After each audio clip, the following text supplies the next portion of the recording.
အားလုံးမင်္ဂလာပါကျွန်တော်နာမည်ကတော့ဆလိုက်ဘွေးခံပါတယ်ဒေတာတောင်းဒီညဆွေးနွေးခုဖိတ်ကြားထားတာကတော့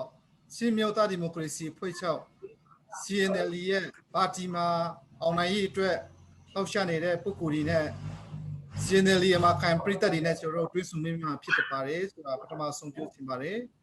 ဒီမှာကျွန်တော်နဲ့ချင်းလန်ပို့စ်ကနေစလိုက်ဆောင်နေလျံကနေနေပြီးတော့ဒီ2020ရွေးကောက်ပွဲအတွက်ပြင်ဆင်ထားကြတယ်လေဆိုရဟာနဲ့ CNLD မူ policy ဒီပြင်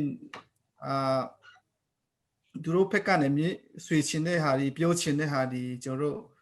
တို့လွတ်လပ်စွာမြင်မြန်မှာဖြစ်ပါတယ်ဆိုတာဟာကိုဒီကနေ့ပထမဆုံးပြောကြားလိုပါတယ်ကျွန်တော်ကြီးစုသူဘက်ကလည်းလူအများသိနိုင်အောင်ရှေ့ပေးဖို့ကိုလည်းဒီကနေ့အောင်ပိုင်ချင်ပါတယ်ကျွန်တော်တို့ဒီမှာမေးခွန်းမေးတဲ့အချိန်မှာကျွန်တော်တို့ကတော့ဒီတခါတလေအားလုံးဖြေခါလေးရှိမေးတခါတလေ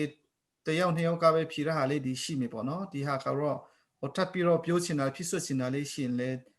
လွတ်လပ်ပြောလို့ရတယ်ဆိုရဟာကိုကျွန်တော်ပြောချင်ပါတယ်ကျွန်တော်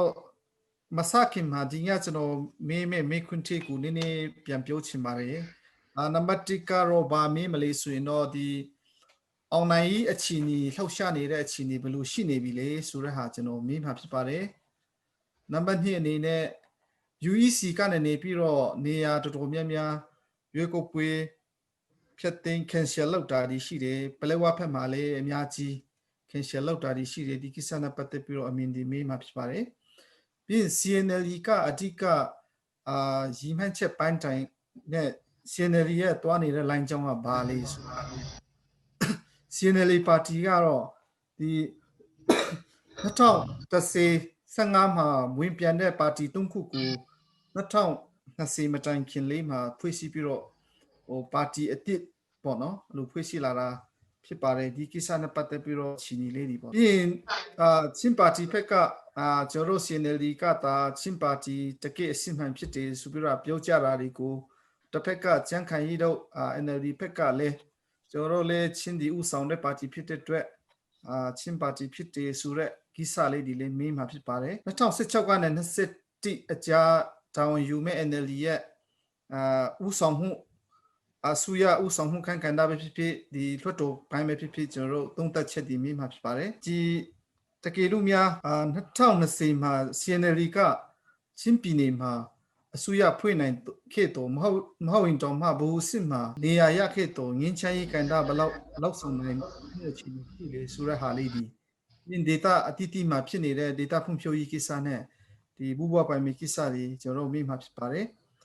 ပြီးရင်တော့ဒီ NLD ဘက်က democracy federal လို့ပြောနေတဲ့ဟာကိုဒီ CNLD ကတော့ federal democracy ဆိုတဲ့သုံးနှုန်းဒီပုံမှာကျွန်တော်ဒီကိစ္စဒီမှာကျွန်တော်ဒီရှင်းလင်းပေးစီချင်တာရှိမယ်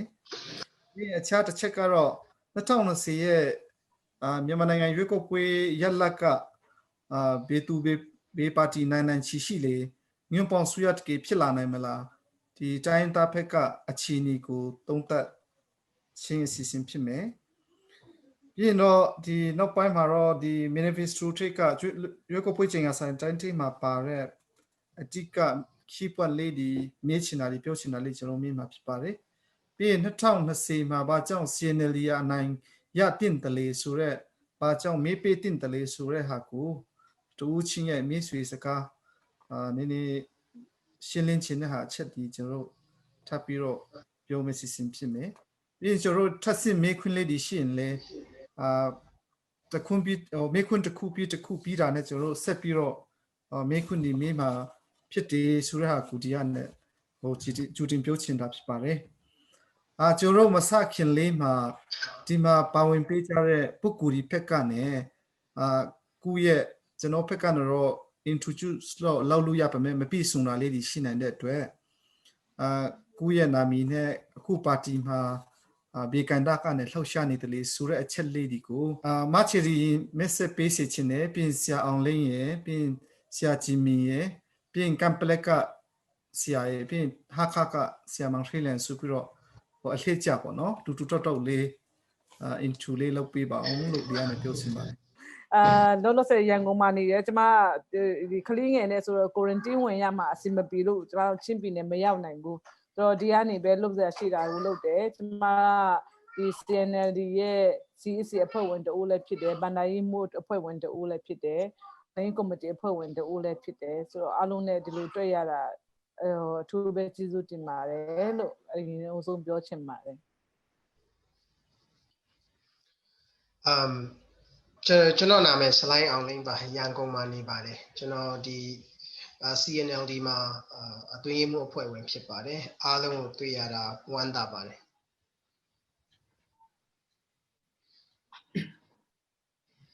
အားလုံးမင်္ဂလာပါကျွန်တော်နာမည်စလိုင်းဂျင်မီရီဇာပွဲဖြစ်ပါတယ်လို့စလိုင်းဂျင်မီလို့လူကိုတည်တာပေါ့နော်ကျွန်တော်ပါတီမှာ CNLD မှာတော့အတွင်းမှုတူဖြစ်ပါတယ်လို့အတွင်းမှုဖွဲ့ဝင်တယ်ပေါ့နော်နောက်တစ်ခုကပြည်ထောင်စုငြိမ်းချမ်းရေးဆွေးနွေးမှုပူးတွဲကော်မတီနိုင်ရေးပါတီစုဖွဲ့လုံခြုံရေးကဏ္ဍလုပ်ငန်းကော်မတီရဲ့ပူးတွဲဖွဲ့ဝင်လည်းဖြစ်ပါတယ်လို့ကျေးဇူးတင်ပါတယ် Okayကျွန်တော်နာမည်ကတော့ slide ပွေထန်းခဲ့ပါဒီကျွန်တော်မင်းတပ်အရက်ဖက်လူမှုအဖွဲ့အစည်းမှာတက်ကြွလှုပ်ရှားသူအနေနဲ့လုပ်နေပါတယ်အခုကတော့ကျွန်တော်ဒီအရက်ဖက်ဖွဲ့အစည်းမှာလည်းပဲဒီ CNLD ကိုအားပေးတဲ့သူရှိတယ် CNLD ဆိုတာထက်ကိုတိုင်းသားပါတီနိုင်နဲ့အားပေးတဲ့သူရှိတယ်နောက်တခြားပါတီအားပေးတဲ့လူလည်းရှိတယ်ပေါ့ကျွန်တော်ကတော့ဒီတိုင်းသားပါတီဒီနိုင်ဖို့အားပေးတဲ့ဒီတူဖြစ်တယ်ပေါ့ဆိုတော့ကျွန်တော်နာမည်ကတော့ slide ပွေထန်းခဲ့ပါကျွန်တော်မင်းတပ်မြို့ပါအားလုံးကျေးဇူးတင်ပါတယ်အားလုံးမင်္ဂလာပါကျွန်တော်ပြောကြလားမသိဘူးတားတယ် Okay မချယ်ရီ3ရတယ် thank you မချယ်ရီခုမချယ်ရီနဲ့ဆိုတော့ကျွန်တော်မတွေ့တာနှစ်သုံးနှစ်တော့ရှိနေပြီဒါပေမဲ့ဗာလေဒီလိုခုလိုအခုမျိုးသားရေးအတွက်ဒီလိုကိုရဲ့ဂိုင်းဒါတီတီနဲ့ဗာလေပါဝင်ခွင့်ပြန်လေလက်တခွင့်ရတဲ့အတွက်အရင်ကျေးဇူးတင်တယ်လို့ပြီးတော့ slide ဂျင်မီတော့ဆိုတော့ organization နဲ့အတူတူလှုပ်ရှားခဲ့တယ်ပြီးတော့ slide only ဆိုရင်ကျွန်တော်တို့ဗာလေခေမော်တမ်ကိစ္စတော့ကကျွန်တော်တို့ one ချင်း education နဲ့ one နဲ့အရင်ဗာလေအတူတူကလှုပ်ရှားပြီးတော့အတူတူကလက်တွေ့ခဲ့တဲ့ချင်းတွေဒီမှာခုအမျိုးသားရေးကိစ္စမှာကျွန်တော်တို့အတူတူကလှုပ်ဆောင်ပြီးတော့ခုလိုမတွေ့တာရမ်းကြပေမဲ့ကျွန်တော် online မှာစကားဆွေးနွေးခွင့်ရတဲ့အတွက်အရင်ကျေးဇူးတင်တယ်ကျွန်တော်နာမည်ကတော့ slide မှာခရီးပြန်ဖြစ်ပါတယ်အခုကျွန်တော်အခုကျွန်တော်ဟာခါထန်လန်ရဲ့ CNLD online ရေးအဖွဲ့မှာကျွန်တော်အဖွဲ့ဝင်တူအနေနဲ့ပါဝင်နေပါတယ်လို့အားလုံးကျေးဇူးဟုတ်ကျေးဇူးတင်ပါတယ်အခုလိုအားလုံးမစ်ဆက်ပေးနိုင်တဲ့အတွက်ကျေးဇူးတင်တယ်ပထမဆုံးအနေနဲ့ဒီ2020ရွေးကောက်ပွဲ CNLD online ရေးအတွက်လှုပ်ရှားနေတဲ့အခြေအနေလေးကိုကျွန်တော်တို့သိချင်ပါတယ်အဓိကကတော့ဟာခါတန်တလန်ပက်ကစလိုက်မောင်ရှိလျန်ကဒေတာအခြေအနေမှာဒေတာမှာရှိနေတော့သူ့ကိုရင်ပြောစီချင်တယ်ပေါ့နော်EC အနေနဲ့ဆ iam ချယ်ရီကိုလည်းပြောစီချင်တယ်ဟုတ်ဆ iam မောင်ရှိလျန်ဖိတ်ခေါ်ပါတယ် Okay ကျေးဇူးတင်ပါတယ်ဟုတ်ကဲ့ကျွန်တော်တို့ဟာခါထန်လန်ဒေတာရဲ့ online ကိစ္စနဲ့ပြီးတော့ပါတီစီယုံကြီး message ဆွေးနွေးခြင်းနဲ့တင်ပြမယ်ဆိုရင်တော့နေကျွန်တော်တို့ဟာခါထန်လန်ဆိုတဲ့နေရာမှာကျွန်တော်အစားကလေးကနေတော့အခက်အခဲတွေတော့ရှိတာပေါ့ဒါပေမဲ့ကျွန်တော်ဇူလိုင်လ17ရက်နေ့မှာစားပြီးတော့ဟာခါမှာကျွန်တော်ဟာခါ EC ရနဲ့ candidate ကိုရွေးတယ်ပြီးတော့ထန်လိုင်းမှာဇူလိုင်24ရက်နေ့စပြီးတော့ပြန်ရွေးပြီးတော့ဒီကနေ့စက်တင်ဘာလမှာပါတီစီယုံရက်နဲ့စားရခါမှာကျွန်တော်ဟာခါနဲ့ထန်လိုင်းရဲ့အခြေအနေကိုပြောမယ်ဆိုရင်တော့တော်တော်လေးကိုအားရကျေနပ်မှုရှိတယ်ဘာလို့ရှိလဲဆိုရင်တော့တကယ်ပါတီနဲ့လူငယ်နဲ့ပြီးရင်တော့ candidate တွေရဲ့ပူးပေါင်းဆောင်ရွက်မှုတော်တော်လေးကိုအပေးယူတွေလောက်တာပြီးရင်တော့ဗာလဲကူရဲ့ကိုင်ဒါစီနဲ့တာဝန်ယူမှုတွေအရင်ကောင်းတယ်ပြီးရင်တော့အခုဟာခါမှာဆိုရင်တော့လူငယ်အယောက်600ရှိတော့ဒီယောကCNLD campaign မှာပါဝင်ပြီးတော့ CNLD မှာပါဝင်ပြီးတော့နာမည်ပေးပြီးတော့စီးတွေတွင်းပြီးတော့ဗာလဲသူရဲ့ကိုင်ဒါကြာရကန်တာသူတို့လောက်ဆောင်နေတယ်ပြီးရင်တော့နေစီယုံကြီးလောက်တဲ့နေရာမှာဟာခါမှာဆိုတော့ခု243လူငယ်243ယောက်ကပါဝင်ပြီးတော့ဗာလဲ group တစ်ခုမှာလူ15ယောက်12ယောက်နဲ့ခွဲပြီးတော့ဟာခါမျိုးဆိုတော့ခုဟာခါမျိုးနေဆိုရင်တော့ကျွန်တော်တစ်ခါလောက်ကျွန်တော်စီယုံကြီးလောက်လူငယ်ကန်တာနဲ့စီယုံကြီးလောက်ပြီးတော့ထန်လိုင်းရနဲ့ဆိုရင်လေလူငယ်အယောက်300နီးပါးနဲ့နာမည်စင်းပေးသွင်းပြီးတော့အခုခီးထွက်တဲ့လူနေစီယုံကြီးလောက်တဲ့လူငယ်အယောက်က140ကျော်လောက်ရှိပြီးတော့အခုထန်လိုင်းလဲထန်လိုင်းမှာတော့မြို့နေပေါ်ဒီကစစ်စေကိုရှိတဲ့ခါမှာအဲ့ဒီအလုံးကိုလေကျွန်တော် ဘာလဲလူတွားနေပါပြီဆိုတော့ candidate တွေလည်းသူတို့ရဲ့ kind နဲ့အားလုံးဘာလဲစီမံရေးလုပ်တယ်ပြီးရင်တော့ party ဖက်နဲ့သူတို့နဲ့ kind နဲ့စီမံရေးလုပ်တယ်လူငယ်လည်းသူရဲ့ kind နဲ့စီမံရေးလုပ်တယ်အဲ့ဒါတော့ကျွန်တော်ပူပေါင်းပြီးတော့ကျွန်တော်ဘာတွေပြဿနာကြုံတွေ့တယ်ဘာတွေကျွန်တော်အခက်အခဲရှိတယ်ဆိုတာကိုအများတိုင်းကျွန်တော်ကိုယ်နေလောက်ပြီးတော့ကျွန်တော်ဆွေးနွေးတယ်ပြီးရင်တော့တကယ့်ကိုဘာလဲနူးထမှုတစ်ခုလို့ပြောရမလားဆိုတကယ့်ကိုအားရစရာကောင်းတာလူငယ်တွေရောပါတီတွေရောဟွာတွေရောဘယ်သူမှကိုပါကိုဖိတ်တာလာပြီးတော့ပါဝင်ပါဆိုတာကျွန်တော်ကအဲ့လူမဟုတ်ဘဲနဲ့သူ့ဘာသူ voluntary နဲ့ပေါ့လေ voluntary ပါဝင်လာတဲ့ခါမှာတကယ့်ကိုအားရချင်တာပိုကောင်းတယ်ဆိုတော့ကျွန်တော်ကိုတခါလေးမေးခွင့်မိတာပေါ့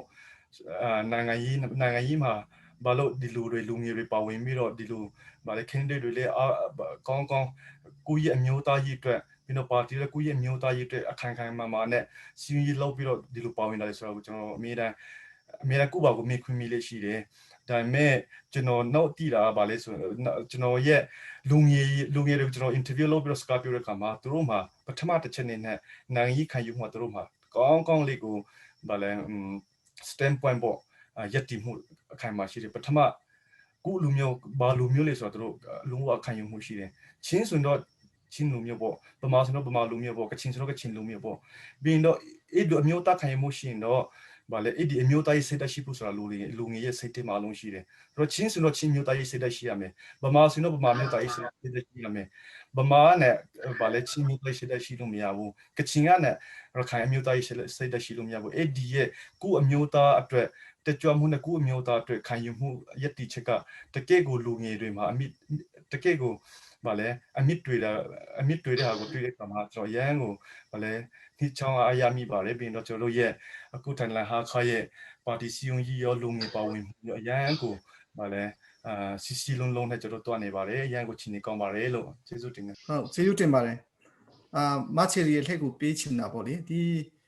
2020ရွေးကောက်ပွဲပြင်ဆင်မှုအတွက်ဒီ CNLD ဖက်ဆိုရင်တော့လူငယ်ဒီတော်တက်ကြွပြီးတော့လောက်နေတာဒီမြင်ရတာပေါ့လေ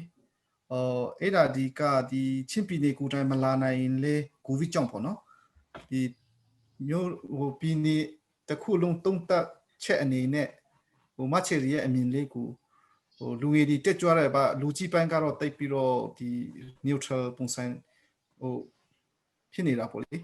ဒီပုံမှာရောဘာတွေတုံ့တက်စေချင်တဲ့ဟာတွေပေါ့နော်တပြည်နေလုံးတန်းတာနေပြောပြပါဟုတ်ကဲ့ရှင်ဟုတ်ကဲ့တုံးတက်ရမယ်ဆိုလို့ရှိရင်ဒီအများကြီးပေါ့တစ်ချက်ကခုနဆရာမောင်ထဲလင်ပြောတဲ့ဟာကိုကျွန်မပြန်ထောက်ခံခြင်းတယ်ဒီ national awakening အမျိုးသားနှုတ်ကြမှုကကျမတို့ချင်းလူမျိုးတွေထဲမှာအများကြီးဖြစ်လာတာကိုကျမတို့တွေ့ရတယ်ဒီ national awakening ဖြစ်လာတာဒီလွန်ခဲ့တဲ့9 နှစ်တုန်းကအထူးသဖြင့်အခုလှုပ်ရှားနေတဲ့လူငယ်တွေက2015တုန်းက NLD ကိုမဲပြီးခဲ့တဲ့လူတွေဖြစ်တယ် NLD ကနေသူတို့လိုချင်တဲ့တရားမျှတမှုလွတ်လပ်မှုနော်ဒီဟာတွေကိုတန်းတုံညီမျှမှုဒီဟာတွေကိုတည်ဆောင်မလားဆိုပြီးတော့ NLD ကိုမဲပြီးခဲ့တဲ့ထောက်ခံပြီးခဲ့တဲ့တော်တော်များများကဒီ9 နှစ်တော်တွင်းမှာဒါတွေမဖြစ်လာတဲ့ချိန်မှာသူတို့ရဲ့မသိစိတ်ထဲကနေ consciousness ကနေဒီအမျိုးသားကြီးကိုပို့ပြီးတော့ဥတည်လာတာဖြစ်တယ်ဒါကဒီလူငယ်တွေရဲ့ shift ပေါ့အလိုနေနဲ့ပြောင်းလဲလာတဲ့အရာကိုကျမတို့ကလက်ခံရမှာဖြစ်တယ်ဆိုတော့ဒါတစ်ချက်နှစ်ချက်ကကျမတို့ချင်းလူငယ်တွေကြားထဲမှာလူငယ်လို့ပြောလို့ရှိရင်အသက်40အောက်ပေါ့နော်ဒီလူတွေကြားထဲမှာဘာဆက်ဖြစ်နေလဲဆိုလို့ရှိရင်ကိုဟာဘယ်သူလဲကိုဟာကိုရဲ့ identity ကိုပြန်ပြီးတော့မေးခွန်းထုတ်တဲ့အရာတွေအများကြီးတွေ့ရတယ်ဆိုတော့ကိုဟာကိုချင်းလူမျိုးဖြစ်တယ်ကျွန်တော်ကချင်းဖြစ်တယ်ကျွန်တော်ကတိုင်းသားတယောက်ဖြစ်တယ်ဆိုတဲ့အသည့်တရားတွေဝင်လာတာနဲ့တပြိုင်နက်ကျွန်တော်ရဲ့အိမ်ကဘယ်မှာလဲကျမရဲ့အိမ်ကဘယ်မှာလဲဆိုတဲ့ဟာကိုသူတို့လိုက်ရှာကြတာဖြစ်တယ်အဲ့ဒါတွေကဒီနှစ်ခုစလုံးက identity နဲ့ belongingness လို့ခေါ်တဲ့ကိုဘယ်နေရာမှာ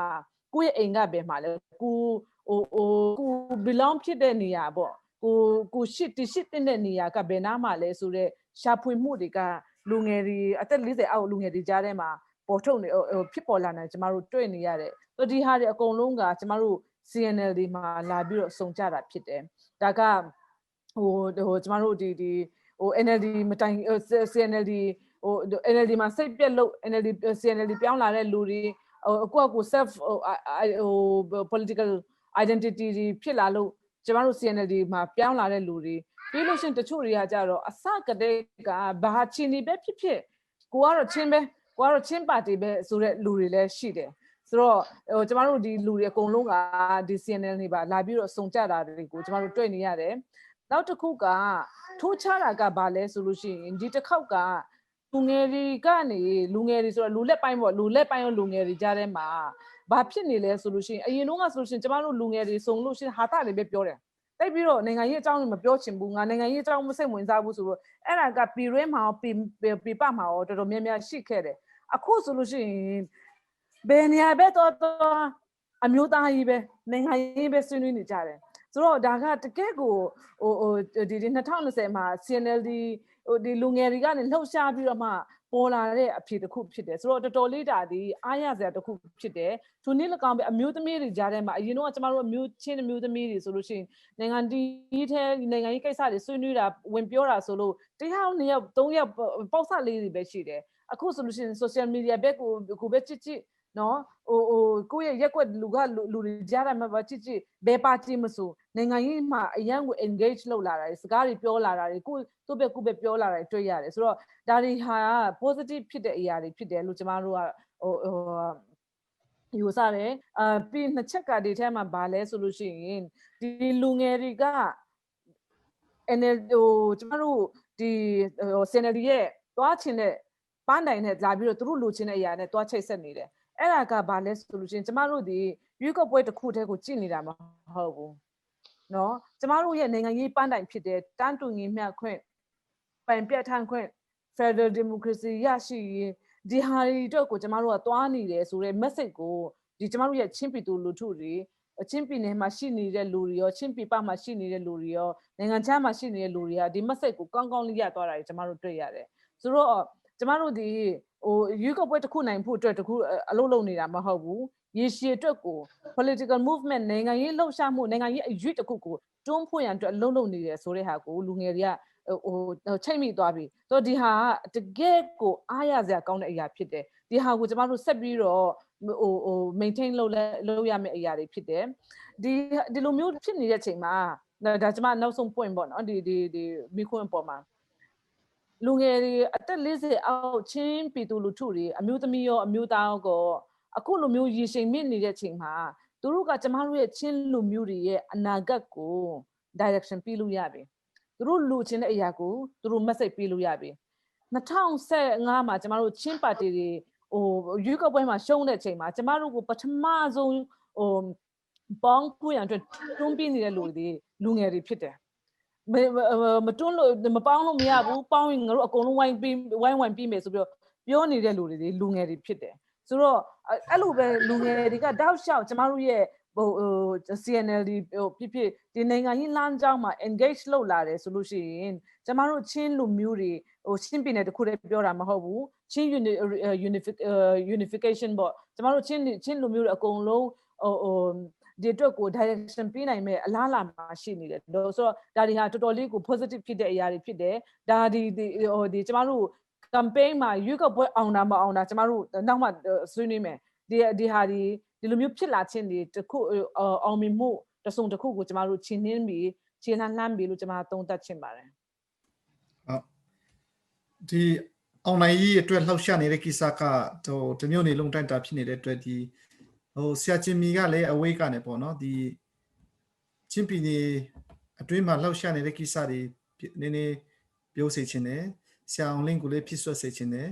ပြီးဆရာဘွေးထန်းကေကိုလည်းပြောစေချင်တာပေါ့နော်ဆရာချင်းမီကလည်းအရင်ပြောပေးပါလားဟုတ်ကဲ့ကျေးဇူးတင်ပါတယ်ကျွန်တော်ရှေ့က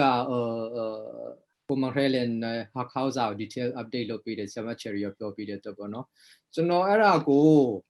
တချို့ဟာမပြောခင်မှာကျွန်တော်ရှေ့ပိုင်းမှာတချို့ပြင်ဆင်ချက်လေးတွေကိုလေအရင်ဆုံး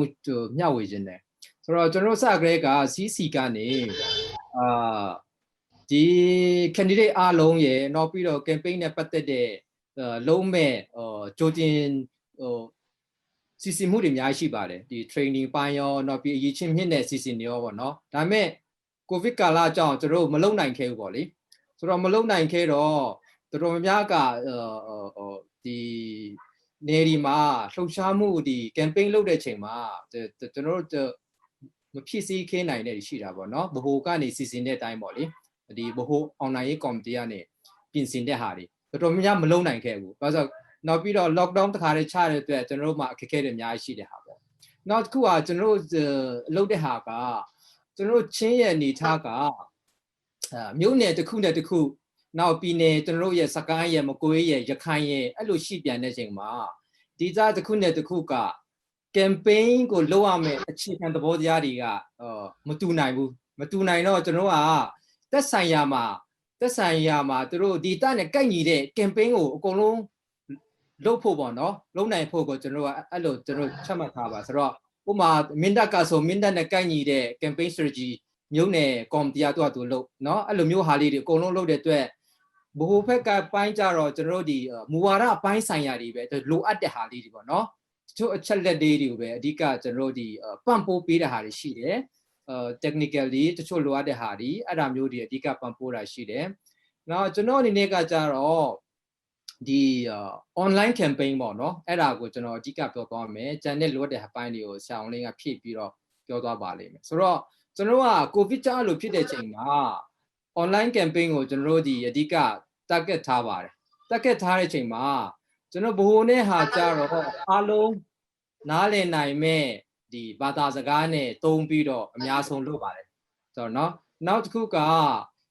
မြို့နယ်တည်ရဲ့ကျန်တဲ့ဒေသမှာကြတော့ကျွန်တော်ဒီမြို့နယ်မှာအများဆုံးသုံးတဲ့ဘာသာစကားနဲ့အဓိက campaign လုပ်ကြတယ်ပေါ့เนาะဆိုတော့online မှာလည်းတော်တော်လေးကျွန်တော်တို့ဒီဘိုးဖက်ကမူဝါဒနဲ့ဆိုင်တဲ့ဟာတွေရောကျွန်တော်တို့ဒီပံ့ပိုးပြီးတော့လုပ်နေတဲ့ဟာတွေရှိတယ်နောက်တစ်ခုကအားလုံးမြင်နိုင်တဲ့ဟာကြတော့ကျွန်တော်တချင်းနဲ့ပေါ့နော်တချင်းနဲ့လုပ်တဲ့ဟာတွေရှိတယ်နောက်တစ်ခုကဒီတခြားပံ့ပိုးကူညီတဲ့ဟိုပါပေါ့အဖွဲ့တွေပေါ့နော်ဒီတချို့ကွာတွေရှိမယ် CSO group တွေရှိမယ်တချို့ကြတခြားဆိုင်ရာဘက်ဆောင်ကနေဝိုင်းဝန်းပံ့ပိုးတဲ့ဟာတွေရှိတာဒီ campaign နဲ့ပတ်သက်တဲ့ဟာပေါ့နော်ဆိုတော့နောက်တစ်ခုကကျွန်တော်တို့ online နဲ့လည်းကျွန်တော်တို့ဒီမြေပြင်မှာရှိတဲ့ candidate တွေရယ်နောက်မြေပြင်မှာရှိတဲ့ကျွန်တော်တို့မြို့နယ်တီးရဲ့ဒီခေါင်းဆောင်ပိုင်းနဲ့ပေါ့နော်ပုံမှန်လေး update လုပ်ပြီးတော့ဒီ Zoom နဲ့ပဲဖြစ်ဖြစ်အစည်းအဝေးလုပ်ခဲ့တာတွေရှိတယ်ဒါပေမဲ့ကျွန်တော်တို့မှာခက်ခဲအများကြီးရှိတယ်ဆိုတော့ကျွန်တော်တို့မှာကမြို့ပေါ်လောက်ပဲဒီ internet coverage ကရတော့လေဆိုတော့ကျွန်တော်တို့အားနည်းချက်တွေရှိတယ်အဲ့မှာပုံမှန်ကျွန်တော်တို့ update မရနိုင်တဲ့ဟာလေးတွေတော့ရှိတာပေါ့နောက်တစ်ခုအားရစရာကောင်းတာကထပ်ပြီးတော့ပြောချင်တာကမြို့နယ်တိုင်းမှာရှိတဲ့လူငယ်တော်တော်များများကဒီ online ဒီရတဲ့နေရာတော်တော်များမှာတက်ကြွcampaign လုပ်ပေးကြတယ် supporter တွေပေါ့နော်အဓိကအဲ့ဒါတွေလည်းဒီပါတီလူငယ်တွေရောနောက်ပြီးတော့ကျွန်တော်တို့ပံ့ပိုးတဲ့အဖွဲ့တွေရောပေါ့နော်အဲ့ဒါကိုလည်းကျွန်တော်တို့တော်တော်လေးအားရစရာကောင်းပါတယ်နောက်လူငယ်တွေပေါ့လေထပ်ပြီးတော့ကျေးဇူးတင်ခြင်းတယ်လူငယ်တချင်းလူငယ်တွေအားလုံးပါနော်ဒီတစ်ခေါက်မှာအားလုံးဝိုင်းဝန်းပံ့ပိုးပေးကြတဲ့အတွက်ပေါ့နော်အဲ့လောက်ပဲကျွန်တော်ဒီတစ်ခေါက်တော့ခြုံပြီးပြောချင်ပါတယ်ဟုတ်ကဲ့ကျေးဇူးပါဟုတ်ကျေးဇူးတင်ပါတယ်ဆရာအောင်လင်းဆက်ပြောပြပါဦးလားဒီအပိုင်းတော့သူတို့ပြောတာအများကြီးပြည့်စုံပါတယ်ဟိုတခြားအပိုင်းမှာကျွန်တော်ပြောပါမယ်ဆရာဖန်ခေဖက်နော်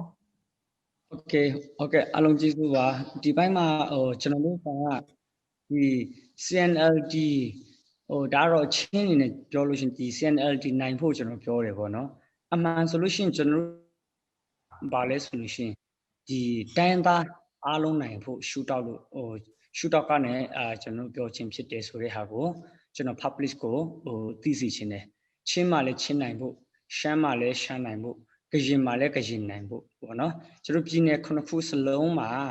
ဒီကျွန်တော်ရဲ့တိုင်းသားပါတီအားလုံးအနိုင်ရဖို့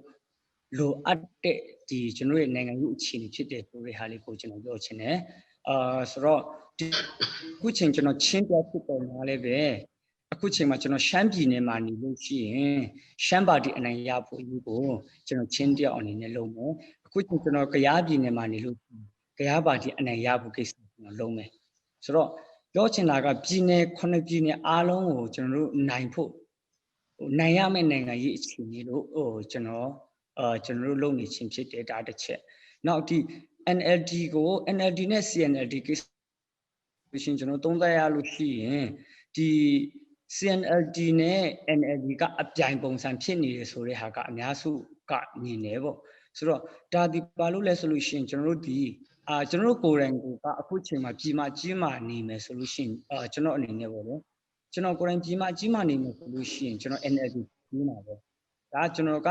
NLD လုပ်တဲ့ဟာတွေကိုအကုန်လုံးကိုကြိုက်လို့ဆိုတာထက်ကိုလက်ရှိနိုင်ငံရေးအခြေအနေကိုကြည့်ပြီးတော့ရေးအရာကျွန်တော်အခုဒီတိုင်း9တိုင်းမှာနေလို့ရှိရင်ကျွန်တော် NLD ကိုမဲပြီးမှဖြစ်တယ်ဒါပေမဲ့အခုလောလောဆယ်မှာတော့တိုင်းသားပါတီအားလုံးကအနိုင်ရဖို့လိုအပ်တယ်ဆိုတဲ့ဟာလေးကိုကျွန်တော်တို့ပြောချင်းဖြစ်တယ်ဆိုတော့ကျွန်တော်တို့ဒီတခါတလေမှာကျွန်တော်ပြောတဲ့အချိန်မှာဒီချင်းပြည်နယ်မှာနေပြီးတော့မှ CNLD အနိုင်ရရေးကိုကျွန်တော်ပြောဘယ်လိုပြောမလဲပြောတဲ့အချိန်မှာကျတော့သူတို့ကကျွန်တော်တို့ကဒီ NLD ကိုတိုက်ခိုက်တယ်ဆိုတဲ့အမြင်တစ်ခုရှိတာအမှန်ကကျွန်တော်နေလို့ရှိရင်ကျွန်တော် NLD ကိုအားပေးမှာပဲဒါသူ့ရဲ့လုပ်ပုံကံအကုန်လုံးကိုထောက်ခံလို့ကြိုက်လို့ဆိုတာထက်ကိုလက်ရှိနိုင်ငံရေးအခြေအနေအရကျွန်တော်တို့လိုချင်တာကတိုင်းသားပါတီအားလုံးသူတို့ရဲ့တိုင်းသားဒီပြည်နယ်9ခုမှနိုင်မှာစီနောက်တိုင်းဒေသကြီးမှာလည်းပဲ NLD နိုင်ပါစီစသဖြင့်ပေါ့ကျွန်တော်အဲ့လိုအမြင်နဲ့ကျွန်တော်ဆွေးနွေးခြင်းဖြစ်တယ်နောက်ဒါတစ်ချက်ပေါ့နော်ဆိုတော့ဒီအခုနောက်ပိုင်းမှာကျွန်တော်တို့ဒီသမိုင်းကြောင်းပြန်ကြည့်မယ်ကျွန်တော်ကိုယ်တိုင်2015မှာကျွန်တော်ချင်းပါတီကိုအားမပေးခဲ့ဘူးချင်းပါတီတော့ကျွန်တော်အလုံးမလုပ်ခဲ့ဘူး2015ရွေးကောက်ပွဲမှာကျွန်တော်ကိုယ်တိုင် NLD အနိုင်ရရေးနဲ့ NLD အတွက်ကိုကျွန်တော်တန်းဟန်တယ်လို့လုပ်ခဲ့တယ်ဒါကကျွန်တော်ပြောချင်တာကနိုင်ငံရေးရည်ချင်းကိုကျွန်တော်ကြည့်ချင်းဖြစ်တယ်အခု2020မှာရွေးကောက်ပွဲမှာကျွန်တော်တို့တိုင်းသားပါရေးကိုလုပ်တာလည်းပဲနိုင်ငံရေးရည်ချင်းကိုကြည့်ပြီးလုပ်တာဖြစ်တယ်ဒါကိုကျွန်တော် publish ကိုသိစေချင်တယ်အကုန်လုံးကဒီတိုင်းသားချင်းမာနေပြီးတော့မှချင်းပါတီအနိုင်ရရေးမှာကျွန်တော်တို့လုပ်နေတဲ့အချိန်မှာဒါဒီရွေးကောက်ပွဲဖြစ်တယ်ပါတီတစ်ခုနဲ့တစ်ခုဒီအပြူသဘောဆောင်တဲ့ဟာရှိမယ်အပြည့်သဘောဆောင်တဲ့ဟာရှိမယ်ဒါကနိုင်ငံရေးရဲ့သဘောတဘာဝဖြစ်တယ်ပို့တိုက်မှုဖြစ်တယ်ဒါပေမဲ့ကျွန်တော်ဒီချင်းပြည်နယ်မှာပြီးတော့မှ NLD အနိုင်ရရေးကိုကျွန်တော်လုပ်တဲ့အချိန်မှာလုံးဝ NLD ကိုကျွန်တော်လုံးဝပြစ်ပယ်တာမဟုတ်ဘူးပြောချင်တာက NLD ကဒီမှာနိုင်ရမယ်ကျွန်တော်တို့ဒီချင်းပြည်နယ်မှာကတော့ချင်းပါတီနိုင်ရမယ်ကယားပါတီမှာကယားပါတီနိုင်ရမယ်ရှမ်းမှာရှမ်းနိုင်ရမယ်ဒါဒီကျွန်တော်တို့ရဲ့နိုင်ငံရေးအရွေ့တစ်ခုအတွက်ဖြစ်တယ်ဆိုတော့ကျွန်တော်ပြည်တော်စုအစစ်မှာအစိုးရဖွဲ့နိုင်ခြင်းမဖွဲ့နိုင်တာကိုကျွန်တော်အမြဲတမ်းပြောလို့ရှိတယ်ဒီတိုင်းသားပါတီအားလုံးထိုင်ခုံ209ခုမှာကျွန်တော်တို့သွားထိုင်လို့ရှိရင်ဘယ်ပါတီမှအစိုးရမဖွဲ့နိုင်ဘူးဆိုတဲ့ဟာကတေချာသွားတယ်ဒါတစ်ချက်ဆိုတော့ကျွန်တော်တို့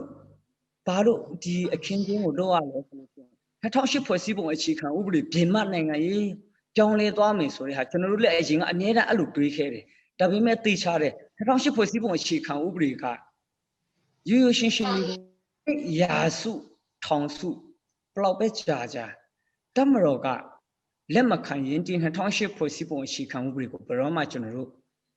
ဘယ်ပါတီတက်မပြင်နိုင်ဘူးဆိုတော့ဒီမပြင်နိုင်တဲ့အခြေအနေမှာကျွန်တော်တို့ရဲ့တိုင်းရင်းသားနိုင်ငံရေးအခွင့်အရေးတွေကို2008ဖွဲ့စည်းပုံအခြေခံဥပဒေအောက်ကနေပြီးတော့မှကျွန်တော်တို့ရဲ့ဖွံ့ဖြိုးရေးစီးပွားရေးလူမှုရေးဒီကိစ္စတွေကိုဒီမပြင်နိုင်တဲ့တိုင်ကျွန်တော်တို့ထောက်တော်ထဲမှာရောက်ပြီးတော့မှကျွန်တော်ရဲ့အခွင့်အရေးတွေကိုကျွန်တော်တို့တတ်နိုင်တယ်လို့ယူဖို့ဆိုတဲ့ဟာကိုကျွန်တော်တို့လိုချင်တဲ့တစ်ချက်နောက်ပေတိုင်းသားပါတီမှာမဆိုင်းဖြစ်ရှမ်းဖြစ်ကယားဖြစ်ကချင်ဖြစ်2008ဖွဲ့စည်းပုံအခြေခံဥပဒေကိုမပြင်ချင်တဲ့ပါတီတပါတီမှမရှိဘူးကျွန်တော်တို့ဒီ Federal ပြည်ထောင်စုကိုတွားဖို့ဆိုတဲ့ဟာတိုင်းသားပါတီတိုင်းကကျွန်တော်တို့ကလိုချင်တဲ့အတိုင်းသာဖြစ်တယ်ဆိုတော့ပေပါတီရဲ့အစိုးရဖွဲ့ပြည်ထောင်စုလွှတ်တော်မှာကျွန်တော်ရောက်လို့ရှိရင်2008ဖွဲ့စည်းပုံအခြေခံဥပဒေကိုပြင်မဲ့ကျွန်တော်တို့တိုင်းသားပါတီဆိုတာထက်ကိုတိုင်းသားအခွင့်အရေးတွေကိုအကာအကွယ်ပေးမဲ့အခွင့်အရေးကိုပေးမဲ့ဥပဒေကိုပြင်ဆင်ဖို့ pe party ကြံ့ခိုင်ရေးဖြစ်ဖြစ် NLD ဖြစ်ဖြစ်နော်နောက်ဖြီသုံးလုံးဖြစ်ဖြစ် pe party မဆိုဒီတိုင်းသားပါတီရဲ့အခွင့်အရေးရမယ်ကိစ္စကိုပြည်တော်စုထွက်တော်မှာတင်လာမယ်ဆိုလို့ကချင်ပါတီဖြစ်ဖြစ်ရှမ်းပါတီဖြစ်ဖြစ်ခုနှစ်ပြည်နယ်ရှိတဲ့အနေတိုင်းသား9မျိုးစလုံးကဘယ်ပါတီမှကန့်ကွက်မှာမဟုတ်ဘူးဒါသိချတယ်ဆိုတော့ဒီအခြေအနေမှာသူတို့ကျွန်တော်တို့ရပိုင်ခွင့်ကျွန်တော်တို့ရဲ့အခွင့်အရေးပြန်ရဖို့ဆိုတာကအခု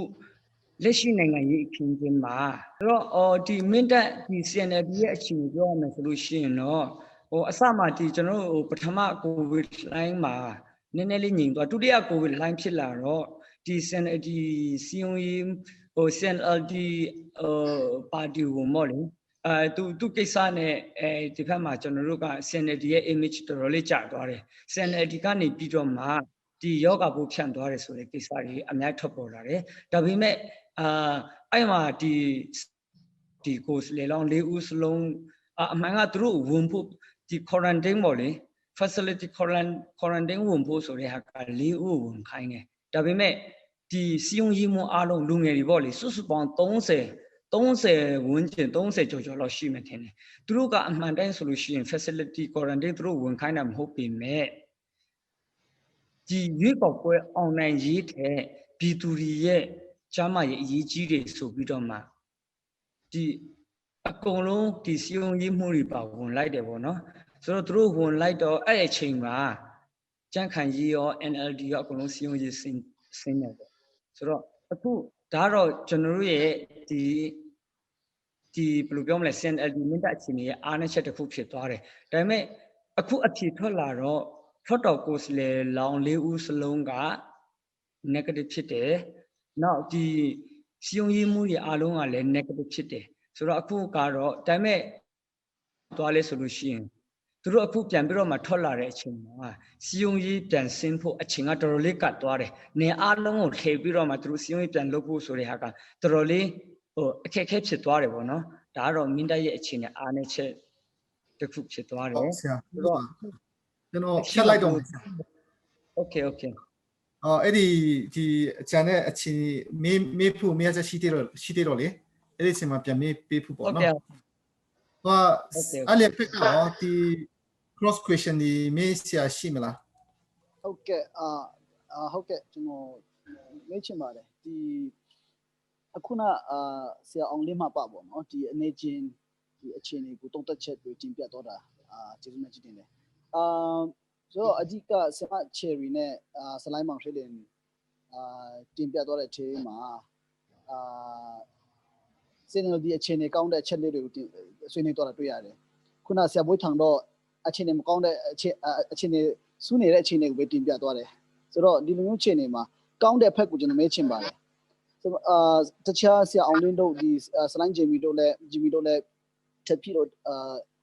ရပါတယ်ဆိုတော့မိခွန်းကတော့ကျွန်တော်တို့ဒီအခြေအနေကောင်းပါတယ်ဆိုတဲ့ဟာကိုကျွန်တော်တို့ဒီဘယ်လိုပုံစံနဲ့တိုင်းတာပြီးတော့ကျွန်တော်တို့အခြေအနေကောင်းနေပါတယ်ဆိုတာကဘယ်လို measurement လုပ်တာလဲပေါ့နော်ပြီးတော့အဲ့ဒီ measurement ကိုချိန်ခံပြီးတော့ကျွန်တော်တို့အခုလာမဲ့ဒီတပတ်ကြော်ပဲကြံတဲ့ချိန်မှာကျွန်တော်တို့ CNLD ဒီမှာcampaign team မှာပါတဲ့ဖွဲ့တွေအလုံးကဘယ်လိုတုံးတက်မိလဲပေါ့ဒီခုနကတော့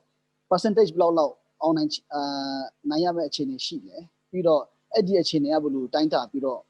ဘယ်လို number တွေထွက်နိုင်တာလဲဆိုတာကိုကျွန်တော်မေးချင်ပါတယ်ကျွန်တော်ရင်ဖြီရမလားဆရာအမချရီရင်ဖြီမလားရင်ဖြီကျွန်တော်ရင်ဖြီလိုက်နေဟုတ်ပြီကျွန်တော် data မှာနေတဲ့ခါကျတော့ဟုတ်ပြီအဲ့ဒါမေကွန်းတော့ခက်တဲ့မေကွန်းပါဘလို့တန်းတာဆိုကျွန်တော်လေ research တွေဟောလေမရှိတဲ့ခါကျတော့သူတွေတနာတွေမရှိတဲ့ခါကျတော့ဖြီတော့ခ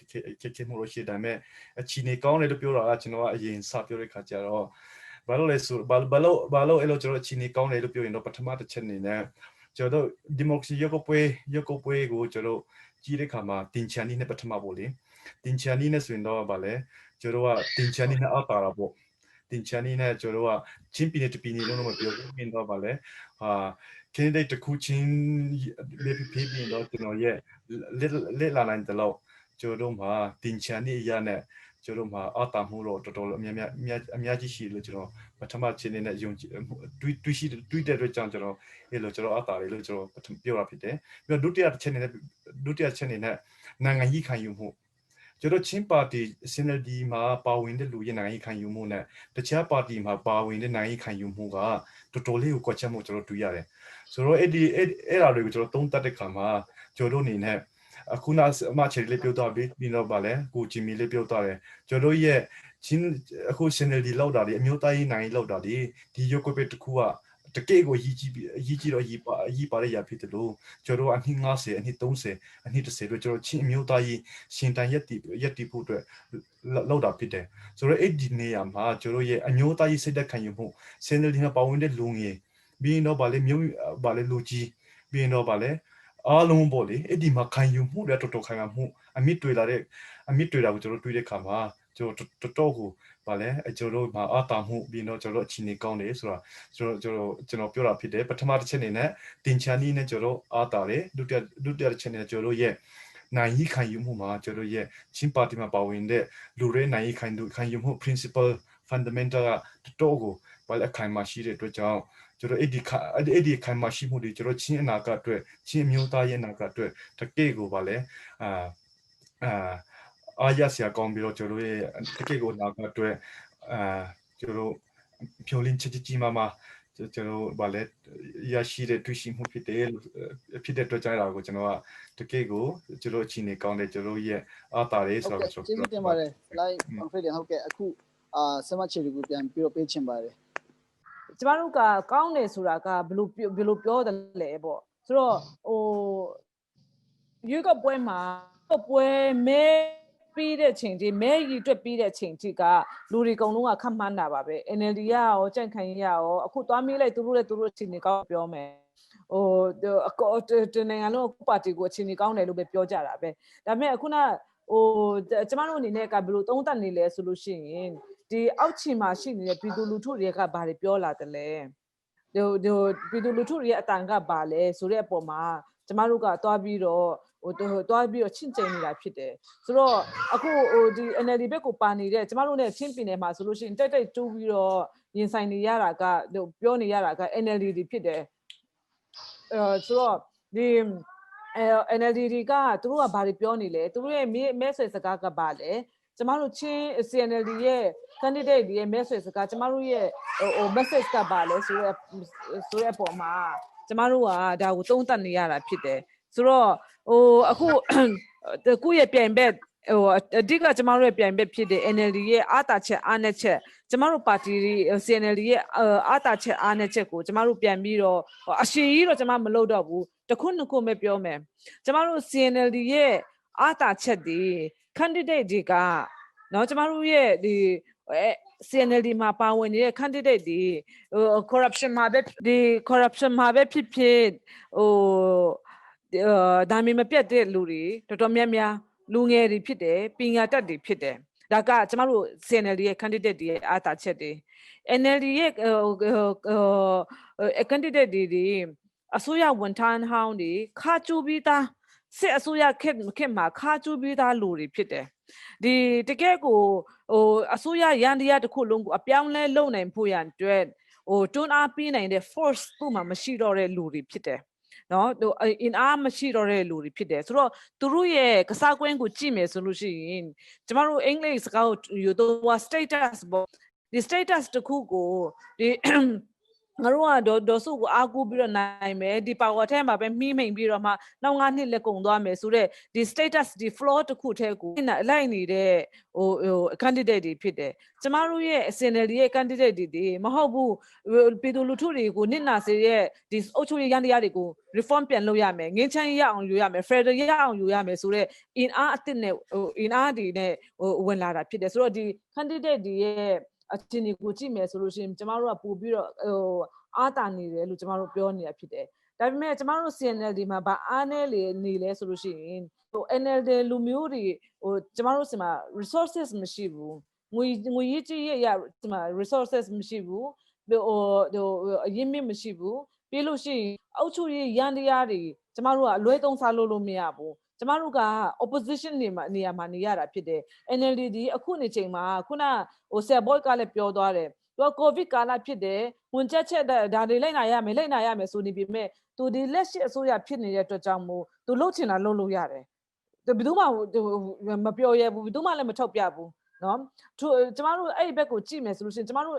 CNLD ပါတီကလှုပ်မှာထရမှုတွေတိုင်တမှုတွေအများကြီးပြန်ပြီးတော့ရင်ဆိုင်နေရတယ်ဆိုတော့ဒီဟာဒီမှာကျမတို့ဘက်ကနေ CNLD ရဲ့အားနည်းချက်မှာ CNLD ရင်ဆိုင်နေရတဲ့ဟိုအခက်အခဲတွေအားနည်းချက်တွေပေါ့ဒါတွေရှိနေတယ်ဆိုတော့ဒါတွေကိုကြည့်ရှင်ဒီလောက်ခက်ခဲနေတဲ့ resource ကလုံလောက်မရှိဘူး CNLD မှာကိုယ့်ရဲ့ campaign အတွက်ကိုမနေ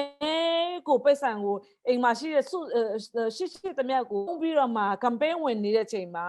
NLD ရအဖွဲ့တွေရဲ့ budget နော်သူတို့မွေးထုတ်ထားတဲ့ crony ချင်း crony တွေသူတို့မွေးထုတ်ထားတဲ့စီးပွားရေးသမားတွေနဲ့စမချရီတို့ရဲ့အခြေအနေအကောင်းမကောင်းအကြောင်းပြီးတော့ဘယ်လောက် online အခြေရှိလဲဘာဖြစ်လို့လဲဆိုတာဟုတ်ကဲ့ကျွန်မပြောပါမယ်ဟုတ်ကဲ့ဆိုတော့ဒီလိုမျိုးကျမတို့ကပြန်ပြက်ဟိုကျမပြောချင်တာ sense ကမတူညီနေတဲ့အရာကိုပြောချင်တာဖြစ်တယ်ဆိုတော့ဒီကြားထဲမှာမှကျမတို့ဒီတော်လေးမှုတစ်ခုဖြစ်တယ်ကျမတို့ရဲ့ရင်ဆိုင်နေရတဲ့ခက်ခဲတွေကတကယ်ကိုဟိုအများကြီးဒီကြားထဲမှာမှဒီလောက်ခရီးရောက်အောင်ကျမတို့သွားနိုင်တာတော်တော်လေးအောင်မြင်မှုဆိုတာကျမတို့ပြောချင်တာဖြစ်တယ်အဲ့ဒါကြောင့်မို့ကျမတို့ရဲ့အခြေအနေကောင်းတယ်ဆိုပြီးတော့ကျမဗာလေသုံးသပ်မိတာဖြစ်တယ်ပေါ့နော်အခုpercentage အနေနဲ့ဆရာတို့ပြောတဲ့ဟာပြောမယ်ဆိုလို့ရှိရင်ကျမကတော့ယုံကြည်တယ်ချင်းပြည်နယ်မှာကျမတို့ပြည်နယ်မှာ18နေရာဝင်ပြိုင်ရတဲ့နေရာမှာကျမတို့16နေရာဝင်ပြိုင်တယ်ကျမတို့အများဆုံးနိုင်မှာပဲ CNLD အမျိုးသားလွှတ်တော်သူ့လွှတ်တော်မှာ20နေရာလုံးပြည်သူ့လွှတ်တော်နေရာ9နေရာအမျိုးသားလွှတ်တော်10လုံးကျမတို့ဝင်ပြိုင်တယ်ဒီမှာလည်းပဲကျမတို့အများဆုံးနိုင်မှာပဲဆိုတော့ရာနှုန်းအနေနဲ့ကျမတို့မပြောချင်ဘူးဒါပေမဲ့ကျမတို့ majority လုပ်မယ်ကျမတို့အစိုးရကို261ရမပြင်တောင်မှဒီလွှတ်တော်ထဲမှာကျမတို့ချင်းပြည်သူလူထုတွေလိုအပ်တဲ့ဥပဒေတွေမူဝါဒတွေအများကြီးချမှတ်နိုင်တဲ့အဆင့်ထိရောက်မယ်အခုရှိဒီတိုင်းကျမတို့သွားနေတယ်နောက်9ရက်လောက်ပဲကြံတော့တယ်ဒီ9ရက်တော့ထဲမှာကျမတို့ဒီတိုင်းပဲဒီအချိန်နဲ့သွားနိုင်တယ်ဆိုလို့ရှိရင်ကျမတို့ကနိုင်မယ်ဆိုတာကျမတို့ပြောချင်ပါတယ်အခု UEC လောက်တဲ့ပုံစံကဒီသူ NLD ရဲ့ဖွဲ့တဲ့UEC ဖြစ်တဲ့အတွက်ဖက်လိုက်မှုတွေရှိနေတယ်ဆိုတာတွေပြောကြတာတွေရှိတာပေါ့နော်ဒီဆရာတို့ကလည်းဘယ်လိုမြင်လဲဆိုတာနည်းနည်းအမြင်လေးမေးချင်တယ်ဒီတိုင်းသားဒေသအများကြီးမှာဒီ cancel လုပ်တဲ့အောက်စာလေးတွေနဲ့ဟို UDP ပါတီဖြတ်သိမ်းတဲ့ကိစ္စဒီဒါဥက္ကဋ္ဌအကြောင်းလေးဖြစ်မှာပေါ့ဒါပေမဲ့ဒါလေးဒီပြင်အခုပလဲဝမှာဆိုရင်လည်းနေရ 80% လောက်ကတော့ cancel ဖြစ်ပြီးတော့ကျန်တဲ့နည်းနည်းလောက်ပဲပေါ့နော်ဝင်ပြန်လို့ရတဲ့အခြေအနေတွေရှိနေတော့2020မှာလွတ်လပ်ပြီးတရားမျှတတဲ့ရွေးကောက်ပွဲဖြစ်နိုင်မလားဆိုတဲ့ဟာနဲ့ဒီအပေါ်မှာဘယ်လိုတုံ့တက်ကြလဲဆိုတာဆရာအောင်လင်းကိုယင်မေးချင်တယ်ပြီးဆရာမချီရီဖြည့်စေချင်တယ်ပေါ့နော်ပြီးဆရာဂျီမီကိုဖြည့်စေချင်တယ်ဆရာတို့၃ယောက်ကနေပဲဟိုဒီကိစ္စကိုတော့ဖြည့်ပေးစေချင်တယ်ပေါ့ UEC ကိစ္စနဲ့ပြောရမယ်ဆိုလို့ရှိရင်တော့ဟိုအဖြစ်ပြက်ကိုပဲပြောပါမယ်ကျွန်တော်ကတော့ဒီဟိုပေါ့ UEC ကဖက်လိုက်တယ်ဖက်မလိုက်ဘူးဆိုတာကျွန်တော်မှဟိုပြောမယ်ဆိုလို့ရှိရင်ဟိုတက်တည်ပြလို့မရဘူးတချို့ကိစ္စတွေကကျွန်တော်တိတယ်တက်တည်ပြလို့မရဘူးပေါ့နော်ဆိုတော့အဲ့တော့ကျွန်တော်မှတက်တည်ပြလို့မရဘူး UEC ကဒီဟိုဖက်လိုက်တယ်ဆိုတာဒါပေမဲ့အဖြစ်ပြက်ကိုကျွန်တော်ပြောပြပါမယ်နံပါတ်1ကဘာလဲဆိုလို့ရှိရင် UEC ရဲ့ကျွန်တော်တွေ့ရတဲ့ဟာက cooperation အားနေတာအရင် UEC တုန်းကကျွန်တော်အရင် UEC ကိုခဏပြန်မညွှန်းချင်ဘူးခဏပြန်ပြောရင်အဲ့ဒါအဟောင်းတွေကိုပြန်တန်းတာတယ်လို့ပြောမှာဆိုလို့အရင်တုန်းက UEC ကကျွန်တော်တို့ဘာလုပ်ပေးလဲဆိုလို့ရှိရင်ခဏဟိုခေါ်တယ်ပါတီအားလုံးပါတီပေါင်းစုံလို့ပြောတဲ့အခါမှာဟို NLD ရော USDP ရောအကုန်လုံးပါဝင်ပေါ့ခေါ်ပြီးတော့မှဟိုခဏဒီဟိုသူတို့တွေ့ဆုံဆွေးနွေးပွဲလုပ်တယ်ဆွေးနွေးပြီးတော့မှဒီလာမဲ့ရွေးကောက်ပွဲအတွက်ဘာတွေပြင်ဆင်ဖို့လို့လဲပါတီတွေအနေနဲ့ဘာတွေတင်ပြခြင်းတလဲဆိုတဲ့ဟာလေးတွေပေါ့နော်အဲ့ဒါလေးတွေမေးမြန်းတာရှိတယ်အခု UEC ကတော့ကျွန်တော်သိတဲ့လောက်တော့နည်းတယ်ဗျအဲ့ဒါလေးပဲပြောခြင်းတယ်အဲ့ဒါနံပါတ်1ပေါ့နော်နံပါတ်2ကကျွန်တော်တို့ဒီ UEC ကကျွန်တော်တို့ရွေးကောက်ပွဲ campaign ပေါ့အတွက်ပေါ့နော်ကျွန်တော်တို့ main ခွန်းတွေကျွန်တော်တို့ပြောတဲ့အခါမှာစင်စာပြတ်တဲ့ကိစ္စတွေအဲ့ဒီဟာလေးကျွန်တော်ဥပမာလေးတစ်ခုပဲပေးခြင်းတယ်ကျွန်တော်တို့ CNLD က ကျွန်တော်တို့ပြောမယ် camping message ကအရင်တုန်းက2015ရွေးကောက်ပွဲတုန်းကကျွန်တော်တို့ CLD ရဲ့ camping message ကိုကျွန်တော်တို့ပြန်သုံးတာဆိုတော့အဲ့ဒီ CLD ရဲ့ camping message ကိုကျွန်တော်တို့ဒီဥတင်အေးခက်တုန်းကဘာလုပ်လဲဆိုလို့ရှိရင်ကျွန်တော်တို့ကိုပေးပြောတယ်ကျွန်တော်တို့ပြောတယ်အဲ့ဒီပြောတဲ့ဟာကိုပဲကျွန်တော်တို့ဒီကြားဖြတ်ရွေးကောက်ပွဲမှာ2018ကြားဖြတ်ရွေးကောက်ပွဲမှာကျွန်တော်တို့ပြန်တင်တယ်အဲ့ဒီဥတင်အေးတုန်းကနော်2015တုန်းကအထွေထွေရွေးကောက်ပွဲတုန်းကကျွန်တော်တို့ပြောတဲ့ camping message radio မှာထုတ်ပြန်မဲ့ဟာကိုရုပ်မြင်သံကြားမှာထုတ်ပြန်မဲ့ဟာကိုပြန်ပြောတော့2018ကြားဖြတ်ရွေးကောက်ပွဲမှာ तू ကတီးဖြတ်တယ်တီးဖြတ်တဲ့အခါကျတော့ကျွန်တော်တို့လည်းဘာပဲပြောဟောမယ်လို့ပြောပြီးသားကိုကျွန်တော်တို့တီးဖြတ်ပေးလိုက်တော့တီးဖြတ်ပေးတဲ့အတိုင်းပဲကျွန်တော်တို့ तू မပြောခိုင်းတဲ့ဟာမပြောဘူး तू ပြောခိုင်းတဲ့ဟာကိုပဲပြောပြီးတော့ကျွန်တော်တို့ဒီဟောပြောကြတယ်ပေါ့နော်ဆိုတော့ကျွန်တော်တို့ဒီအမြန်ဆုံးဟောပြောရမယ်လို့ပြောတဲ့အတွက်ကြောင့်ကျွန်တော်တို့အကုန်လုံးစုပြီးတော့ CEC ရလည်းအကုန်လုံးစုပြီးတော့မှပြင်ဆင်ဖို့အချိန်ကြီးတိတ်မရှိတော့တဲ့အခါကျတော့ကျွန်တော်တို့ကCLD ရဲ့ camping message အဟောင်းကိုအကုန်လုံးကကြည့်ပြီးတော့ဒီဟာကိုပြန်တင်ရအောင်ဒီဟာကျွန်တော်တို့မူနဲ့ကြိုက်တယ်ဆိုပြီးတော့အဲ့ဒီမူကိုပြန်တင်လိုက်တော့ तू ကရွေးကောက်ပွဲကော်မရှင်ခွင့်မပြုဘူးပေါ့ဆိုလိုချင်တာကကွာ2018တုန်းကတော့ तू ကအောင်ပေးလိုက်တယ်အခုတော့အကျပေးလိုက်တယ်ဆိုတဲ့သဘောပေါ့နော်ဒါပြောမယ်ဆိုလို့ရှိရင်တို့မှာ standard measure ဘယ်ဘာကိုတို့ကင်ပြီးတော့တို့ဘယ်မူကိုအဓိကချပြီးတော့တိုင်းတာတယ်လဲဆိုတဲ့ဟာကတော်တော်လေးကိုခံမှန်းရခဲ့တယ်ပြီးတော့ပယ်ချလိုက်တဲ့အချက်၄ချက်ကလည်းပထမအချက်ကဘာနဲ့ဆိုင်တယ်လဲဆိုလို့ရှိရင် Federal နဲ့ဆိုင်တဲ့ဟာဖြစ်ပါတယ်ဒုတိယအချက်ကတော့ဘာနဲ့ဆိုင်လဲဆိုလို့ရှိရင်ကိုယ်ပိုင်ပြဋ္ဌာန်းခွင့်နဲ့ဆိုင်တဲ့ဟာဖြစ်ပါတယ်တတိယအချက်ကတော့ဘာနဲ့ဆိုင်တဲ့ဟာလဲဆိုလို့ရှိရင်ကျွန်တော်တို့ဒီတရားဥပဒေစိုးမိုးရေးနဲ့ဆိုင်တဲ့ဟာကိုဖြစ်ပြီးတော့မှနောက်တစ်ချက်ကတော့ဘာလဲဆိုလို့ရှိရင်ငြိမ်းချမ်းရေးနဲ့ဆိုင်တဲ့ဟာပေါ့နော်ဆိုတော့ဒီတကယ်အရေးကြီးဆုံးအချက်ဒီပဲသူကပယ်ဖြစ်တာကိုတွေ့ရတယ်ဒါသူပယ်ဖြစ်တာကိုကျွန်တော်ပြန်ပြောပြတာပါအဲ့ဒါနောက်တစ်ခုကတော့ဘာလဲဆိုလို့ရှိရင်အခုရွေးကောက်ပွဲဒီမလုပ်တဲ့နေရာဒီအားလုံးဟာပြောမယ်ဆိုလို့ရှိရင်တော့ဒီအရင်တုန်းက NLD ရှုံးခဲ့တဲ့နေရာတွေဖြစ်တယ်ပေါ့လေနော်ဆိုတော့တိုင်းရင်းသားပါတီတွေနိုင်ခဲ့တဲ့နေရာတွေလို့ပြောရင်တော့ပုံမှန်ပဲပေါ့နော်တိုင်းရင်းသားပါတီတွေနိုင်ခဲ့တဲ့နေရာတွေမှာလုပ်တယ်ဆိုတော့အခုပလဲဝါအနေအထားကိုကြည့်လိုက်တော့ကျွန်တော်ပလဲဝါသားမဲပေးခွင့်ဆုံးရှုံးရတယ်ဆိုတော့ကျွန်တော်ပဲပြောပါမယ်ပလဲဝါအနေအထားကိုကြည့်လိုက်လို့ရှိရင်ဘာဖြစ်လဲဆိုလို့ရှိရင်ပို့ပြီးတော့မငိမ့်ချတဲ့ဒေတာပေါ့မြို့ပေါ်ပတ်ဝန်းကျင်ဟိုဘက်မြို့ပေါ်ရဲ့အထက်ပိုင်းတွေပေါ့နော်အဲ့ဒီဒေတာတွေတိတ်မငိမ့်ချဘူးဒါပေမဲ့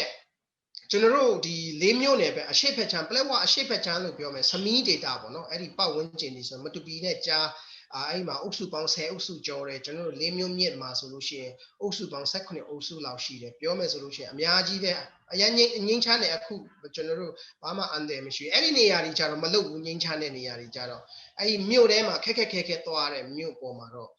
လုတ်တယ်ပေါ့နော်ပြောချင်တာမြို့ပေါ်မှာလည်းလုတ်ပါကျွန်တော်တို့စီမှာလည်းလုတ်ပါပေါ့နော်အဲ့လိုမျိုးဖြစ်စေချင်တယ်ဒါကိုကြည့်ချင်းအဖြစ်ပါကိုပြနေလဲဆိုလို့ရှိရင် UEC ကဘသူကအကြံပေးတာလဲတော့မသိဘူးသူတို့ကတော့စစ်တပ်ကအကြံပေးတယ်လဲပြောတယ်အုပ်ချုပ်ရေးကအကြံပေးတယ်လဲပြောတယ်ဘသူအကြံပေးတာလဲတော့မသိဘူးတေချာတာတော့သူတို့ဟာဒီ situational analysis တေချာမလုပ်ကြဘူးဆိုတာကိုတွေ့ရပါတယ်ကျွန်တော်ကတော့အဲ့လောက်ပဲပြောချင်ပါမချီရီရင်ပြောပြပါလားကဲဒါသုံးခုအနေနဲ့စဉ်းစားလို့ရတယ်ပေါ့ပထမအနေနဲ့ကဒီလိုမျိုးမဲဆန္ဒနယ်မြေဒီမဲဆန္ဒတွေကိုပယ်ဖြတ်တယ်မဲပုံးတွေကိုမဲယုံတွေကိုပယ်ဖြတ်တယ်ဆိုတာကပြည်သူလူထုတွေရဲ့နိုင်ငံရေးအခွင့်အရေးနိုင်ငံသားအခွင့်အရေးကိုမလေးစားတာပဲဖြစ်တယ်တကယ်မှာကြတော့ဒီမိုကရေစီကိုရှင်သန်စေချင်တယ်ဒီမိုကရေစီမှာလူတိုင်းပါဝင်မှုကိုအားပေးချင်တယ် electoral process ကိုတကယ်ပဲဒီရွေးကောက်ပွဲဖြစ်စဉ်ကိုဂုဏ်သိက္ခာရှိတဲ့တရားမျှတတဲ့အများပါဝင်နိုင်တဲ့process တခုအနေနဲ့ဖြစ်စေချင်တယ်ဆိုလို့ရှိရင်ဘယ်နေရာမှမ cancel မလုပ်သင့်ဘူးဘာဖြစ်လို့လဲဆိုတော့ဒီလိုမျိုး cancel လုပ်ရချင်းဒီတကယ်သူအကြောင်းပြချက်တွေကလက်နက်ကင်ဖွဲ့စည်းတွေတောင်းကျမ်းတယ်ဟာဒီဖြစ်တယ်ဆိုတာ review တွေရှိတယ်တကယ်မှာကြတော့လက်နက်ကင်ဖွဲ့စည်းတွေကဒီနေရာတွေမှာလာပြီးတော့ဘုံကျဲတာနော်လာပြီးတော့ဖျက်ဆီးတာမျိုးတွေကျမတို့2010မှာလည်းမကြားရဘူး2015မှာလည်းမကြားရဘူး နော်ဆိုတော့ဒီတကယ်ဟို security အရာသူများနိုင်ငံလူမျိုးမှာဆိုလို့ရှိရင်ရွေးကောက်ပွဲမဖြစ်အောင်ဘုံကျဲတာတို့ဒီအမျိုးရှိတယ်ကျမတို့နေရာဒေသတွေအခုမဲဟို cancel လုပ်နေတဲ့ဒေသတွေမှာဒါမျိုးတွေမရှိတဲ့နေရာတွေဖြစ်တယ်ဆိုတော့ဒီလိုမျိုးနေရာမှာမဲပုံးမထောင်ချင်ဘူးဆိုတာကဟိုအများကြီးပြည်သူလူထုတွေရဲ့ဟိုနိုင်ငံရေးခွင့်ရေးနိုင်ငံသားခွင့်ရေးကိုမလေးစားတာကြတယ်လို့ကျမကတော့အရင်ဆုံးပြောချင်တယ်ဘယ်ဒါ NLD ကိုကျမရှုတ်ချတာမဟုတ်ဘူးเนาะဘယ် commission ကမဆိုဒီလိုမျိုးရွေးကောက်ပွဲမှာမပါဝင်နိုင်အောင်လုပ်ချင်းတွေပြည်သူလူထုကိုမလေးစားဖြစ်တယ်သူတို့အခွင့်အရေးကိုချုပ်ဖောက်တာဖြစ်တယ်ဒီရဲ့စူးကျုကပါလဲဆိုလို့ရှိရင်ဒီလိုမျိုးနေရာဒေသတွေမှာဟိုကိုစလဲမရှိတဲ့နိုင်ငံရေးကိုစားပြုမှုမရှိတဲ့နေရာဒေသတွေမှာဘယ်လိုကျမတို့ခရီးသွားမလဲနော်သူတို့ရဲ့ဟို service ပိုင်းဆိုင်ရာဝန်ဆောင်မှုပိုင်းဆိုင်ရာလိုအပ်ချက်တွေကိုဘယ်သူကပြောပြမှာလဲလက်နက်ကန်အစိုးရအဖွဲ့တွေကလာကြီးစိုးမှာလားတက်မတော်ကတွားကြီးစိုးမှာလားဟိုအစိုးရကလှုပ်ချင်တာတွားလုပ်မှာလားလှုပ်ချင်တာလုပ်ရင်ဘယ်သူကဒီဟာကို check and balance ပြန်လုပ်မှာလဲဒီဟာဘယ်သူကကိုစားပြုတ်အတန်နေပြန်ထွက်မှာလဲဆိုတော့ဒီရဲ့ဆိုးကျိုးတွေကအများကြီးရှိတယ်ဒါကဟိုနေတာနိုင်ငံရေးအခွင့်အရေးလူခွင့်ရေးရှုထောင့်ကနေကြည့်တဲ့သဘောမျိုးပေါ့နော်ဟိုတခြားနိုင်ငံရေးရှုထောင့်ကနေပြန်ကြည့်မယ်ဆိုလို့ရှိရင်ဒီလိုမျိုးဟိုမဲယုံတွေ cancel လုပ်ခြင်းတွေတစ်ဖက်သက်တိုင်းသားဒေသတွေကိုလက်နက်တော့ကိုင်တော်တဲ့တပုံသွားလို့ဆိုတာနဲ့အတူတူပဲဖြစ်တယ်ဆိုတော့ဟိုငင်းချမ်းရေးတစ်ဘက်ကနေလည်းပြောတယ်ဒီမှာလည်းမဲပေးခွင့်မရှိအောင်လုပ်တယ်နော်ကိုနိုင်ငံရေးကိုစားပြုမှုမရှိအောင်လုပ်တယ်ဆိုတော့ဒီလူတွေကဒီတိုင်းသားဒေသမှာရှိနေတဲ့ရွာသူရွာသားတွေကဘာလုပ်တော့မှာလဲနော်နိုင်ငံရေးအရာသူတို့ရဲ့နိုင်ငံရေးအမြင်ကိုဖော်ထုတ်အောင်ဘာလုပ်တော့မှာလဲနည်းတနည်းပဲရှိတယ်လက်နက်ကင်မှုပဲရှိတော့တယ်ဆိုတော့ဒါဒီလိုမျိုးလှုပ်ဆောင်ခြင်းဒီကျမတို့အတွက်တကယ်ပဲဟိုဝန်내စရာကောင်းတဲ့အရာတွေဖြစ်တယ်နော်ဆိုတော့ဟိုဒီလိုမျိုးနေရာမှာတွေမှာအများကြီးပဲဟိုဘက်ဒီဘက်တော့ဟိုဗာလေဘောလုံးဗောလီဘောပုတ်တယ်လို့မျိုးပုတ်နေကြတာပဲ तू ကဒီလိုမျိုးလာလို့ဒီဟာလိုမျိုးလာလို့မယ်ဒါပေမဲ့ဟိုကိုရီတာအစိုးရဖြစ်တယ်ဆိုလို့ရှိရင်ရွေးကောက်ပွဲကျင်းပမယ်ဒီလိုမျိုးနေရာမှာလုံခြုံရေးအရာအကုန်လုံးဟို ceasefire ကျင်ရအောင်နော်ပြစ်ခတ်ရေးစိတ်ကျင်ရအောင်ကြုံရအောင်ဒါတွေလည်းညှိနှိုင်းလို့ရတဲ့အရာတွေဖြစ်တယ်ဟိုကျမဖြစ်စေချင်ကတော့ဒီလိုမျိုးနေရာမှာလုံးဝဟိုကျမတို့ရွေးကောက်ပွဲ cancel လုပ်တဲ့နေရာမျိုးကိုလက်မခံဘူးဒါမဖြစ်သင့်ဘူးပြည်သူလူထုတွေအရန်နစ်နာတယ်စိုးကျိုးတွေကဒီထက်ပိုပြီးတော့စိုးနေတယ်ဒါကြောင့်မို့ဒါကမဖြစ်သင့်ဘူးပေါ့ဒါပြီးရင်နောက်ဆက်တွဲကဘာလဲဆိုလို့ရှိရင်နိုင်ငံရေးကိုစားပြုမှုခုနလိုမျိုးကျမတို့ဟို2015ရွေးကောက်ပွဲရလဒ်ကိုကြည့်မယ်ဆိုလို့ရှိရင်အခုရှမ်းပြည်နယ်ကချင်ပြည်နယ်ရခိုင်ပြည်နယ်ဟိုဖျက်သိမ်းနေတဲ့နေရာဒေသတွေမှာ NLD ရှုံးခဲ့တဲ့နေရာဒေသတွေဖြစ်တယ် SNLD နဲ့ ANP နဲ့ USDP နိုင်ခဲ့တဲ့ဒေသတွေပုံများတယ်ဆိုတော့ဒါက repetition ပေါ့ဟိုဒါပြန်ပြီးတော့ပြန်ဟိုဒုတိယကျင်ပြန်လာတဲ့သဘောမျိုးရှိတယ်ဆိုတော့ဒီလိုမျိုးကဟိုတမင်တက်ကိုဘဟုမှာရောပြည်ထောင်စုစင်ဒီမှာရောတိုင်းဒေသကြီးပြည်နယ်စင်ဒီမှာရောတိုင်းသားတွေရဲ့ကိုစားပြုမှုဒီကို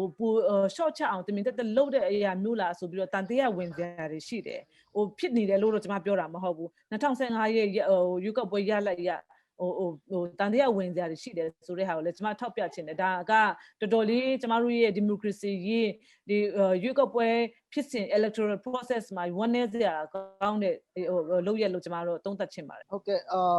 ကျေးဇူးတင်တယ်ဆရာအောင်လင်းနဲ့ဆမချယ်ရီခုနစလိုက်ဘိုးထန်းလက်ထောင်ထားတာတွေ့ရတယ်ချက်ဖြစ်ချင်းတာရှိလားတူတုတ်လေးနဲ့ဖြည့်ပေးဖို့ကိုကျွန်တော်မေတ္တာရက်ခံချင်ပါတယ်ကဲပါအခုဒီ UEC ကိစ္စနဲ့ပတ်သက်လို့တော့ကျွန်တော်အမြင်ကတော့ဟို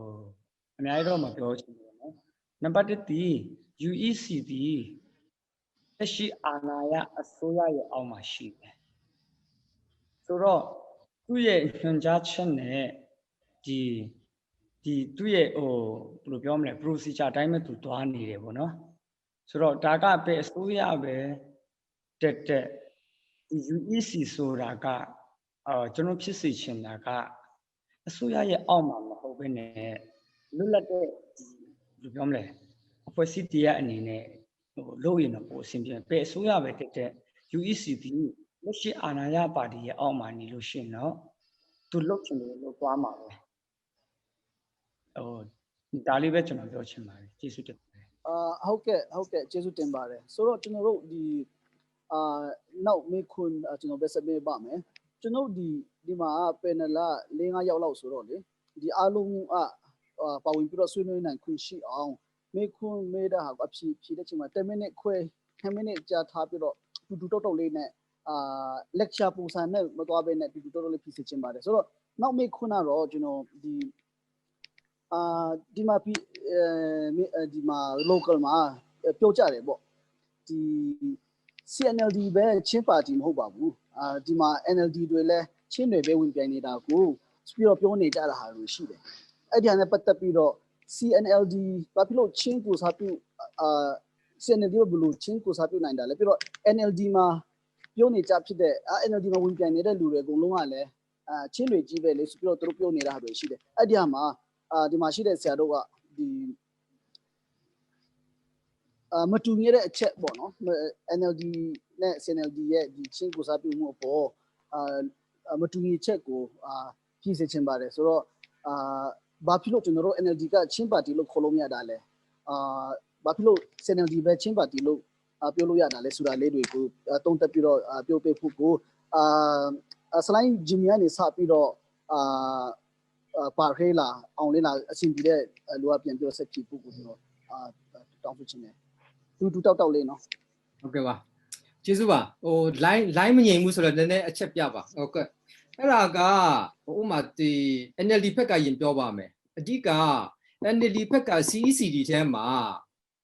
အများစုနော်90%ကျော်ဗမာတွေပါနော်ကျန်တဲ့ဟာတယောက်2ယောက်ကနည်းနည်းရှိမယ်ဒါပေမဲ့အရေးကြီးတဲ့မူဝါဒချမှတ်တာအားလုံးကသူတို့ပဲလုပ်တယ်အဲ့ထက်မှချင်းတော်မပါဘူးနော်ပြောချင်တာလေနောက်ဆုံးသူတို့ထုတ်ထားတဲ့ CC ထဲမှာလေဆိုတော့ဒီ NLD ရဲ့ပါတီရဲ့အရေးကြီးတဲ့မူဝါဒအားလုံးပေါ့နော်ချမှတ်တဲ့ချိန်မှာဆောင်ရွက်တာဟာတွေကအားလုံးသူတို့ပဲဆောင်ရွက်တာပါချမှတ်တာပါအဲ့အချိန်မှာသူတို့ချင်းတွေရဲ့သဘောထားတွေမဖြစ်နိုင်ဘူးနောက်တစ်ခုကဥမာအခုဒီပြည်နယ် level မှာအမတ်တွေပါကြီးရှိပါတယ်เนาะချင်းအမတ်တွေပေါ့နောက်ပိုင်းမင်းမဲ့ထဲမှာမပါတော့မသိဘူးဥမာလွှတ်တော်မှာပြည်ထောင်စုလွှတ်တော်မှာရှိတဲ့ချင်းအမတ်တွေပြောမဲ့စကားတွေတော့မှနိုင်ငံရေးရဘာမှမေးလို့မရပါဘူးเนาะအဲ့တစ်ချက်နောက်တစ်ခုက CNLD ဘာလို့ချင်းပါတီလို့ခေါ်ရလဲ CNLD ထဲမှာတို့ချင်းတွေပဲအားလုံးက CC ထဲမှာချင်းရေးပဲပထမချင်းရေးဒုတိယတတိယလည်းချင်းရေးပဲဒါချင်းရေးလို့တာဟာကျွန်တော် Federal ကိုသွားမယ်ဟာဖြစ်တယ်အဲ့ဒါကြောင့်တို့ကချင်း CNLD ဟာချင်းပါတီလို့ပြောရချင်းဖြစ်တယ်ဆိုတော့ခုနပြောတဲ့ NLD ဟာလည်းချင်းကြီးပါတယ်ဆိုတော့တိုင်းသားပေါင်းစုံပါတယ်ဘာညာပြောတာနောက်ဆုံး decision making ကတိုင်းသားတွေမဟုတ်ဘူးကျွန်တော်တိုင်းသားအားလုံးချင်းအပေါင်းအားလုံးကအိမ်ဖြည့်ပဲနော်အဖြည့်ခံပဲအရက်စကားနဲ့ပြောအိမ်ဖြည့်တက်ပဲဖြစ်ပါတယ်အဲကြောင့်ကွာခြားချက်ကအဲ့လိုကွာပါတယ်နောက်အချိန်ရရင်ဒီပြည်ထောင်စုလွှတ်တော်မှာဘလို့ချင်းပြည်နယ်လွှတ်တော်မှာဘလို့ကျွန်တော် fact နဲ့ပြောပြပေးပါမယ်ကျွန်တော်လည်းချက်ပြီးလို့ရအောင်လားဒီလိုက်တာဟုတ်ကဲ့ပြောပါကျွန်တော်ဒီမှာဟုတ်ပြီအဲ့ဒါလေကျွန်တော်ပါကျွန်တော်နည်းနည်းquestion တွေဘင်းတော့အမြင်မြန်တွေရမ်းများတယ်တော့လေဆိုတော့ NLD မှာလည်းချင်းတွေများကြီးပါတာပဲ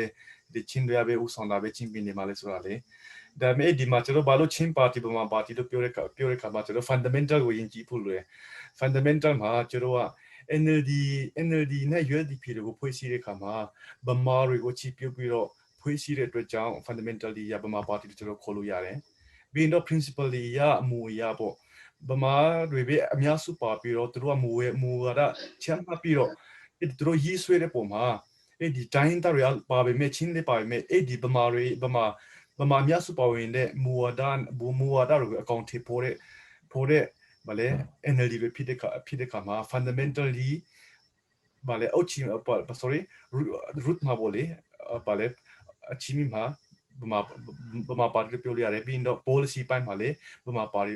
ပါတီလို့ကျွန်တော်ဗလဲပြောတာဖြစ်တယ်ဆိုတော့ကျွန်တော်ချင်းမှာဆိုရင်တော့ကျွန်တော်ချင်းရဲ့ CNLD ကိုကြည့်ပါပြီးတော့ဗလဲကျွန်တော်တို့ကချင်းကစားပြီးတော့ဖွေးစီတယ်ပြီးတော့ချင်းက mount နေတဲ့ policy နဲ့ပါလောက်ပြီးတော့ကျွန်တော်က policy တွေကိုအကောင့်ထဲပေါ်တာဖြစ်တယ် so Ediana to take fundamentally principally totolego, Guachamure, totolego vale, Matungi, Luago vale, Tungi Lugumia, so Erariga, to Kego vale, Edima Shinevi. So Edima, not the Kua vale, so no, Eddie, Amiachi, Mimiachi, what you let the Kupira vale, so no, how be Eddie Muadama, Lord, Chin really NLD Babe, Senli really NLD Babe, Senli really Chimbabe, Eddie Martero, Eddie, example to Ku. Upma to Kupelu Yaraba, listen, no. How be does no to roll in the party team out, any party team popular to roll load away, chin heat will load away, Sriniama. Okay, Diamond throw my sumpia banquina, to ye muada policy, low bankum below Chile, to Roma a cuchinima, to Roma, Cuba go be ma win piamele. Being a chin yomless or go to Roba to policy with the 8 points I was some bureau, Vale. Duroye anaka duroye low put to go through some year chin in your so 80 part to Lego, Vale, Upman in a police, or a young Quacham who shares, or NLD, CNLD, with Dipama party, Chimpar, so do the Vale to Kego, a chimina being the principal year fundamentally of Quacham Yashibarelo. ဟိုပါဥပမာလေးတစ်ခုပြောချင်လို့ ဥပ ပါ မာလေးနဲ့ဟုတ်တယ်ဟုတ်ကဲ့ ဟာဒီကရင်ပါတီမှာပါတဲ့ဟိုကရင်ပါပဲဟို NLD မှာပါတဲ့ကရင်ပါပဲဒါပေမဲ့ပါကွာလဲဆိုလို့ရှိရင်ကရင်ပါတီဒီကတော့ကရင်တစ်မျိုးသားလုံးလက်ခံတဲ့ကရင်အာဇာနည်နေ့ကိုလုပ်ဖို့ဥဆောင်ကြပြီးတော့မှ NLD ထဲမှာရှိတဲ့ကရင်တိုင်းသားရေးရဝင်ကြီးကတော့အဲ့ဒီပွဲကိုမလုပ်ဖို့စာထုတ်ပြီးတော့ကန့်ကွက်ပါတယ်ဒါလေးပဲကွာပါတယ်လို့သိမှာဟုတ်ကဲ့ကျေးဇူးတင်ပါတယ်ကျွန်တော်ပဲဆက်မေထမလေးဆရာပပွဲလေးပြမလားတစ်ချက်လောက်ဒီဟာ flow ပြန်ဖွင့်ပြလေချက်ဖြည့်ဖို့ကျွန်တော်ဖွင့်ပေးချင်ပါတယ်ဆိုတော့အဲ့ဒီဟာနဲ့ဆက်ပြီးတော့ကျွန်တော်တို့ဒီလွန်ခဲ့တဲ့2015အခု20ကြာဖြစ်ဒီအစိုးရနဲ့ပတ်သက်ပြီးတော့ကျွန်တော်တို့အတိုက်ခံပါတီအခု CNLD ပေါ့အနေနဲ့အားမရဆရာတွေပြီးသူတွေအားမရဆရာပြောတဲ့ဟာတွေအများကြီးရှိတယ်ပေါ့ဒါပေမဲ့ဒီမှာလူတွေပြောတဲ့ဟာရှိတာကတော့ကျွန်တော်တို့2015နဲ့20ကြာမှာကျွန်တော်တို့ကြုံနေရတဲ့အခြေအနေကတော့အလုံးသိထားပြီးသားတော့ဖြစ်ပါတယ်ဒါပေမဲ့တခုလေးဒီမှာမေးချင်တာကတော့ဒီ multi party system party ဆုံး democracy ရွေးကောက်ပွဲစနစ်မှာလူတူတယောက် candidate တယောက်အနိုင်ရတယ်ဆိုတာကဒီ51ရာခိုင်နှုန်းနိုင်လို့ candidate ဖြစ်သွားတာ MP ဖြစ်သွားတာဝန်ကြီးဖြစ်သွားတာလည်းမဟုတ်ပါဘူးဒါပေမဲ့ကျွန်တော်တို့ဒီနှစ်အတွင်းကိုကြည့်မယ်ဆိုရင်ကျွန်တော်တို့ချင်းပြည်နယ်အခြေအနေကိုပဲတုံးတက်ပြီးတော့မေးချင်ပါတယ်ချင်းပြည်နယ်မှာကျွန်တော်တို့လွန်ခဲ့တဲ့9နှစ်ကိုကြည့်မယ်ဆိုကျွန်တော် opposition voice ကိုကျွန်တော်တို့လုံးဝအတိုက်ခံပါတီအတန်ကို9နှစ်လုံးမကြားခဲ့ပါဘူးဆိုတော့ဒီလူမျိုးချင်းနေမှာကျွန်တော်ပြည်တွေတောင်းတတယ်ပေါ့လွန်ခဲ့တဲ့9နှစ်တာမှာမရှိခဲ့ဘဲနဲ့ဒီရွေးကောက်ပွဲအနည်းကြမှာဘာဖြစ်လို့ဒီချင်းပါတီတွေပြန်ပေါ်လာတာလဲဆိုတာတွေမေးခွန်းတွေမေးရတယ်ပေါ့အဲ့ဒီဟာနဲ့ပတ်သက်ပြီးတော့ဒီမှာရှိတဲ့ဆရာမတွေကိုဘယ်လိုဖြည့်ဆင်းချင်ဘယ်လိုပြန်ဖြည့်ချင်လဲဆိုတော့ကျွန်တော်မေးချင်ပါတယ်ပြောချင်ပါတယ်ကျွန်တော်ပဲဖြေလိုက်ပါမယ်ကျွန်တော်တို့ကဒီဟိုပေါ့အတိုက်အခံရဲ့အတန်မကြားတဲ့အကြောင်းရင်းကတော့နံပါတ်1ဟို USDP ပေါ့နော်ကျန်းခိုင်ရေးပါတီကသူကဒုတိယအများဆုံးပဲဟိုဒီချင်းပြည်နယ်လွှတ်တော်ထဲမှာသူကအတိုက်အခံမလုပ်တတ်လို့ပါအဲ့ဒါနံပါတ်2ပေါ့နော်နံပါတ်3ကတော့ပါလဲဆိုလို့ရှိရင်ကျွန်တော်တို့ချင်းပြည်သူလူထုတွေကကျွန်တော်တို့ချင်းပါတီကို2015မှာမဲမပေးကြလို့အဲ့ဒါကလည်းကျွန်တော်တို့ကိုပဲအပြစ်တင်ပါကျွန်တော်တို့ပဲ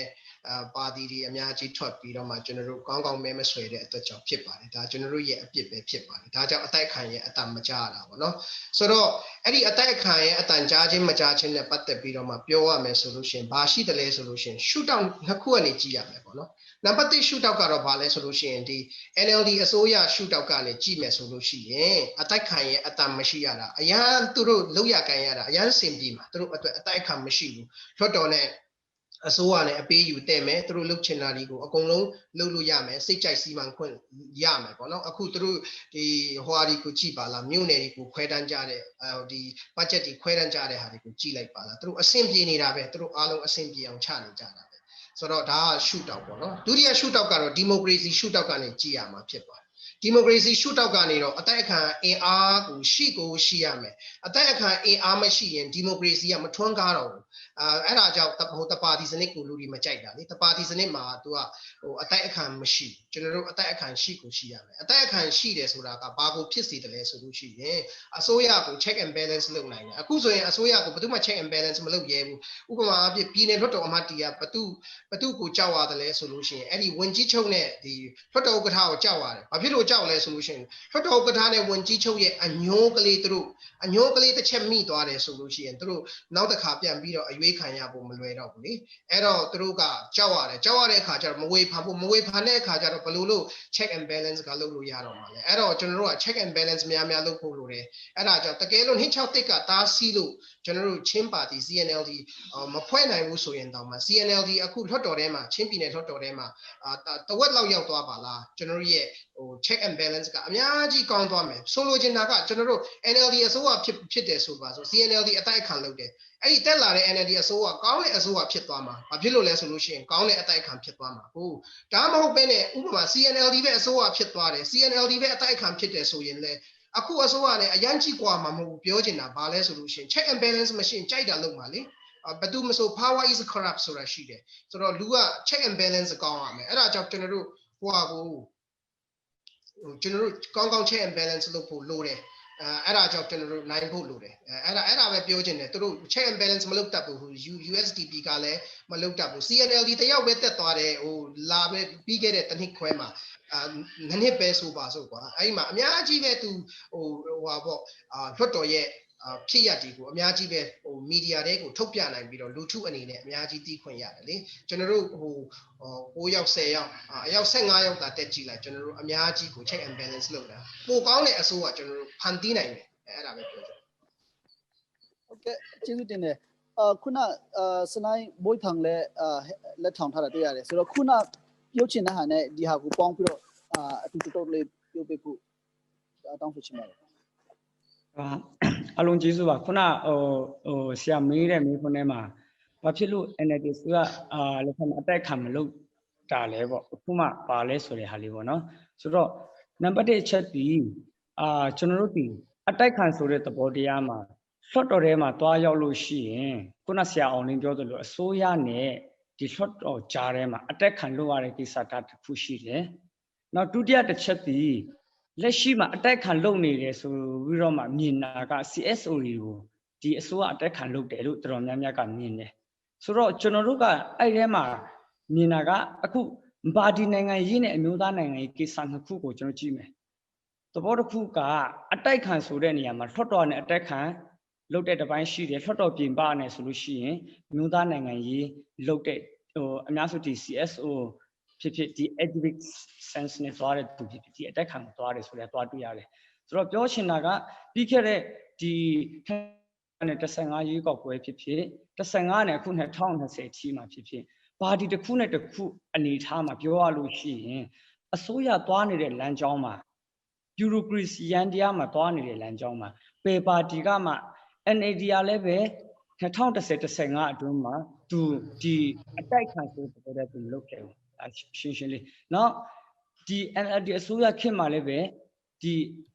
ကြန့်ခိုင်ရေးဖြစ် CNLD ဖြစ်ဘယ်ပါတီဖြစ်ပါတီစိုက်ကနေပြီးတော့မှဒီအတိုက်ခံလုပ်တယ်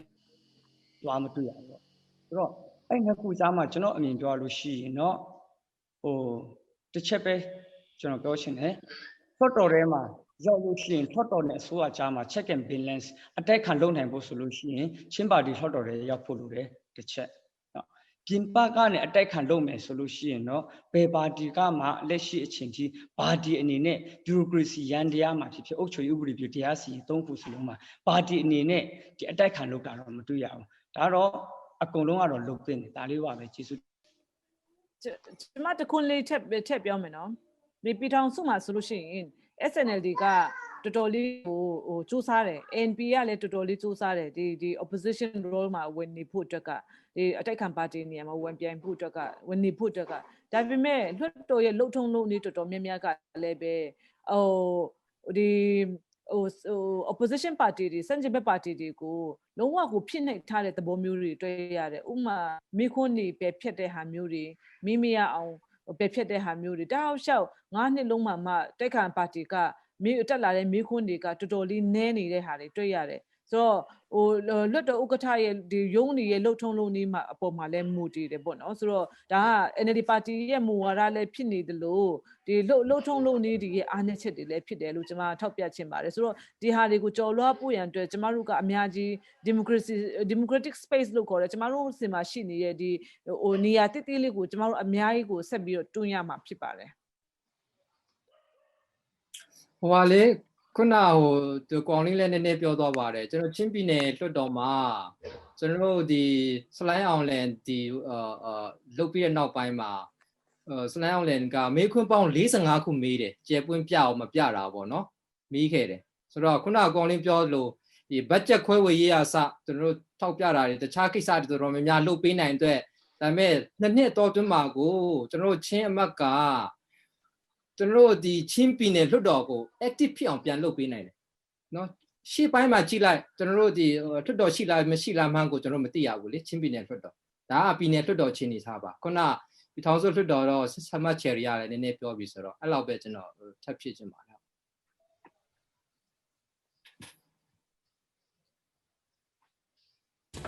ဟုတ်ကဲ့တခြားလိုထငါးနှစ်ကာလမှာလေကျွန်တော်ထပ်မေးချင်တာကတော့ဒီချင်းပြည်နယ်အစိုးရနဲ့ချင်းပြည်နယ်လွှတ်တော်လုပ်နေတဲ့ဟာဒီမှာခုလွှတ်တော်ဆိုရင်တော့ဥပဒေစုရ30ရနဲ့16ကတော့14ခုလောက်ခဲ့တာပေါ့ဒီစုရမှာတော့ပြင်ဆင်ဖြစ်ဆွတ်တာပဲရှိတယ်အတိဆိုတာကတော့တစ်ခုလားမရှိဘူးပေါ့နော်အဲ့လိုမျိုးဒီဖြစ်နေတယ်ဖြစ်ရင်ဒီဘတ်ဂျက်ခွဲဝေမှုကမငြိမ်မျှမှုတွေဖြစ်လာတယ်ဘူဘပိုင်မေကိစ္စတွေဖြစ်လာတဲ့ကိစ္စပုံမှာဘလို့မြင်ကြပြီးတော့တကယ်လို့များ CNLD ကပြည်နေစစ်မှာတာနိုင်ခေအစိုးရဖွဲ့ခေရင်ဒီ option တွေရှိလေပေါ့နော်ဒီဟာလေးနည်းနည်းမချီရီဖက်ကဖြည့်ပြပါအောင်လားကျမတို့ဒီကျမတို့လေယာဉ်မီးနဲ့ပတ်သက်လို့ရှိရင်CNLD ထဲမှာမူဝါဒလည်းချမှတ်ထားပြီးသားဖြစ်တယ်ဆိုတော့စီးပွားရေး private sector ကိုလမ်းဖွင့်ပေးမယ်ကျမတို့ချင်းပြည်နယ်ကိုတွတ်တက်အောင်လုပ်မယ်ဆိုလို့ရှိရင်ခုနဥပဒေခိုင်လုံအရင်ဆုံးရှိရမယ်ဒီဥပဒေခိုင်လုံတဲ့အချိန်မှဒီလေယာဉ်မီးသုံးစွဲမှုကိစ္စတွေစားသုံးသူတွေကိစ္စတွေဒီလိုမျိုးဥပဒေခိုင်မှာရှိနေတဲ့အချိန်ကျမှတကယ်investor တွေကလည်းပဲဒီလိုမျိုးနေရာမှာလုံခြုံတယ်လို့သူတို့ထင်ရခံစားမှာဖြစ်တယ်ဆိုတော့ဥပဒေပိုင်းဆိုင်ရာမှာလုပ်ဖို့ရန်အတွက်ကျမတို့လေယာဉ်မီကိစ္စနဲ့ပတ်သက်ပြီးတော့မူဝါဒတွေချမှတ်ထားပြီးသားဖြစ်တယ်ဒါကအသိစိတ်တော့မူဝါဒထဲမှာလည်းဖတ်လို့ရတယ်ခဏနေကိုဂျီမီနဲ့ဆရာအောင်လင်းကလည်းထပ်ပြီးတော့ရှင်းပြလို့ရမယ်အဲ့လိုမူဝါဒတွေလေယာဉ်မီနဲ့ပတ်သက်ပြီးတော့မူဝါဒတွေကောင်းလေးမရှိခင်မှာကျမတို့ချင်းပြည်နယ်ကိုဒီliberalization ပေါ့ဒီစီးပွားရေးရကိုဖွင့်ချလိုက်မယ်ဆိုလို့ရှိရင်လူဦးရေလည်းနည်းနည်းလေးပြဿနာတွေအများကြီးပေါ်လာနိုင်တယ်ဒါကြောင့်မို့ဒါဦးစားပြီးနေနဲ့ကျမတို့လုပ်ရမယ့်အခန်းကဏ္ဍမှာပါတယ်အဲ့ဒါတွေခိုင်လုံရှိပြီးသားရှိလာပြီဆိုတဲ့ချိန်ကျမှကျမတို့ကစီးပွားရေးတွေ investor တွေအများကြီးခေါ်လာလို့ရမှာဖြစ်တယ်ချင်းပြည်နယ်မှာဆိုတော့ဒါကတော့အတူတူချုံပြန်ပြောမယ်ဆိုလို့ရှိရင်CNLD ရဲ့ top priority ထဲမှာလေယာဉ်မီနဲ့ပတ်သက်ပြီးတော့ဥပဒေပြုလုပ်ဖို့ရန်အတွက်ကျမတို့ဌာနေတိုင်းသားတွေအကျင့်သုံးနေတဲ့ customary land use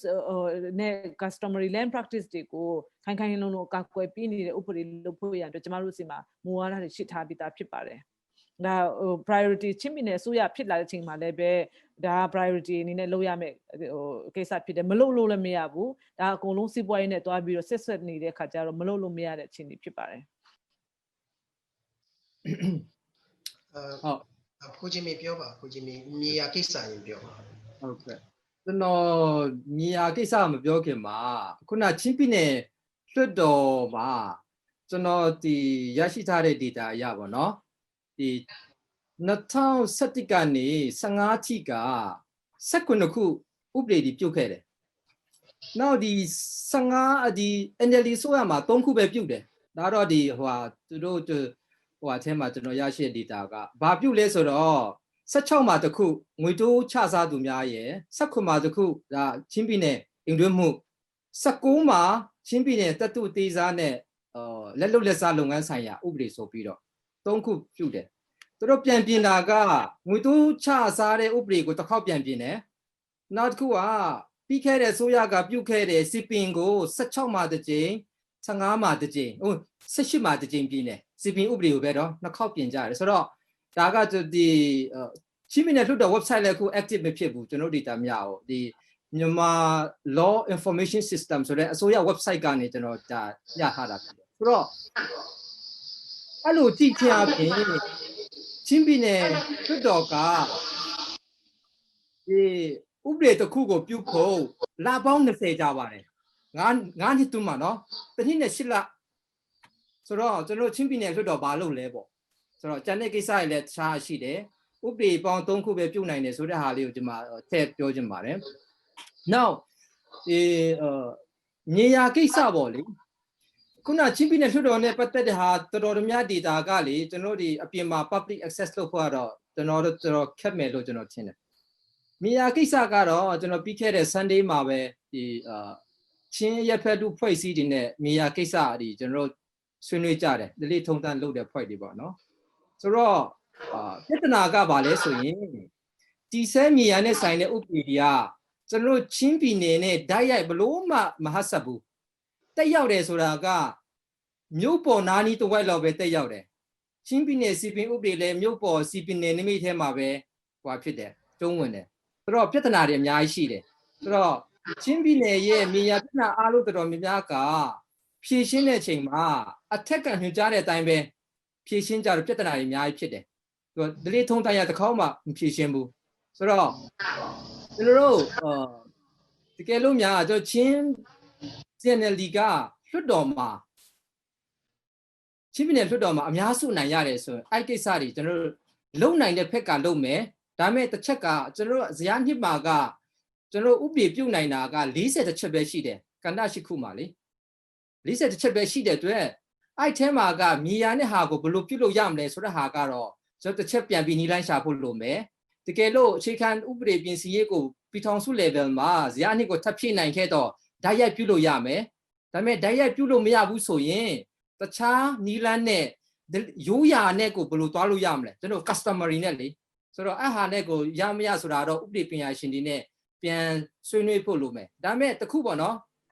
ဒီဆိုရတတမှာမြေယာပြဿနာအများကြီးကြုံတွေ့တယ်ဟာခါမှာဆိုထောင်းပလန်နော်ချဲ့တဲ့ချိန်မှာထိတ်တိုက်တွေ့တာတွေအများကြီးပဲဒါပေမဲ့ဖြည့်ရှင်းတဲ့ချိန်မှာဓာတ်ရိုက်အထက်ကတိုင်းဖြည့်ရှင်းတော့ပြဿနာရှိတယ်ဒလေးထုံးတိုင်းရချင်းဒလေးရပြန်ပြီးတော့ညှိနှိုင်းပြီးတော့ဆွေးနွေးတာမရှိဘူးပေါ့နော်တစ်ချက်နောက်တစ်ခုကကျွန်တော်တို့ဦးသိန်းစိန်ဆိုရမစင်းခင်လေးမှာ2016မှာအမျိုးသားမြေတုံးချမှုမူဝါဒဆိုတဲ့ဟာကိုချမှတ်ထားတာရှိတယ်ဒါပေမဲ့အဲ့ထက်အပိုင်းရှိပေါ့နော်အခန်းရှိမှာကြတော့ဒီကျွန်တော်တိုင်းသားမြေနဲ့ပတ်သက်တဲ့ဟာတော့မူအရတော့ပါတယ်ဒါပေမဲ့အဲ့မူရကလက်တွေ့ဒီဆက်ဥပဒေမှာပါမနေဘူးအခုဒီမြေလွတ်မြေရန်ပဲဖြစ်ဖြစ်2012လေယာမြေဥပဒေပဲဖြစ်ဖြစ်စစ်ဆိုရခက်ကအမိန့်ကြောင်ညာစာတွေကိုဦးသိန်းစိန်အစိုးရခက်မှာဥပဒေပြုလိုက်တယ်အဲ့ဒါပဲဆိုတော့ဒါလည်းဘာမှပြောင်းလဲမလာဘူးနောက်တစ်ခုဒီမှာအခုလောလောဆယ်ဖြစ်နေတာရှိတယ် NLD ဆိုရက National Land Law အမျိုးသားမြေဥပဒေကိုလုပ်နေတာရှိတယ်ဒါပေမဲ့အဲ့မှာလည်းကျွန်တော်အဖြစ်တနာတွေအများကြီးရှိနေတယ်ပြောချင်တာကလောလောဆယ် VFV ပေါ့မြေလွတ်မြေရိုင်းဥပဒေပြန်ပြင်ဆင်တဲ့ချိန်မှာဒလိထုံတန်းဆိုတဲ့ဟာကိုရေးထားတယ်ဒါပေမဲ့ပြဿနာပါလေကျွန်တော်တို့ရဲ့တိုင်းသားတွေရဲ့ချင်းတွေရဲ့ဒလိထုံတန်းမြေဆိုတာဘာလဲဆိုတာတတ်မှတ်ဖို့မစားထားဘူးเนาะဒလိထုံတန်းမြေဆိုတာဘာလဲဆိုတာရင်လုပ်ဖို့လိုတယ်အဲဆိုတော့အိုက်ကြားထဲမှာလက်တလုံးချာလို့ရတာအများကြီးရှိတယ်ဆိုတော့တချို့ DNU တို့ Greeny တို့ပေါ့နော်တခြားတိုင်းသားတွေကတော့ land policy တွေတို့ထွက်ပြီးအခုချင်းကြီးလဲကျွန်တော် CNLD ရဲ့မူဝါဒမှာလည်းတခုရှိတယ်ချင်းမြေမူဝါဒထွက်နိုင်ဖို့ဆိုတာမြေကျွန်တော်မူဝါဒထဲမှာတခုရှိတယ်အကောင်ချက်ပေါ်သွားမယ်အကောင်ချက်ပေါ်တဲ့ချိန်မှာလဲကျန်တဲ့ CSO အားလုံးနဲ့ကျန်တဲ့လူတွေနဲ့အားလုံးပူးပေါင်းပြီးတော့ stakeholder အားလုံးနဲ့လှုပ်သွားဖို့တော့ရှိတာပေါ့နော်နောက်တစ်ခုကျွန်တော်တို့ပြည်ထောင်စုစစ်မှာကျွန်တော်စူးစမ်းနိုင်တာတခုရှိတယ်ဟိုမှာမိုဇမ်ဘစ်လိုမျိုးကနိုင်ငံမှာဒလိထုံတန်းမြေကိုချစ်ခံဥပဒေနဲ့ကာကွယ်ပေးထားတယ်တချို့နိုင်ငံမှာ ဥပဒေနဲ့ကာကွယ်ပေးထားတယ်ဆိုတော့ဒါကအခုလက်ရှိ NLD ဆိုရကလူများစုဖြစ်လုံနိုင်ရဲ့သားနဲ့ဘာလို့မလုပ်လဲကျွန်တော်မေးခွန်းထုတ်စာဖြစ်လာလေပြင်လို့ရရဲ့သားတယ်လေဆိုတော့အများစုဖြစ်နေတာဟုတ်ဆိုတော့ NLD ဆိုရခက်မှာမြေရန်နဲ့ဆိုင်တဲ့မြေရန်ဥပဒေတွေ VFV ပဲပြောကြတဲ့ဟာပဲပြောပြင်တဲ့ဟာကကျွန်တော်တို့ကပို့ပြီးတော့ဆိုးလာတာပဲရှိတယ်ဆိုတော့ပြည်ထောင်စုစစ်မှာလည်းကျွန်တော် CNLD ဘက်နဲ့သူကြံတဲ့တိုင်းသားပါတီနဲ့စုပေါင်းပြီးတော့ဒီထုံးတမ်းမြေပဲဖြစ်ကြတဲ့ဟာပဲဖြစ်ဘလို့အကာအကွယ်ပေးနိုင်မလဲဆိုတဲ့ဟာကိုကျွန်တော်ဆက်ပြီးတော့စူးစမ်းသွားဖို့ပဲဖြစ်ပါတယ်လို့ဆရာအောင်လင်းဖက်ကရောဖြစ်ဆွချင်တာရှိလားအဲ့ဒီဟိုကောင်းစဉ်ပိုင်းကိုဆွေးနွေးကြတာများတော့ဟိုတူလေးပဲပြောပါမယ်ဟိုကျွန်တော်တို့ဒီ slide မှာ real လို့လည်းပါပြီးတော့ကျွန်တော်တို့ကဟိုပူပေါင်းပြီးလုပ်နေကြတဲ့ဟာ chain act ဒီပြန်ပြင်ဆင်ဖို့လိုတယ်လေအဲ့ဒီ chain act ဒီပြန်ပြင်ဆင်နိုင်တယ်ဆိုလို့ရှိရင်အဲ့ဒီတည်းကကျွန်တော်တို့မြေယာနဲ့ဆိုင်တဲ့ဟာတွေလည်းအများကြီးပါတယ်ဘာလို့လဲဆိုလို့ရှိရင်အခုလက်ရှိလွှတ်တော်အထက်မှာရောက်နေတဲ့လူတွေကကျွန်တော်လွှတ်တော်အမတ်ဖြစ်ရင်ဒီဘာလုပ်ပေးမယ်ကျောင်းဆောက်ပေးမယ်စေးရုံဆောက်ပေးမယ်ဒါဟိုအဲ့လိုပဲတက်လာကြတာဟိုအဲ့တော့သူတို့ဟိုအစင်တစ်မဖြစ်နေဘူးပေါ့နော်ဆိုတော့ပြောချင်တာကဘာလဲဆိုလို့ရှိရင်အဲ့ဒါတွေကအရေးမကြီးတာမဟုတ်အဲ့ဒါအရေးကြီးတယ်ဒါပေမဲ့ဟိုကပေးတဲ့ပတ်စံထဲပဲဘယ်လိုခွဲယူကြမလဲဆိုတာကြီးမစင်းစားပဲနဲ့ကျွန်တော်တို့စီမံခန့်ခွဲတဲ့ဥပဒေကိုကျွန်တော်တို့တည်တည်ချာချာကျွန်တော်တို့လုပ်ဖို့လိုတယ်နောက်တစ်ခုကဘာလဲဆိုလို့ရှိရင်ဒီဟိုအခုအစိုးရလက်ထက်မှာပြထားတဲ့အစောနာဟိုကိုချင်းမင်းလည်းပြောတဲ့ဟာပေါ့လေမြေဥပဒေဆိုလို့ရှိရင်ကျွန်တော်တို့ချင်းပြည်ရဲ့တလေထုံးတမ်းနဲ့လုံးဝကိုက်ညီမှုမရှိတဲ့ပြဋ္ဌာန်းချက်တစ်ခုဖြစ်ပါတယ်အဲ့ဒါကိုကျွန်တော်တို့ချင်းအမတ်တွေကဘာလို့မကန့်ကွက်ကြတာချင်းအမတ်ဆိုတာကချင်း NLD အမတ်တွေကဘာလို့မကန့်ကွက်ကြတာလဲဆိုတာကိုကျွန်တော်အံ့ဩတယ်ဆိုတော့မကန့်ကွက်ဘူးဆိုတော့ဘာဟိုကလည်းသူတို့လည်းကျေနပ်လို့သဘောတူလို့ကိုက်ညီလို့ထင်မှာပေါ့အဲ့ဒါတွေပြောရမှာလေဆိုတော့ဟိုကျွန်တော်တို့ဟိုချင်းပါတီကတော့အဲ့ဒါတွေအတကုံပြောမှာဖြစ်ပါတယ်လက်ခံချင်းမလက်ခံချင်းကဟိုကအတီးပြုတ်ချင်းမပြုတ်ချင်းကဒါတတ်ကျွန်တော်တို့ဘက်ကမကိုက်ညီဘူးဆိုတာပြောရမယ်ဆိုတော့ပြောရင်တော့ဟိုသူတို့ထောက်ခံရင်ထောက်ခံမှာပေါ့အခုဟာပြောမှမပြောဘဲနဲ့ငုတ်တုတ်ပြီးတော့မှငြိမ်ပြီးတော့ထိုင်နေလို့ကတော့ဟိုဘယ်သူမှဟိုပြင်ပေးမှာမဟုတ်ဘူးပြောတာတော့မပြင်ပေးကြဘူးဆိုတော့မပြောလို့ကတော့ဘလို့မှပြင်ပေးမှာမဟုတ်ဘူးအဲ့ဒါကြီးကျွန်တော်တို့လုပ်ဖို့ရှိပါတယ်ပြီးတော့နောက်တစ်ခုကကျွန်တော်တို့မှာဟိုဒီ tik tank ရှိတယ်ပေါ့ကျွန်တော်တို့မှာ research team ရှိတဲ့အခါကျတော့ကျွန်တော်တို့ဟိုချင်းပြည်နယ်မှာကျွန်တော်တို့တက်နိုင်တယ်ဆိုလို့ရှိရင်9နှစ်အတွင်းမှာကျွန်တော်တို့ဥပဒေအများကြီးပြုလို့ရပါတယ်ဥပဒေအများကြီးပြုเสียရှိပါတယ်ကျွန်တော်တို့အများကြီးအခုလက်ရှိလွှတ်တော်တဲ့ကျွန်တော်တို့အများကြီးဥပဒေပြုနိုင်ပါတယ်ကျေးဇူးတင်ဟုတ်အခုကျွန်တော်တခုမေးချင်တာကတော့ဒီအစိုးရတက်တိုင်းကာလမှာအရင်အစိုးရထက်တော့ဘတ်ဂျက်အများကြီးဟိုကင်းကနိုင်နဲ့ဖွံ့ဖြိုးရေးလေးတကယ်တော့အများကြီးယူလာတာတွေ့ရတာပေါ့လေလူသမတကြီးကလေးချင်းကဆိုတော့လူဒီကမေးကြတယ်ချင်းပါတီနိုင်ရရင်ဘာပတ်စံနဲ့ run မှာလေးပေါ့နော်ချင်းပြည်နယ်ဖွံ့ဖြိုးတိုးတက်ရေးအတွက်ဘာပတ်စံတုံးပြီးတော့လောက်မှလေးဆိုတော့ဟိုမေးဆွေတဲ့ချင်းပါလေးပြုတ်ကြတဲ့ဟာရှိတယ်ပေါ့ဆိုတော့ဒီပတ်စံကဖွံ့ဖြိုးရေးကဘာနဲ့လာလေးဆိုတာလူထုဒီမရှိမလင်းဖြစ်တာလေးရှိမယ်ပေါ့နော်အစိုးရတစ်ခုနဲ့တစ်ခုတက်တိုင်းကိုအဲ့ဒီကိစ္စကိုတယောက်ကတယောက်လားနှစ်ယောက်လောက်ဖြည့်ပေးပါအောင်လား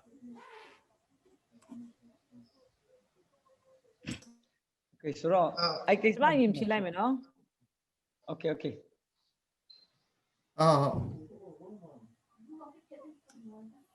ကျမတို့ဒီdevelopment အတွက်လုပ်နေတဲ့ land အတွက်ကျောင်းအတွက်နော်ဒါတွေအကုန်လုံးကပြည်နယ်တိုင်းမှာသူ့ရဲ့လူဦးရေချိုးစားရခန့်ပြီးတော့မှallocation budget allocation တွေလုပ်ရတာဖြစ်တယ်ဆိုတော့ဗဟိုကနေလာတဲ့ budget တွေဘ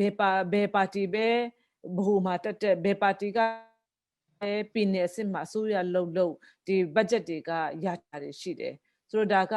ဟိုကျမတို့ဟို CNLD မှာCNLD ကချင်းပြည်နယ်မှာအစိုးရလုပ်တယ်ဘဟိုမှာ NLD ဖြစ်တခြားလူတွေကဖြစ်မွန်းပေါင်းအစိုးရဖြစ်ဘယ်လိုပဲတက်ဟိုချင်းပြည်နယ်အတွက်ရထားတဲ့ budget ကရှိနေပြီးသားဖြစ်တယ်ဆက်ပြီးတော့လည်းရှိနေမှာဖြစ်တယ်ဆိုတော့ဒါကပြည်သူလူထုတွေသိဖို့အတွက်တစ်ခုပေါ့နောက်တစ်ခုကကြတော့ NLD နဲ့ CNLD နဲ့ကွာနေတဲ့အရာကဘာလဲဆိုရင် NLD ကကြတော့သူတို့ရဲ့ပါတီကလူကြီးတွေကဘဟူမှာအစိုးရလုပ်တဲ့ချိန်မှာသူတို့ရဲ့ boss တွေပေါ့သူတို့ရဲ့လူကြီးတွေကနေဒီလောက်စားဒီလောက်နဲ့လုပ်အရာနဲ့ပဲသူတို့အလုပ်လုပ်တာဖြစ်တယ်ကျမတို့ CNLD ကကြတော့ ပြည်သူလူထုရဲ့လိုအပ်ချက်အရာကိုကျမတို့ကလုံးဝဖြစ်တယ်ဒီလိုမျိုးလုပ်ဖို့ရန်အတွက်ကလည်းပဲခုနမိတ်ဖွဲ့ထားပြီးသားအရာတွေအများကြီးရှိတယ်ကျမတို့ဒီဘဟုကနေကြလာမဲ့ budget အပြင်မှာတခြားdevelopment ကိုလှုပ်ဆောင်ပေးနိုင်မဲ့တခြားနိုင်ငံကအမေရိကန်ပဲဖြစ်ဖြစ်ဂျပန်ပဲဖြစ်ဖြစ်အိန္ဒိယပဲဖြစ်ဖြစ်နော်UK ပဲဖြစ် EU ပဲဖြစ်ဖြစ်ကျမတို့စီမှာဒါတွေချင်းပြည်သူလူထုတွေအတွက်လိုအပ်တယ်ဆိုပြီးတော့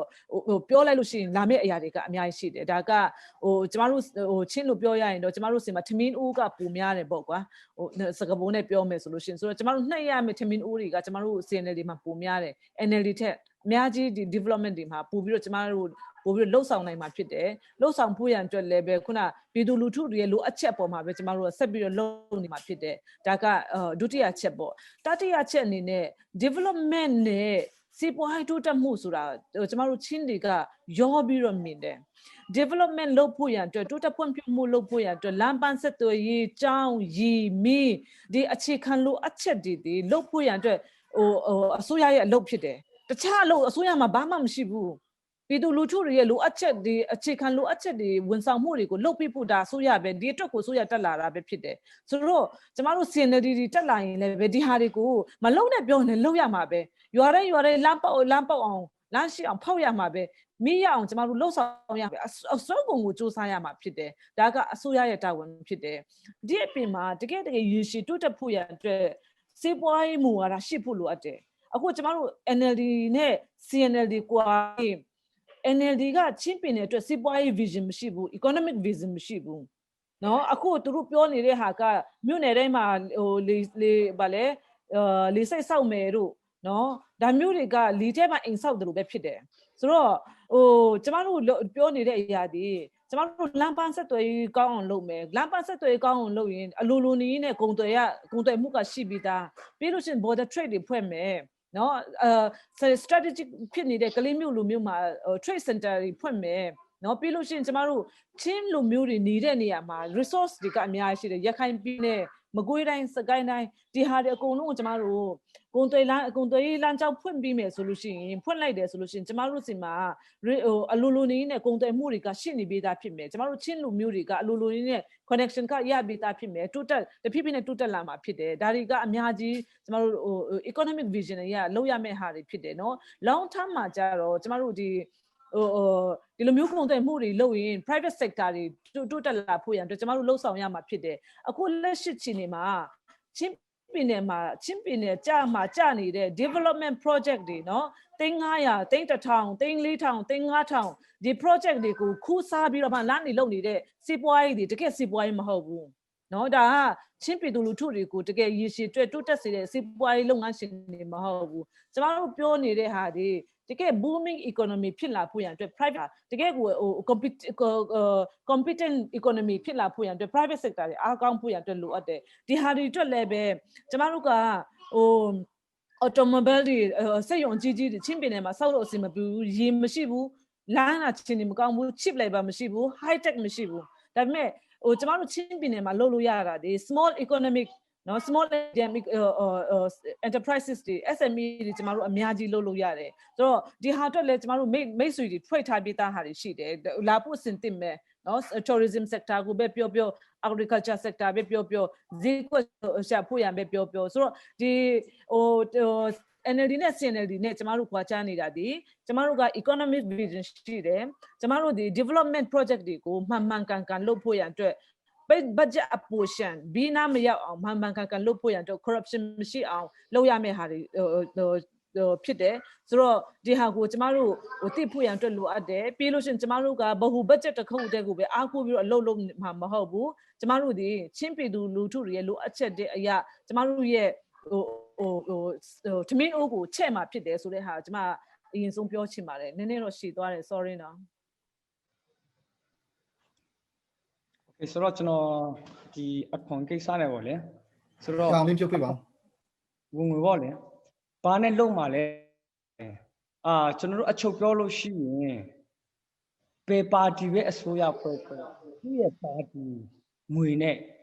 ဖွံ့ဖြိုးရေးကိုပေပါတီမှမလုပ်ဘူးဒါလေးကိုကျွန်တော်သက်သိပြချင်တယ်ပေအစိုးရပဲတပါတီနိုင်ပြီးတော့မှ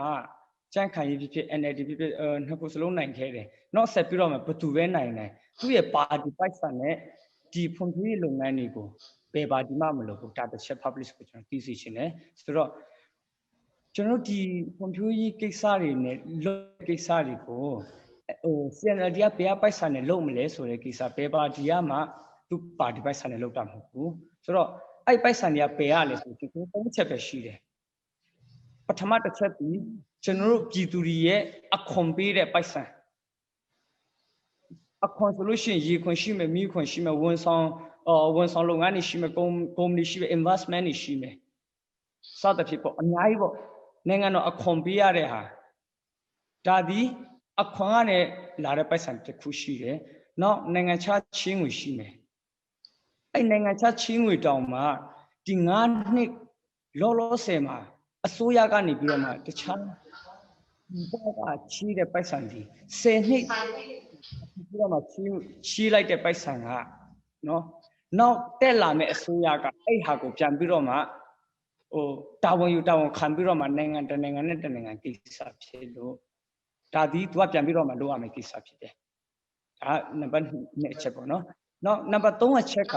ကျွန်တော်တို့ resources ပေါ့နောက်တွင်းထွက်ပစ္စည်းလားကျွန်တော်စီမှာ resources အများကြီးရှိတယ်ဒီဟာကိုကျွန်တော်တို့ပြည်တွင်းပြည်ပကိုကျွန်တော်ရောင်းရတဲ့ကိစ္စရှိတယ်ဒီဝင်ငွေတွေအားလုံးကိုကျွန်တော်ပြည်တော်စုမှနေပြီးတော့မှအဲ့ပြည်တော်စုကနေပြီးတော့မှဒီ budget ကိုပြန်ပြီးတော့မှထဲဝေတာဖြစ်တယ်ဆိုတော့ပြောချင်တာက NLD ပဲတက်တဲ့ကြံ့ခိုင်ရေးပဲတက်တဲ့ CNLD ပဲတက်တဲ့ budget ဒီရှိနေမှာဒီ budget ကိုထဲဝေပြီးတော့မှအလုပ်လုပ်တာကဥစည်းဌာနကြီးဖြစ်တယ်ကျွေးမြတဲ့ဟာကစက်တွေးမွေးညွေတီမွေးကနေသူ့လုပ်သွားတယ်ဒါဒီဝန်ကြီးဌာနသက်ဆိုင်သွားတယ်ပဲအစိုးရပဲတက်တဲ့သူ့ဟာနဲ့သူ့ဌာနနဲ့သူလုပ်သွားမှာပေပါတီကမှသူ့ပါတီပိုက်ဆံစိုက်ပြီးတော့မှဒီလူတွေအတွက်ဒီပြည်ကိုအတွက်လုပ်တာမရှိဘူးဆိုတော့ CNLD တက်လဲပဲခုနကျွန်တော်ပြောတဲ့ဝင်ငွေ3ခုထဲကနေပြီးတော့မှပြည်တော်စုအစ်စ်မှာလည်းတင်ပြလို့ရတယ်တောင်းဆိုလို့ရတယ်ဘတ်ဂျက်ခွဲဝေမျှမှုကိုသူကိုယ်တိုင်လုပ်လို့ပြန်ပြီးတော့မှလုပ်လို့ရတယ်ဒါလေးပါပဲကျေးဇူးပါ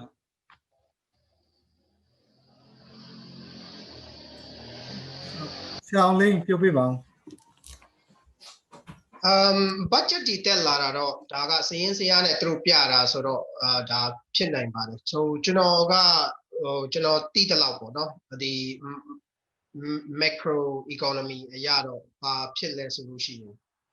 နှစ်နည်းပဲရှိတယ်ပထမတစ်ခုကကျွန်တော်တို့ပတ်စံများသုံးလာနိုင်ပြီဆိုလို့ရှိရင်ကျွန်တော်တို့ဝင်ငွေကောင်းလာလို့နံပါတ်1ပေါ့နော်နံပါတ်2ကကျွန်တော်တို့ဒီပတ်စံချီးထားလို့ဒီနှစ်ခုနံပါတ်3ကတော့ဟိုချွေတာတတ်လို့ပေါ့နော်ချွေတာပြီးတော့လိုတဲ့နေရာမှာသုံးတတ်တာပေါ့ဒီအချက်3ချက်ပဲရှိတယ်ဆိုတော့အဲ့ဒီအချက်3ချက်ပဲကြည့်တဲ့အခါကျတော့ကျွန်တော်တို့ဘာတွေ့ရတယ်လဲဆိုလို့ရှိရင်အခုလွန်ခဲ့တဲ့9နှစ်အတွင်းမှာ GDP ကအများကြီးတက်လာသလားဆိုတော့ဒါကအများကြီးမတက်လာပါဘူးဒါကဒီကျွန်တော်ပြောတာမဟုတ်ဘူးဟိုမယုံလို့ရှိရင်တော့ဒါကပ္ပဘဏ်တိုင်းတာလဲ IMF ဒါတွေသူတို့တိုင်းတာတဲ့ဟာတွေတွားကြည့်လို့ရတယ်ပတ်စံအများကြီးမဝင်လာဘူးပေါ့နော်ဆိုတော့အဲ့တော့ကျွန်တော်တို့မှာဖြစ်နိုင်တာနှစ်ခုပဲရှိတယ်ကျွန်တော်တို့အခွင့်အများကြီးဒီအခွင့်အများကြီးကောက်တာပေါ့နော်အဲ့ဒါကြောင့်လားအခွင့်ဒီပိုကောက်လို့ပတ်စံပိုရလာတာလားဒါမှမဟုတ်ရင်ပတ်စံများချီးသလားဆိုတဲ့ဟာအဲ့ဒီအပိုင်းကရှိတယ်ဆိုတော့ဒီဟာပေါ့နော်အဲ့ဒါကြောင့်ဟိုအဲ့ဒီအပိုင်းကိုကျွန်တော်အများကြီးမကျွမ်းတော့ကျွန်တော်မပြောချင်တော့ဒါပေမဲ့ကျွန်တော်ပြောချင်တာကဘာလဲဆိုတော့ဒီအဲ့ဒီဟာ question ဖြစ်တယ်ပေါ့နော်ကျွန်တော်တို့ budget သုံးနိုင်တာဘာကြောင့်လဲပေါ့နော်စီမံခန့်ခွဲမှုအရင်ကောင်းတာလားအဲ့ဒီပုံမှာမူတည်ပြီးတော့ပြောချင်တာအခုနအစောနာဒီဟိုထန်းကီတို့လည်းပြောတယ်လို့ပေါ့ကျွန်တော်တို့ဟိုခဏပြောတဲ့ကိစ္စဘာပြောလဲဆိုလို့ရှိရင်ခင်ဗျားတို့ကဟိုပါတီရုံးတော်မှဟိုမဆောက်နိုင်တာဘယ်လိုလို့ဟိုအစိုးရလုပ်ရင်ဘာနဲ့စီမံခန့်ခွဲမလဲဘာညာပြောနေကြတာဟိုအခုလက်ရှိဟိုအစိုးရဖြစ်နေတဲ့လူကြီးlevel အရင်တော့ဆိုပါတီရုံးမရှိကြပါဘူးအခုမှပဲပါတီရုံးရှိကြတယ်ဖြစ်တယ်ပြောချင်တာပါလဲဆိုလို့ရှိရင်ကျွန်တော်တို့ကဒီဟိုဘယ်အစိုးရပဲတက်เนาะ PPP ပဲတက် NLD ပဲတက်ချမ်းခိုင်ရေးပဲတက်ဘယ်အစိုးရပဲတက် နိုင်ငံတော်ရဲ့ budget နဲ့လုပ်ရမှာနိုင်ငံတော်ရဲ့ budget ဆိုတာကဒီအစိုးရသူ့ဗရာသူတွားရှာတယ်မဟုတ်ဘူးပြည်သူလူထုရဲ့အခွန်ဘဏ္ဍာတဲ့ထွက်လာတဲ့ရတနာတွေနော်ဒီတရားစာသားတွေရောင်းလို့ထွက်လာတဲ့ဟာအဲ့ဒီတည်းကပဲစီမံရမှာဖြစ်တဲ့အတွက်ကြောင့်ချင်းပြည်နယ်အတွက်ကျွန်တော်တို့ရမယ်ကျွန်တော်တို့ budget ကတော့ဘယ်အစိုးရပဲတက်ကျွန်တော်ရှိနေအောင်မှာဖြစ်တယ်နံပါတ်1ကပါလဲဆိုလို့ရှိရင်ပြည်နယ်ကြီးကိုခွဲတန်းချတဲ့အခါမှာဘယ်လိုခွဲတန်းချတယ်လဲဆိုလို့ရှိရင်သူကတချို့လူတွေကဒီလူဦးရေတစ်ခုတည်းကိုကြည့်ပြီးတော့ဒီခွဲတန်းချတယ်လဲထင်တာပေါ့နော်လူဦးရေလဲကြည့်ရတယ်သူကတိုင်းတာတဲ့ဟာသူက၄ခုရှိတယ်နံပါတ်1ကပါလဲဆိုလို့ရှိရင်လူဦးရေဘယ်လောက်ရှိတယ်လဲဆိုတာကြည့်ပါတယ်နံပါတ်2ကပါလဲကြည့်တယ်လဲဆိုလို့ရှိရင်စင်းရဲမွဲတင်မှုဘယ်လောက်ရှိတယ်လဲဒီပြည်နယ်မှာဆိုတော့ဒီအဲ့ဒါကိုကြည့်ပါတယ်နံပါတ်3ကဖွံ့ဖြိုးရေးဘယ်လောက်ရှိပြီးသားရှိတယ်လဲဆိုတာပေါ့နော်နံပါတ်4ကကျတော့ဒီပြည်နယ်ကတရားစာသားဘယ်လောက်ထိထွက်တယ်လဲဆိုတဲ့အခြေအနေကိုကြည့်ပြီးတော့မှသူကခွဲတန်းကိုချတာဖြစ်တယ်ဒီတကယ်တိုးတက်တဲ့နော် Federal နိုင်ငံတွေမှာဆိုလို့ရှိရင်ကျွန်တော်တို့ပြောတတ်ရင်ကျွန်တော်တို့ချင်းပြည်နယ်ဆိုတာနံပါတ်1ကျွန်တော်တို့လူဦးရေအရာခွဲတန်းကတော့နဲမှာပေါ့ကျွန်တော်တို့လူဦးရေနဲတာပေါ့နံပါတ်2ကျွန်တော်တို့ကစင်းရဲမွဲတင်မှုကအခုတတိ50%ရာခိုင်နှုန်း60%ရာခိုင်နှုန်းရှိသေးတဲ့ပြည်နယ်ဖွံ့ဖြိုးမှုဘာမှမရှိတဲ့ပြည်နယ်ဖြစ်တဲ့အတွက်ကြောင့်ကျွန်တော်တို့ရတင်ရထိုက်တဲ့နော်နိုင်ငံတကာနိုင်ငံမှာရှိတဲ့ပြည်နယ်တနေအနေ unit တစ်ခုအနေနဲ့ရတင်ရထိုက်တဲ့ budget ကတော့ဘယ်အစိုးရပဲတက်ကျွန်တော်တို့ဆက်ပြီးတော့ရနေအောင်ပါပဲဒါကပြည်သူစီရပန်တာပဲဘယ်သူစီရပန်တာမဟုတ်ဘူးပြည်သူစီရပန်တာပဲဖြစ်တယ်ဆိုတာအဲ့ဒါလေးပဲပြောချင်ပါတယ်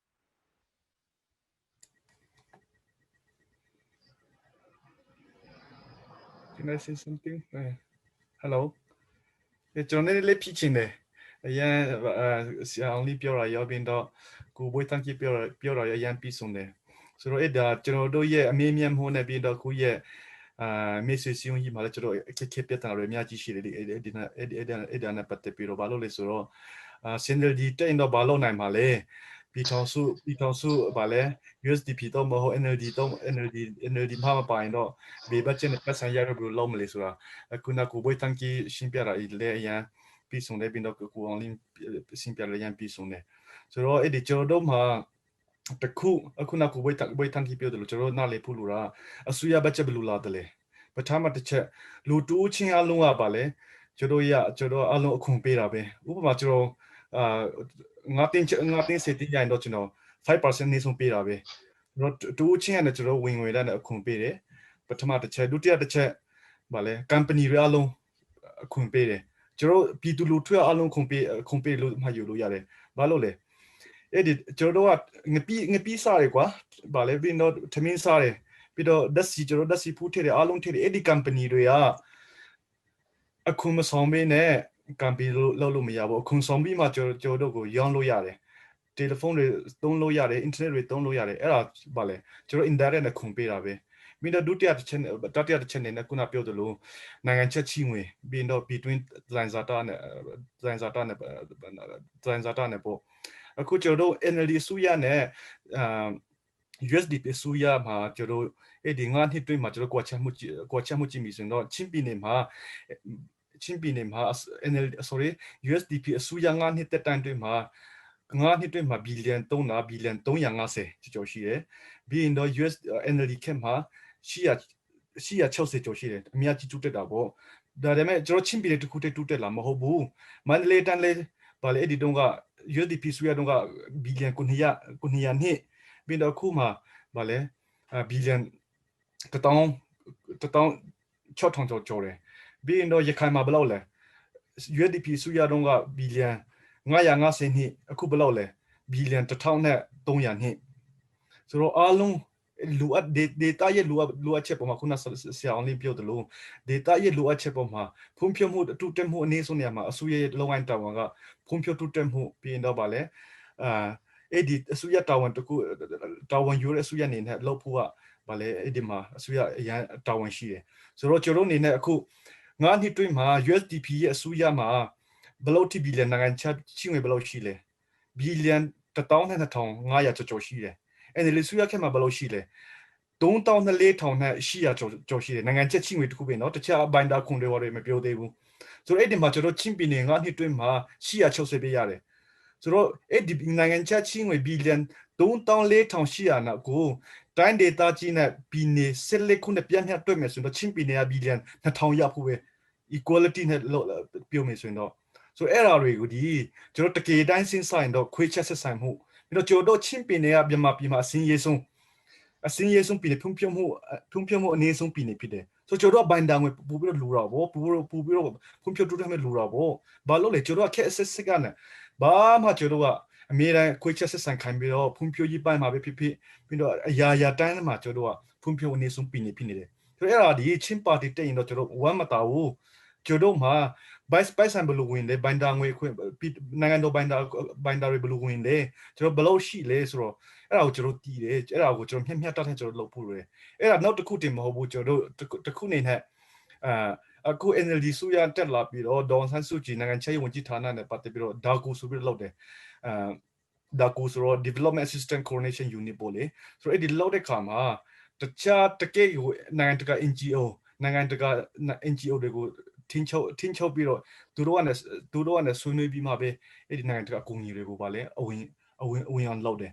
ဆိုတော့အခု9နှစ်တွင်းမှာချင်းပင် NLD ဆိုရနဲ့အရင်တော့က NGO ပန်းပို့ကူညီမှုနဲ့ NLD ဆိုရအတွင်းမှာ NGO တွေပန်းပို့ကူညီမှု NGO တော်လေးကိုကြာတော့တွေ့ရတယ်ဘာလို့လဲအစိုးရထင်းချုပ်ပြီးတော့အစိုးရဘတ်ဂျက်နဲ့အဲ့ဒီနိုင်ငံတကာအကူအညီတွေဝင်လာတာဖြစ်တယ်ဥပမာကျွန်တော်Australia ပေါ့လေ Australia ဆိုရနဲ့ NLD စကားပြောတဲ့ခါမှာသူတို့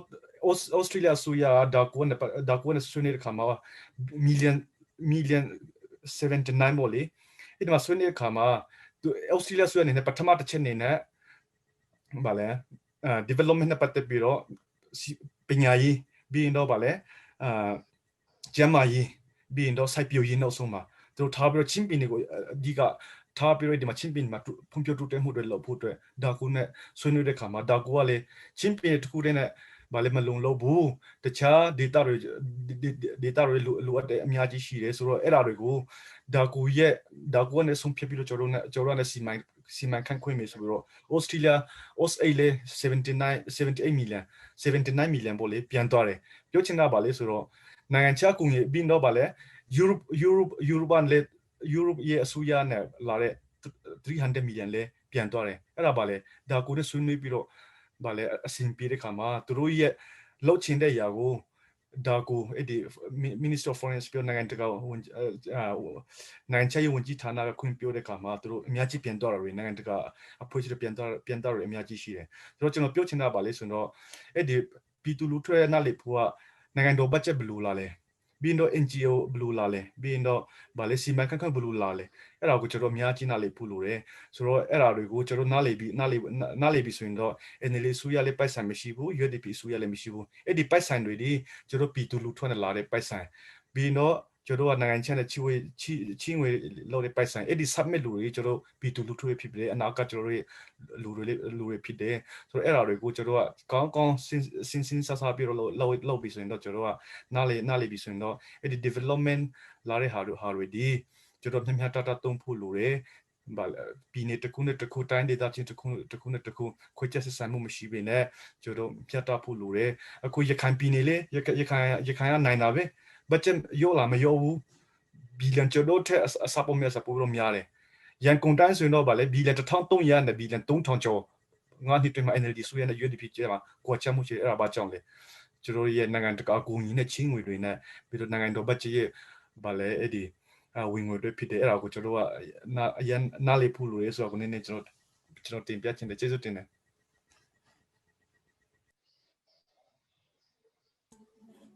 ဟုတ်အခြားမေးခွန်းကျွန်တော်တွားပါမယ်နော်ဒီ NLD ကတော့88အရေးခင်းကလည်းကူးစေမနိုင်ရခဲ့တာပေါ့လေအဲ့ဒီကနေနေပြီးတော့ဒီခု30နှစ်အထိပေါ့ဒါဟိုသူတို့ကပြောတာကတော့ဟိုဒေါ်လာရေးလောက်နေတယ်လို့ပြောကြတာပေါ့လေအဲ့ဒီမှာဒီမိုကရေစီဖက်ဒရယ်ပြီးတော့ဒီမိုကရေစီကပထမဒီမိုကရေစီပူပြီးတော့ရှင်တန်ဖို့အရင်လူတွေပေါ့အဲ့လိုပြောကြတာရှိတယ်တိုင်းသားပါတီဖက်ကတော့ဟိုကိုပိုင်ပြတ်ထန်ခွင့်တော့ဖက်ဒရယ်ရေးမရတော့ဒီကိစ္စမဖြစ်နိုင်ဘူးဆိုတာဟာလေးဒီအတိုင်းရှိတယ်ဆိုတော့ဒီဟာကူNLD ပြောတဲ့အပေါ်မှာဘလို့မင်းတလေးဆိုတာသိချင်တယ်ပြီးရင်ဒီ15ကနေ16ကနေ21ကြားမှာဒီ NLD ဆူရတက်လာပေမဲ့လေ လောက်ပုံကံပုံအချီနီကဘလူဖြစ်တယ်လေတခါတလေကတက်ရဲ့အချီနီကိုလိုက်ရုပ်တလူတက်နဲ့ညှိနှမ်းတလူလူအလောက်လောက်နေရတာတွေလေတွေးရတာပေါ့လေဆိုတော့အဲ့ဒီကြန့်ခိုင်လူပြောလို့ရတဲ့လူဒီနဲ့လည်းအများကြီးဆက်ဆက်ညှိနှမ်းနေတာရှိပါတယ်အခုဒီဥဇော်ထေးဆွေနဲ့ကြန့်ခိုင်ရပြောစုခွင့်ခံထားတဲ့ပုဂ္ဂိုလ်ပေါ့နော်အဲ့တော့ဒီကြန့်ခိုင်နဲ့ NLD ရဲ့သူတို့ရဲ့စိတ်နေစိတ်ထားနဲ့ဒီတိုင်းသားပါတီပုံမှာမင်းရတဲ့အမြင်လေးတွေပြောစေချင်တယ်ပြီးရင် Federal နဲ့ Democracy အပေါ်မှာ NLD နဲ့ကြန့်ခိုင်ရဲ့စိတ်နေစိတ်ထားနဲ့တိုင်းသားပါတီဘက်ကဒီ Federal အပေါ်မှာဘယ်လိုသဘောထားလဲသူတို့ပြောနေတဲ့ Federal ကဘယ်လိုမျိုးလဲဆိုတာကိုသုံးသပ်စေချင်တယ်ပေါ့နော်အဲ့ဒါကိုတော့တူတောက်လေးနည်းနည်းစီပြောစေချင်တယ်အားလုံးပေါ့နော်ဟုတ် Okay ကျွန်တော်အရင်ဆုံးပြောပါမယ်Federal ကအရင်လားDemocracy ကအရင်လားဆိုတော့အဲ့ဒီအချက်ကိုနံပါတ်1ပြောပါမယ်ကျွန်တော်တို့ Democracy အစစ်ရချဖူးပါတယ်1948ကနေ1962အထိအာဏာသိမ်းတဲ့18လကလွဲရင်စုစုပေါင်း10နှစ်ကျွန်တော်တို့ဒီ Democracy စစ်ရတယ်အဲ့ဒီ Democracy စစ်ခေတ်မှာပဲ Federal ကိုတောင်းကြတယ်မရကြပါဘူးဆိုတော့Democracy ရတာနဲ့ automatically ကျွန်တော်တို့ Federal ရမယ်ဆိုတာကဒါအာမခံချက်မရှိပါဘူးဆိုတော့မရတဲ့အပြင်မှာကျွန်တော်တို့ Federal ကိုတောင်းတဲ့เนาะကျွန်တော်ရဲ့ရှမ်းစော်ဘွားကြီးတွေကဘာဖြစ်သွားလဲဆိုလို့ရှင်ပျောက်သွားတဲ့လူကပျောက်သွားထောင်ကျသွားတဲ့လူကထောင်ကျเนาะဘဝပြက်ခဲ့ကြပါတယ်ပြောချင်တာကဘာလဲဆိုလို့ရှင်Democracy ရတိုင်း Federal ရမယ်လို့အာမခံလို့မရပါဘူးအဲ့ဒါနံပါတ်1ဖြစ်ပါတယ်နံပါတ်2ကပါလဲဆိုလို့ရှိရင် Democracy အခု Federal ကိုရအောင် Democracy ကိုရအောင်လုပ်နေတဲ့လမ်းစဉ်ကရုပ်တရက်ချစ်ချင်း Democracy ရအောင်လုပ်နေတဲ့လမ်းစဉ်မဟုတ်ပါဘူးအခု NLD ရဲ့ road map ကိုလည်းကြည့်ပါသူကတမတော်ကိုဖယ်ရှားတဲ့အခါမှာဒီ10%ချမယ်9%ချမယ်10%ချမယ်ပြောမယ်ဆိုလို့ရှိရင်နှစ်ပေါင်း20အတွင်းမှာလုပ်မဲ့စီမံကိန်းဖြစ်ပါတယ်တကယ်လို့နှစ်ပေါင်း20အတွင်းမှာပဲသူကDemocracy ကိုအကောင့်ထဲပေါ်ပြီးတော့ Democracy အကောင့်ထဲပေါ်မှာ Federal လုပ်မယ်လို့ပြောရင်ကျွန်တော်တို့က Federal ကို2040မှာမှစပြီးတော့လုပ်ရမယ်သဘောအတိတ်ပဲတက်ရောက်နေတယ်ဆိုတော့2040မှာကျွန်တော်တို့ Federal လုပ်မယ်ဆိုလို့ရှိရင်တော့အခုတိုက်ပွဲဖြစ်နေတဲ့ရခိုင်ပြည်နယ်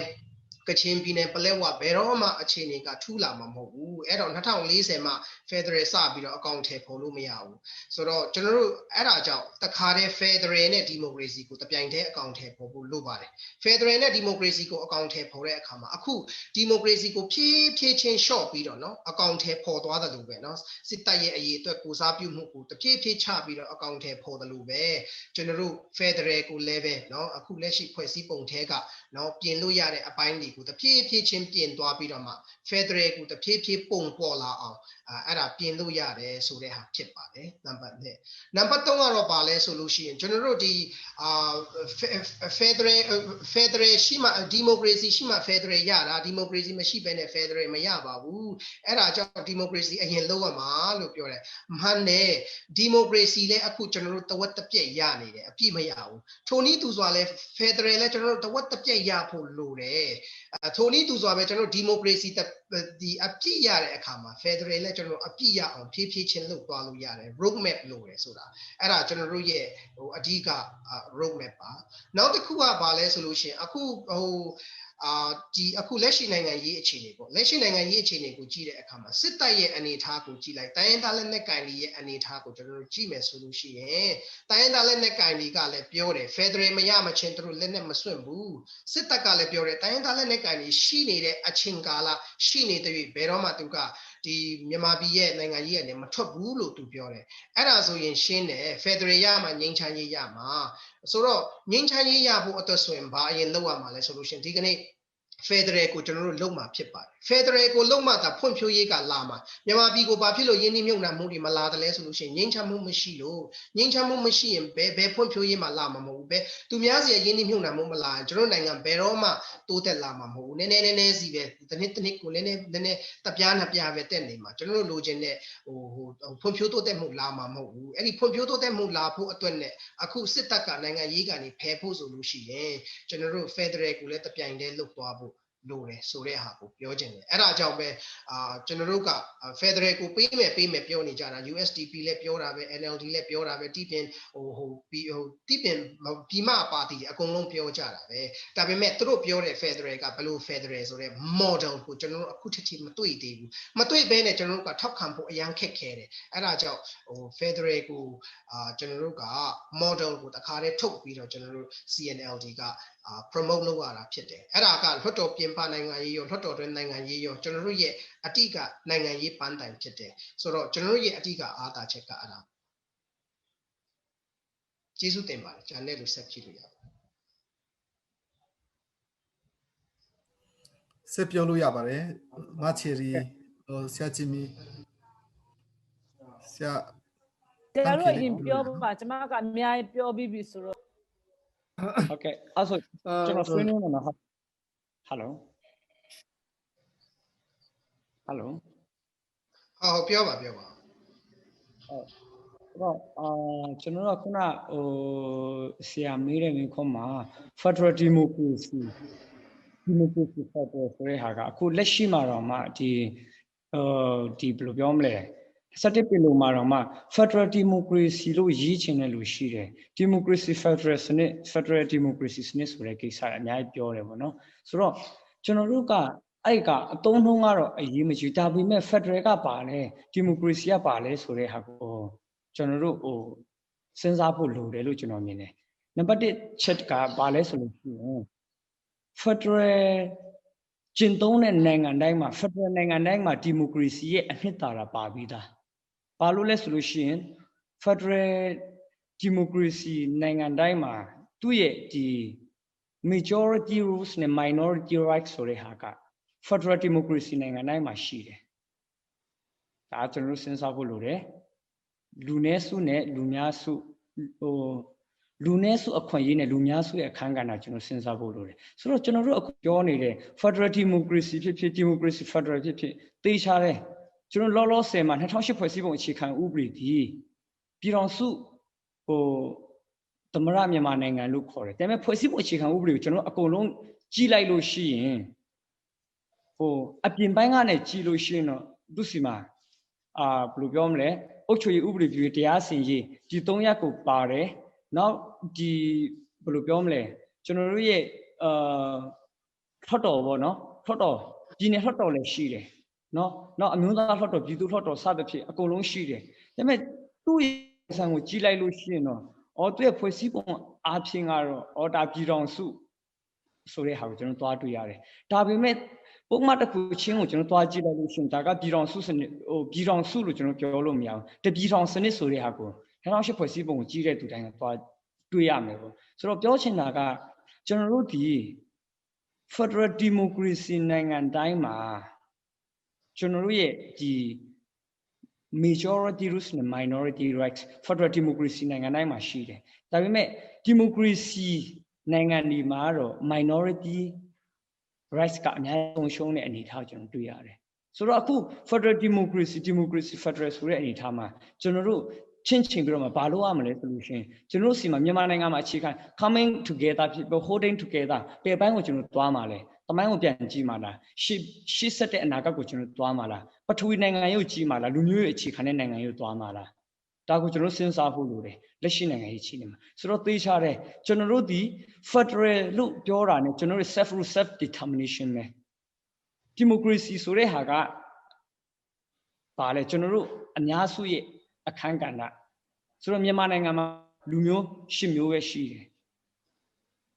ဒီ10မျိုးထဲမှာကျွန်တော်ဘယ်လိုပုံစံသွားမှာလဲဆိုတာကိုကျွန်တော်စဉ်းစားဖို့လိုတယ်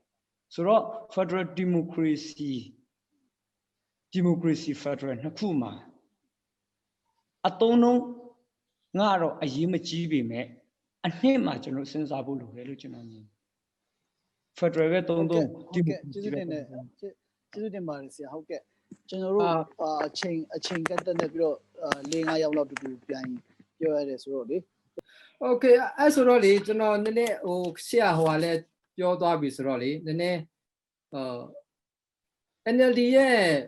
manifesto 2015မှာလည်းဒီနှစ်မှာလည်းဒေါ်ဆန်းစုကြည်က democracy federal လို့ပဲသုံးတယ် နောက်ပြီးခဲ့တဲ့ချင်းပြည်နယ် NLD online committee ဖွဲ့ခေါင်းဆောင် Slide Isaac ခင်ကလည်း democracy federal democracy ကစကလုံးသာဖြစ်တယ်လို့ပြောတယ်ဒါပေမဲ့အဲ့ဒါမဟုတ်ဘူးကျွန်တော်ဗမာစကားကိုသုံးရင်သုံးသလိုကိုကျွန်တော်ဓာရီကရှေ့တမိုင်းသင်ခန်းစာတွေရှိပြီးသားအမြဲတမ်းခံနေရတယ်ဆိုတော့ကျွန်တော်တိုင်းသားနဲ့လက်နက်ကန်အုပ်စုက federal democracy ပဲသုံးတယ်ဒါအတိတ်ပဲရှိတယ်အခုကကျွန်တော်တိုင်းသားတွေပါတီနဲ့လက်နက်ကန်တွေသုံးတဲ့ federal democracy ဆိုတာရှေ့ကပြောသွားတဲ့ဟာ federal ကိုစနစ်ကိုကျင့်သုံးပြီးတော့တခါတည်း democracy ပါတွဲပါလာတာအဟာရဲ့သဘောထားယူဆကျွန်တော်ဒီတာမန်နားလည်အောင်ပြောမယ်ဆိုရင် democracy federal ဆိုတာက democracy သုံးပြီးတော့ federal ကိုမသုံးအသုံးမချတဲ့နိုင်ငံတွေအများကြီးပဲ democracy နိုင်ငံတွေကမ္ဘာပေါ်မှာလေအဲ့ဒါကိုကျွန်တော်တို့လွယ်လွယ်လေးနဲ့နားလည်ဖို့လိုတယ်စကလုံးအရာမဟုတ်ဘူးအတိတ်ပဲအများကြီးရှိတယ်ဆိုတဲ့ဟာလေတော့စကလုံးတစ်လုံးနဲ့ကျွန်တော်တို့နောက်တစ်ခါပြန်ခံရမယ်တိုင်းသားတွေအဲ့ဒါကြောင့်ကျွန်တော်တို့က federal democracy လို့ပြောတဲ့ချိန်မှာ federal စနစ်ကျင့်သုံးပြီးတပါးတည်းပါလာတဲ့ democracy ပြောတာ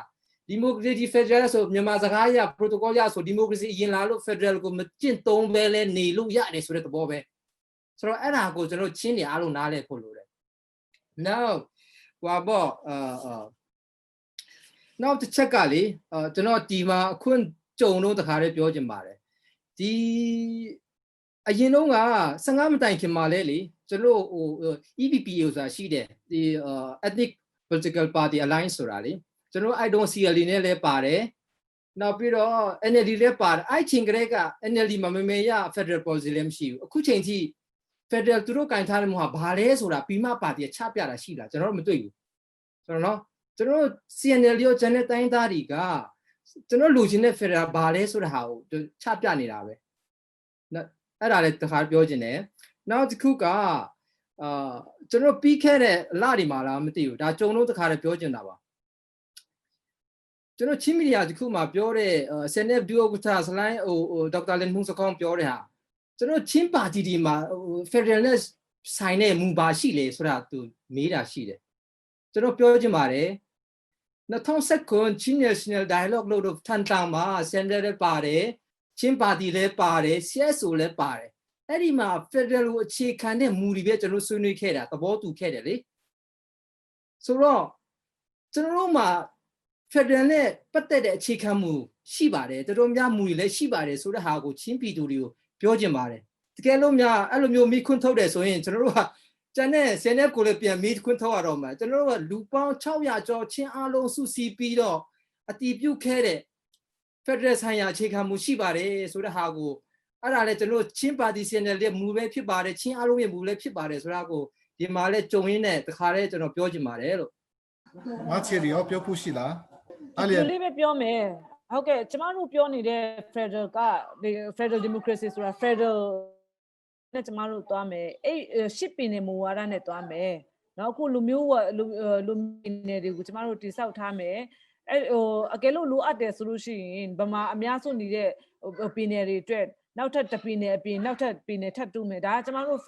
မူဝါဒ CNLD ရဲ့မူဝါဒထဲမှာရေးထားပြီးသားအဲ့လို federal structure federal အုပ်ချုပ်မှုနဲ့တွားမယ်ဒါပေမဲ့အဲ့ဒီအုပ်ချုပ်မှုမှာအခြေခံသော principle တွေ democratic principle ဖြစ်ရမယ်ရွေးကောက်ပွဲတွေလွတ်လွတ်လပ်လပ်လုပ်ခွင့်ရှိရမယ်သားတွေရဲ့အခွင့်အရေးပြေဝရှိရမယ် media တွေရဲ့ CSO တွေရဲ့ဒီ vibrant society တစ်ခုလုံးဖြစ်လာအောင်ကျမတို့စူးစမ်းမယ်ဆိုပြည်နယ်လိုက်ဒီထဲမှာ democratic principle တွေကိုပေါ်ဆောင်မယ်လှုပ်ဆောင်မယ်အဲ့ democracy ရဲ့စံနှုန်းတွေကိုအမြင့်ဆုံးဖြစ်အောင်ကျမတို့ပေါ်ဆောင်မယ်အဲ့ဒါတွေပြောတာဖြစ်တယ်ဆိုတော့ဒီ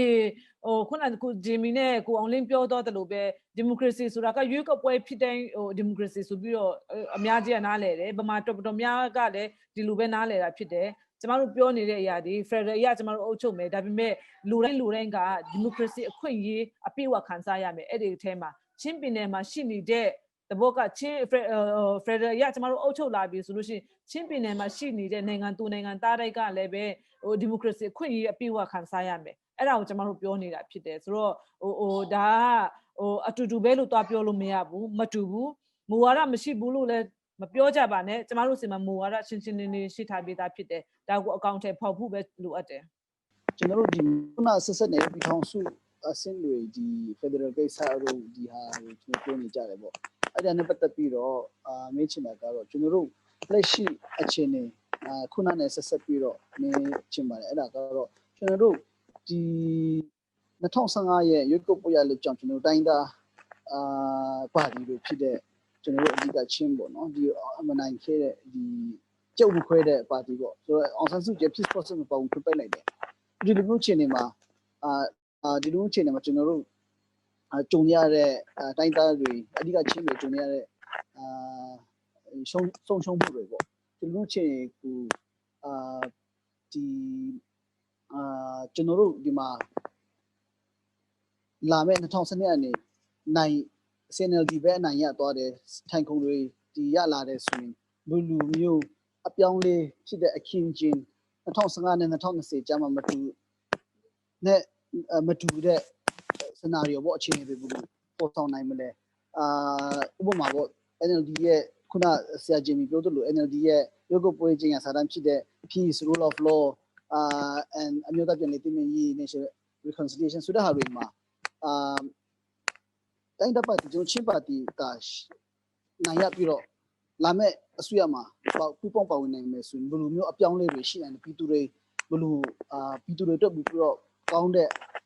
အခြေအနေတွေဖန်တီးနိုင်မလဲဆိုတာလေးကိုရောထပ်ပြီးတော့ဖြည့်ပေးလို့ရမလားသူမေးတာဗာလဲအခု2015နဲ့20ကြာမှဒီလို NLD ဆူရတက်လာပြီးတော့ကျွန်တော်ရဲ့ပြည်ထောင်စုရေးတိုင်းသားရေးတွေတူတက်လာမှုမရှိဘူးဆိုတော့2020မှာ20လုံးမှာကျွန်တော်ချင်းပါတီနိုင်ရခင်တော့ဘယ်လောက်ထိဒီပြောင်းလဲမှုတွေတိုင်းသားရေးနဲ့ပတ်သက်ပြီးတော့ဘယ်လောက်ထိဗာလဲတူတက်မှုတွေရှိမလဲဆိုတော့မေးခွန်းလို့ထင်တယ်ဟုတ်တယ်နော်ဆရာဟုတ်ကဲ့ဆိုတော့ဟုတ်ပါတယ်ဆိုတော့ကျွန်တော်အဲ့ဒီမှာကျွန်တော်ဒီနေ့ကျွန်တော်တိုင်းသားတွေကျွန်တော်ဘာကြောင့်ဒီလိုဒေါ်လာကြီးလောက်ပြီးတော့တိုင်းသားပါတီတွေကျွန်တော်ဒူထောင်ပြီးတော့ကျွန်တော်ဘာလို့ကျွန်တော်ချင်းပါတီစင်ဒီနေနဲ့ချင်းတို့အရေးပြန်ရဖို့ဆိုတော့ကျွန်တော်လောက်လေဆိုရင်တော့ကျွန်တော်အဓိကအချီးမိကပါလေဆိုတော့ကျွန်တော်ရဲ့ပင်လုံကရီကဝနဲ့ပင်လုံစာချုပ်အတိုင်းကျွန်တော်ရဲ့တိုင်းသားကြီးကိုပုံဖော်ဖို့ပဲအဲ့ဒီပင်လုံကရီကဝရဲ့အဲ့ဒီမှာအဓိကအချက်တစ်စေမှာအဓိကအချက်5ခုဖြစ်အချက်5ခုမှာပါတယ်ဟာကကျွန်တော်ချင်းလူမျိုးတွေကိုပိုင်ပြတ်ထိုင်ခွင့်ဗမာလူမျိုးတွေကိုပိုင်ပြတ်ထိုင်ခွင့်ရှမ်းလူမျိုးကိုပိုင်ပြတ်ထိုင်ခွင့်ကချင်လူမျိုးကိုပိုင်ပြတ်ထိုင်ခွင့်ကိုရဲ့နေရာဒေတာတွေမှာကိုပါကိုအောက်ချုပ်ပြီးတော့ကိုပါကိုပြတ်ထိုင်ခွင့်ရပြီးတော့ပြည်ထောင်စုကိုတူကအောက်ချုပ်ကြမယ်ဆိုရဲပြည်လုံကလေးကိုကြောင့်ကျွန်တော်ပြည်ထောင်စုမြန်မာနိုင်ငံမှာပါဝင်တာဖြစ်တယ်အဲ့ဒါကိုကျွန်တော်ကအကောင့်ထဲဖိုးလို့မရောက်တိုင်းသားလက်နက်ကန်တွေဒေါ်လာကြီးတွေဖြစ်ပြီးတော့အနှစ်90ကျော်ပြီးတော့ကျွန်တော်အခုထိကျွန်တော်ချင်းလူမျိုးကျွန်တော် CNLD အနေနဲ့လေကျွန်တော်ချင်းတို့အရေးကိုပြန်ရဖို့ဆိုတာကျွန်တော်ပေါ်လာဖြစ်တယ်ဆိုတော့အဲ့ဒီပေါ်လာပါလေအဓိကတော့ပင်လုံစာချုပ်ဂရိကိုတန်းကျွန်တော်ပြည်ထောင်စုပြန်လေတိဆောက်ကြမယ်အဲ့ဒီပင်လုံဂရိကိုအကောင့်ထဲဖို့အတွက် NLD မှာလည်းတာဝန်ရှိတယ်ချင်းပါတီမှာလည်းတာဝန်ရှိတယ်တမတော်မှာလည်းတာဝန်ရှိတယ်ရခိုင်လည်းတာဝန်ရှိတယ်ရှမ်းလည်းတာဝန်ရှိတယ်အားလုံးပြည်ထောင်စုတဝိုင်းလုံးမှာရှိတယ်ပြည်သူလူထုတွေအားလုံးတာဝန်ရှိတယ်ဒါပေမဲ့အဲ့ဒီငါးနှစ်တွင်းမှာ NLD ဆူရတက်လာတယ် UDP ဆူရတက်လာတယ်အဲ့ဒီငါးနှစ်တွင်းမှာဘာတွေဖြစ်လာလဲဘာတွေတူတက်ပြောင်းလဲမှုရှိလဲတော့တိုင်းသားအရင်နဲ့ပတ်သက်ပြီးဘာမှတူတက်ပြောင်းလဲမှုရှိတာမဟုတ်ဘူးဘာလို့လဲ2010နဲ့2010ကတော့အပြောင်းလဲကာလို့ပြောလို့ရတယ်ဘာလို့လဲကျွန်တော်လေအဲ့ဒီမှာ NCA တပုတ်အဲ့ဒီမှာကျွန်တော်ချင်းအနေနဲ့ဆိုတော့ CNA ကတိုင်းသားလည်းကဖွင့်နေနဲ့ပါဝင်လို့ရတယ်အဲ့ဒီတုန်းကCPP နဲ့ CNP ကအနိုင်ရခဲ့တယ်သူတို့ကိုစားလွတ်တော်ကိုယ်စားလှယ်တွေအနေနဲ့အဲ့ဒီတုန်းကပုံမှန်တက်တဲ့လူကဦးငုံမောင်းနဲ့ပိုးလျလွန်တွေကအဲ့ဒီနိုင်ငံရေးဆွေးနွေးပွဲမှာပို့တော့အမြဲတမ်းတရုပ်လေးရှိတယ်ဆိုတော့အဲ့ဒီမှာကျွန်တော်ရဲ့ပြည်ထောင်စုအရေးအတွက်အဲ့ဒီပင်လုံကရီကိုအပြန်လေအကောင့်တွေဖို့အတွက်ကိုယ့်ရဲ့တိုင်းသားရေးအတွက်သူတို့အများကြီးအပေးယူပါလေမူဝါဒတွေတူပြီးတော့ policy တွေတူပြီးတော့အဲ့ဒီမှာအမြဲတမ်းပါလေမူဝါဒတွေချမှတ်ဆွေးနွေးတဲ့အခါမှာသူတို့မှာဘုံတဘောတူညီချက်ရှိတယ်လို့မျိုးနဲ့တတိုင်တင်းနဲ့ထွက်လို့ရတယ်အဲ့လိုပဲတိုင်းသားလက်နက်ကအလုံးလေးတတိုင်တင်းနဲ့ထွက်လို့ရတယ်ဆိုတော့အဲ့ဒီမှာအခုကျွန်တော်မှာပြဿနာကအားလုံးပြဿနာမြန်မာနိုင်ငံရဲ့အရင်ပြဿနာအားလုံးတော့မပြောချင်ဘူးဒါပေမဲ့အဲ့ဒီမှာခုနဆရာမချယ်ရီပြောသလိုဆရာအောင်လင်းပြောသလိုခုနဆရာမချယ်ရီပြောသလိုပေါ့ကျွန်တော်မှာ CNLD ရဲ့မူပေါ်စီရရှိပင်းနေချခံမှုဖြစ်ရမယ်အဲ့ဒါပြည်ထောင်စုပင်လုံကြီးလာခင်ရဲ့အနှစ်တာပဲ ဘာလို့လဲကျွန်တော်ရဲ့ form of state နိုင်ငံတော်ဘယ်လိုတည်ဆောက်ရမလဲနိုင်ငံတော်တည်ဆောက်ဖို့အတွက်ကျွန်တော်ကရှစ်ပြည်နယ်အခြေခံမှုနဲ့ကျွန်တော်ပြည်နယ်စာချုပ်ကိုကျွန်တော်လက်မှတ်ရေးထိုးခဲ့တယ်ပြီးရင်တော့နောက်တစ်ခုနေနဲ့ဒုတိယတစ်ချက်နေနဲ့ဘယ်လိုအစိုးရကိုဖွဲ့ရမလဲအဲ့ဒီအစိုးရဖွဲ့တဲ့နေရာမှာလေအခုကျွန်တော်မြန်မာပြည်မှာဘယ်လိုဖြစ်လဲပြည်နယ် sorry အမျိုးသားလွှတ်တော်နဲ့ပြီးတော့ပြည်သူ့လွှတ်တော်နဲ့ပူးပေါင်းပြီးပြည်ထောင်စုလွှတ်တော်နဲ့အစိုးရဖွဲ့ရတယ်အဲ့ဒီခါမှာကျွန်တော်ကတိုင်းသားကြီးအမြဲတမ်းနောက်ကျပြီးတိုင်းသားရဲ့ဘေးတော့မှကောင်တီဖို့လို့မရဘူးအဲ့ဒီကောင်တီဖို့လို့မရတဲ့အချင်းမြတ်ပါလေပင်လုံကရီကိုတိုင်းကျွန်တော်ကဗာလေအကောင်တီဖို့မရှိလို့ဗမာလေးလေးစားလိုက်နာဖို့လို့လေရှမ်းလေးစားလိုက်နာဖို့လို့လေကချင်လေးစားလိုက်နာဖို့လေအဲ့ဒီလေးစားလိုက်နာဖို့အတွက်အခု2020နဲ့2025ကျွန်တော်အခွင့်အရေးရှိတယ်အဲ့ဒီအခွင့်အရေးရှိနေရပါလေအခုန slide ဘွေထန်ကီပြောတယ်လို့ချင်းမနိုင်ရဖို့လို့လေကြရမှာကြရကနိုင်ရဖို့လို့လေရှက်မရှမ်းကနိုင်ရဖို့လို့ချင်းမနိုင်ရဖို့လေအဲ့ဒီမှာကိုယ့်ရဲ့ data ကိုယ့်ရဲ့ပင်လုံကရီကိုတိုင်းကိုယ့်ရဲ့ data ရဲ့ကိုယ့်ရဲ့ပြည်နယ်တွေမှာကိုယ့်ရဲ့လူမျိုးတွေအတီးတီးနိုင်ရပြီးတော့ဗမာတွေကလည်းသူတို့ဗမာပြည်နယ်တွေမှာပြည်မနိုင်ရပြီးတော့ကျွန်တော်အတူတကွလေးစားမှုနဲ့တိုင်းတူညီမှုနဲ့ဆွေးနွေးပြီးတော့ကျွန်တော်ရဲ့ပင်လုံကရီကိုခုနှစ်27ရာစုပင်လုံညီလာခံလို့ခေါ်တဲ့အတွက်ကြောင့်လည်းကျွန်တော်လည်းရန်ဝမ်းတာဖို့လည်းကောင်းတယ်ပြီးတော့ဗာလဲအဲ့ဒီတန်းလည်းကျွန်တော်27ရာစုလို့ပြောတယ်လို့အဲ့ဒီကျွန်တော်1940ခုတုန်းကလက်မှတ်ယူခဲ့တဲ့အတိုင်းဗမာတွေကလည်းကောင်းတယ်ဖို့လို့တယ်တာဝန်ရှိတယ်ချင်းလည်းတာဝန်ရှိတယ်အဲ့လိုဖြစ်တော့ကျွန်တော်ချင်းပါတီနိုင်ရင်တော့ချင်းကကူစားပြုံးမယ်ဗမာလည်းနိုင်ရင်ဗမာလည်းကူစားပြုံးမယ်ရှမ်းလည်းနိုင်တော့ရှမ်းကူစားပြုံးမယ်အဲ့ဒီပြည်ထောင်စုမှာနေတဲ့တိုင်းသားလုံးကိုယ့်ရဲ့ data ကိုကိုယ့်ရဲ့လူမျိုးကိုကူစားပြုံးပြီးတော့ကျွန်တော်ဆွေးနွေးမှုအခြေအနေတွေဖြစ်လာရင်တော့ကျွန်တော်ရဲ့ညွန်ဖိုင်းထားတဲ့အခုကျွန်တော်ဘယ်လိုကိုပြည်ထောင်စုတည်ဆောက်မလဲကျွန်တော် federal ကိုဘယ်လိုတည်ဆောက်မလဲဆိုတာကိုကျွန်တော်အကောင့်ထုတ်ဖော်လို့ရမယ်ပြီးဆုံးနိုင်ငံတော်ကိုလည်းကျွန်တော်ညွန်ဖိုင်းလို့ရမယ်ဆိုတာကိုကျွန်တော်အနေနဲ့မြင်တယ်ကျေးဇူးတင်တယ်ဟုတ်ကဲ့ကျေးဇူးတင်ပါတယ်ကျွန်တော်တို့ဟိုပေါ့အခုနကတော့ဒီဆီယမာထွေးလည်းကတော့အတိတ်ပြီးခဲ့တဲ့9နှစ်10နှစ်မှာဖြစ်ပျက်ခဲ့တဲ့ဟာတွေပြောတော့ကျွန်တော်ကနောက်လာမယ့်9နှစ်10နှစ်အတွက်ကိုပြောပါမယ်ဆိုတော့ဘာလဲဆိုလို့ရှိရင်ကျွန်တော်တို့မြန်မာပြည်မှာအခုရင်ဆိုင်ရမယ့်ဟာကအကြီးအကျယ်ရင်ဆိုင်ရတဲ့ challenge ပေါ့နံပါတ်1ကတော့ငြိမ်းချမ်းရေးပေါ့နော်ဒါ peace နံပါတ်2ကတော့ democratization democracy အသွင်ကူးပြောင်းရေးနံပါတ်3ကတော့ကျွန်တော်တို့ဒီအရန်ဆင်းရဲတဲ့အခါကျတော့ဘာလို့တလဲဆိုလို့ရှိရင်ဒီဖွံ့ဖြိုးရေးပေါ့ development ဒီ3ခုကိုကျွန်တော်ရင်ဆိုင်ရမှာဖြစ်ပါတယ်အဲ့ဒီရင်ဆိုင်တဲ့အခါမှာချင်းပါတီအနေနဲ့ကျွန်တော် CNLD အနေနဲ့နိုင်ဖို့ဘာကြောင့်လို့တလဲဆိုလို့ရှိရင်နံပါတ်1အရေးကြီးဆုံးကတော့ကျွန်တော် peace process ပါငြိမ်းချမ်းရေးအဲ့ဒီငြိမ်းချမ်းရေးမှာဘာအရေးကြီးတယ်လဲဆိုလို့ရှိရင်ကျွန်တော်21ရာစုပင်လုံမှာကျွန်တော်တို့ချင်းကိုကူစားပြုပြီးတော့မှကျွန်တော်တို့တက်နိုင်ဖို့လိုတယ်အင်မတန်မှအရေးကြီးတယ်အခုဆရာချင်းမီလည်းရှိနေတယ်ကျွန်တော်လည်းအခုငင်းချိုင်းဖြစ်စဉ်ထဲမှာကျွန်တော်တို့ပါနေကြတယ်ကျွန်တော်တို့ချင်းပါတီကူစားပြုပြီးတော့ကျွန်တော်တို့နိုင်ငံရေးပါတီများအစုအဖွဲ့မှာကျွန်တော်တို့အစည်းအဝေးတွေတွားတက်ကြတယ်ကျွန်တော်တို့ဒီတွားတဲ့အခါမှာတွေ့ပါတယ်ကျွန်တော်တွေ့ပါတယ်ဒီNLD ရဲ့ role ကဘာဖြစ်သွားလဲဆိုလို့ရှင်သူက host လုပ်တဲ့ဘယ်လိုပြောရမလဲ logistic ဘိုင်းကိုတာဝန်ယူတဲ့ဟာဖြစ်သွားတယ်သူကအစည်းအဝေးတွေလုပ်မယ် agenda တွေဘာတွေဆွေးနွေးကြမလဲဆိုတဲ့ဟာတွေကိုဆုံးဖြတ်တဲ့အပိုင်းရောက်သွားပြီးတော့မှအစိုးရနဲ့ထွတ်တော်ကိုစားအဓိကဆွေးနွေးတဲ့လူကဘယ်သူဖြစ်သွားတယ်လဲဆိုစစ်တပ်ဖြစ်သွားတယ်NLD ကပွဲစီစဉ်တဲ့လူဖြစ်ပြီးတော့မှစစ်တပ်ကပြောမယ်ဆိုလို့ရှိရင်ပြည်ထောင်စုဘက်ကနေဆွေးနွေးတဲ့လူဖြစ်ပြီးတော့တစ်ဖက်ကဆွေးနွေးတဲ့လူတွေကတိုင်းရင်းသားပါတီတွေဖြစ်တယ်အဲ့ဒီတော့တိုင်းရင်းသားပါတီနဲ့တိုင်းရင်းသားလက်နက်ကိုင်တွေပေါ့အခုချိန်မှာကျွန်တော်တို့ကhost လုပ်တဲ့လူကိုပဲကျွန်တော်တို့ကများရအောင်ကျွန်တော်တို့အကူအညီပေးမှာလားဒါမှမဟုတ်ရင်ဆွေးနွေးနေတဲ့လူကိုကျွန်တော်တို့များရအောင်အကူအညီပေးမှာလားဒါကိုကျွန်တော်တို့စဉ်းစားဖို့လိုတယ်အဲ့ဒါကြောင့် NLD ရဲ့အခန်းကဏ္ဍဘာဖြစ်လို့ तू ကhost ထဲပဲလုပ်တဲ့အခန်းကဏ္ဍရောက်သွားလဲမသိဘူးဒါငင်းချိုင်းညီလာခံကိုတက်တဲ့လူတွေကိုကောင်းကောင်းမေးကြည့်ပါအကုန်လုံးသိတယ် तू ကNLD တွားကျင်တဲ့မူကဒီလိုဖြစ်တယ်ခင်ဗျားတို့တိုင်းရင်းသားတွေတွားကျင်တဲ့မူကဒီလိုဖြစ်တယ်ဒီလိုညှိရအောင်ဆိုပြီး तू ကလာတာမဟုတ်ဘူ